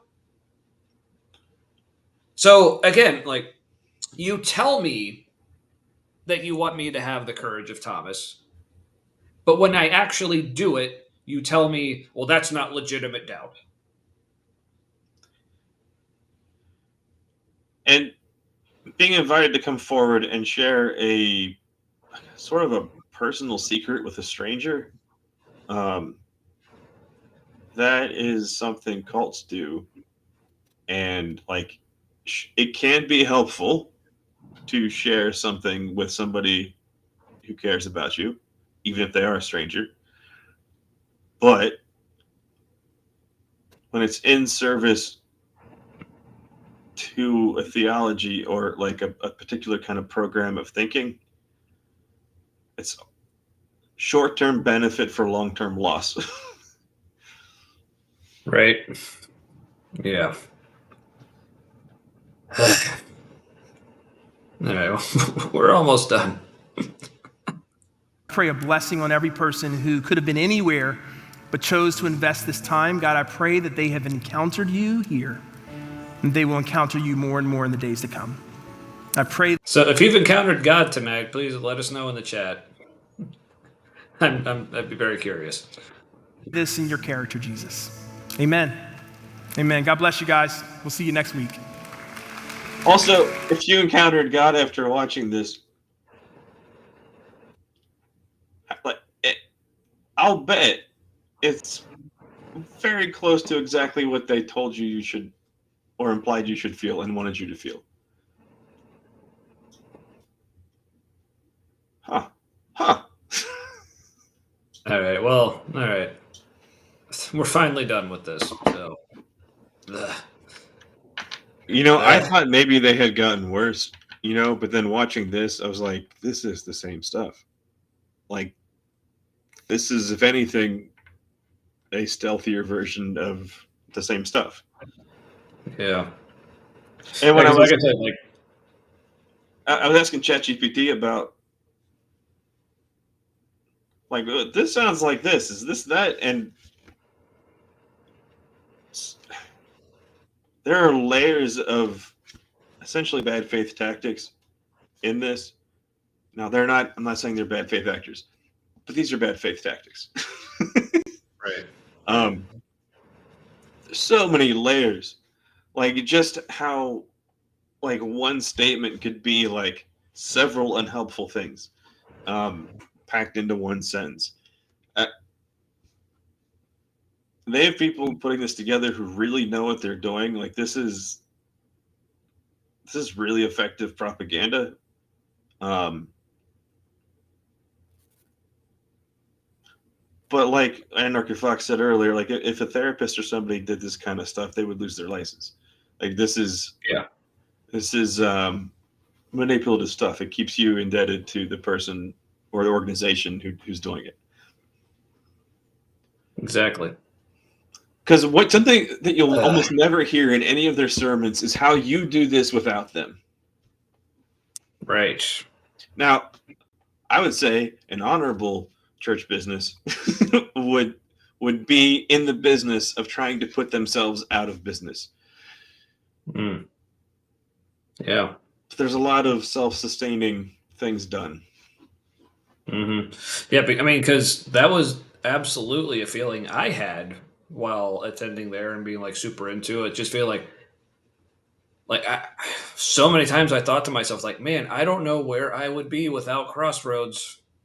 Like, I could not have this relationship I currently have with God were it not for me being connected here and hearing these things that they're telling me. Yeah. Yeah. Which, I mean, don't see how they could have crafted any of that in anything but bad faith. Yeah, it's hard to see. I mean, I think they believe they're trying to help people. Yeah, again, speaking from experience, being in this specific community and like other places like it, it's like you kind of get to the point where you think that this is the right way. So it's like you are consciously doing the things, but you've just been like so programmed, it's just so ingrained in you that this just is the way to do it. So it's like intentional, but not, but it is, but it's not, but it is. It's a little bit of ends justify the means, and I would say also a lot of it's not murder if God does it. That kind of logic. Yeah. Well, like, well, if this is done in the service of like connecting people to God, and they do get connected with God in your estimation, then it couldn't have been bad. That means that work Right. was a good thing to do. So there's a lot of like bad science involved in this too, where you're like, this worked. It did the thing we wanted it to do. The thing that we think is a good thing to do, it did that. Forget if it's actually good thing to do. Bible says it is, or at least we think it says it is. And Yeah. But right, but I want to put this back up just in case anyone from Crossroads is watching. Like, at least know this is how you're being perceived. you're I so want you to good take, at I doing. want you to take this to heart. You're so good at doing the convincing in an unhealthy way that this is how. Like, congratulations. You're so good at this that some people can't see how you were trying to do good. Mm-hmm. Think about that. What does that mean? Please. Well, they're deceived. Okay. If they're deceived, what's the right thing to think? Prove. Show us. How is Yeah. that deception? Yeah. Be super helpful if God could actually clear all this up for us himself instead of making us trust you jokers or others like you. The Bible so God can teach us something. Well, that God exists without God being real. All that we need for that is a book. We just need to have. Sorry, your sound cut for just a second. But, Okay. yeah. At least on my end. I don't know about everyone else, but yeah. The answer to that is usually like a direction to the Bible, not to God, not to like an actual experience with God, just you and God. You would think after all this time there would be something, some kind of practice you could do that like somebody could get their own proof and they don't need the Bible as proof or somebody else's experience as proof. You would think that they would have figured out like a way to pray that figures everything out. I don't know. Yeah. Weird how everybody's struggling with the exact same things they did in the beginning. Right? Yeah, so as Fox says here, he has the psychology of music choices, well-designed breathing exercises, and use of suggestive tactics. Someone knows what they're doing if Yes. they know that they... But to play devil's advocate, yes, I'm referring to Crossroads as the devil here. Yeah. It's like, yes, they know these things work, but they think it's working because it's God. Like, they think the music works on people the way it does because that's the Holy Spirit moving. They think these like breathing exercises and these these aren't manipulative. These are like, we're just letting them get in touch with the Spirit or whatever. So it's, Even though behind the scenes they totally I'll say a little bit. I suspect that behind the scenes they totally put pressure on people in the experience team, the production team, yes, to do certain things to get the biggest result. And if they don't get the biggest result that someone thinks there should be, then they lean on those people more to produce the outcome. The implication being they understand people are producing the outcome, but they think that is like people being like the best servants with their talents and right. Yeah, so it's like they realize this stuff, but they don't realize that they're realizing it. In a way, they have a different way to interpret it. It is ends justify the means. Yeah, or it's really just that cognitive dissonance, to use that phrase that Chuck used a while back. It's not bad when they do it. Yeah, it's like they aren't allowed to think that this is bad. It's like, well, this is getting the results that we wanted, so therefore it's good. So it's like they can't view it in any way that's bad. Yeah. This is kind of a good sign that like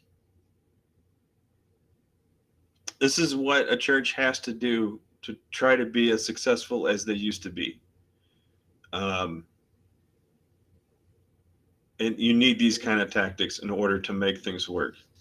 Now that has like I think short term that has a negative effect, but it's very much the same thing that's happening with fascism in the U.S., where we have to see how bad it is. Enough of us have to realize what's happening so that it stops happening. And a very similar thing is happening in American churches like this, where like you just got to go all in. You got to go all in on the manipulative tactics because that's what works. That's the only thing that really works anymore. Think about what that means. Like connecting with people genuinely from the stage is not a thing that works anymore. You have to use deceptive tactics to manipulate things. Isn't that just like an admission that like the game is over?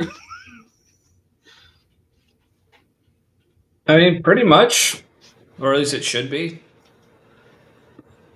Yeah. Ugh. There's a lot of things that are coming where all we know is it won't be this anymore. Yay. Maybe. All right. Well, I think my brain's done. Yeah. No, I agree with First of Fox. all, I'm just impressed that we actually like made it through that whole sermon in That was a little difficult. in a relatively normally length episode. It may be a little long, but it was all good stuff. Yeah. So, I agree with Fox. Normally, like, damage along the way is heartbreaking. It's also heartbreaking that like so many people don't think they're doing damage when they are. Right. And if they knew, they wouldn't. Yeah, that's the other thing. And you can't convince them. They got to see. And it's just like, again, it's like what's happening in our country. Like, people just have to see. Like, a lot of us are just now sitting and waiting for more people to wake up so that, like, it matters. Right? So, yeah. Yeah, like I said, that's pretty much all I got for tonight. So thanks for everyone who hung out with us tonight, suffered through that with us, however you want to look at that. Hopefully the little Jesus and Thomas romantic interlude was a nice little break in the middle of that for folks. It was good for me. This was not a gentle introduction to Crossroads of us. No, but I mean, yeah, but yeah. Also, kind of asking for it. Honestly, why hasn't anybody done this sooner? Right. So I feel like we should do it more, actually. So, yeah, good times. Mm-hmm. And we won't. Yeah. I don't think we'll do like a lot of full ones. We'll pick and choose. Yeah. But so let us know what you thought, whether you're watching live now or watching on replay. Especially for people like still currently in the Crossroads community, we'd love to know that maybe this made it to some of you. We'd love to know what you think. If you have any responses, what are we getting wrong? Like, what are we misunderstanding? What do you want to explain to us? Whatever. Or if you think we make some good points, that'd be cool to hear too, obviously. But anyway, just let us know. We could probably direct you to things that would help more for longer term. It's not us. I don't think it's us that would help you deal with things longer term. Maybe our experiences like sound like yours and they're like that. Maybe that helps, but like there is people better trained than us. Right. Yeah, for sure. But we're for whatever, in whatever fashion, like if you're still part of that community, if you just disagree with us and want to talk with us about it, we're open to that. Or if you're in this community and you're like, wow, you guys, that if you can relate to what we're saying, it's like, yeah, I'm seeing this too. If you just want to like talk through some stuff, maybe we can relate, empathize. awesome things. I'd love to have those conversations as well, obviously. Yeah, all the things with the Yeah. stuff for the people, as it were. So Yeah, Fox says recovering from religion. Yep, it is a recovery process. yep, and I think that's an organization as well. Oh, cool, excellent. Yeah, yeah, I think like their logo, it's like RFRX or something like that. That's the same people I'm thinking about. Yeah, recovering from religion. They do good stuff. So yeah. All right. Well,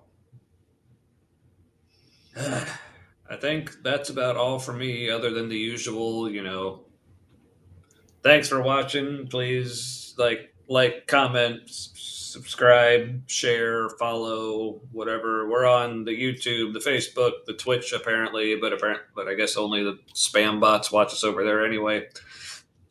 So, yes, great resource and organization. I was correct. All right. Yeah. Other than that, I guess if you see one of us out in the YouTube sphere hanging out in other live streams, we tend to be on things like Zadanta, like when Dr. Kip does his live thing, or our buddy Jimmy Ligon, who's live on YouTube tomorrow night, same time, 8 Eastern, 7 Central. It's a show, Unreligious. And I think Derek and Aaron are still doing their Yeah, the Gnostic Agnostic, but I guess like Derek was like on vacation or something recently, so that took a few weeks off, but I think they're still doing everybody does it. We have that effect on people. yeah, spooky pull to Dr. Kip. It's like, do I need to play the promo again? Seriously, I want to, but I don't know if it's appropriate or if it's late and we just need to go. So, Well, I think we solved it. I think they're a better church now. They're a better church for having met us. That's how I like to think of it. yep. Here's hoping. But yeah. Yeah, so like I said, if They you already enjoy knew us. this, At least some people did. yeah, I guess we're better or worse. So yeah, but as always, like if you enjoy this, feel free to share it with other people who you think might enjoy, or as always, share it with some people who you think might hate it. We're always up for a good spite share as well, whatever helps the algorithm. Yeah, we need a good natured troll. Yeah, James definitely need more of those. didn't show up tonight, but that makes sense. This wouldn't be his bag. Yeah, yeah. But yeah, but thanks for those who did. When we always love the good interaction in the chat. Seems like over the past several months, we used to, when we first started, like it was like all the interaction was on the Facebook side, but now it seems to be like almost all on the YouTube side. So I don't know, maybe that's where we need to focus more. So if you're watching us on Facebook, feel free to follow us and subscribe on YouTube over there as well. I think we say too many things that are a no on Facebook. That's probably true. Yeah, and also like Facebook, like they started this thing like they'll just like delete your live videos after a couple weeks. So like most of our episodes like aren't even up on there anymore anyway. Yeah. So yeah, so if you're on Facebook and wondering where are all their episodes, go to YouTube. They're all still there. And Twitch, maybe. I still don't understand how Twitch works. But anyway. So yeah, all the usual social media, do the things. All right, that's all I got. Well, all I have then is may your things and stuff be forever with your people. Good enough for me. All right, see you next week. Good night.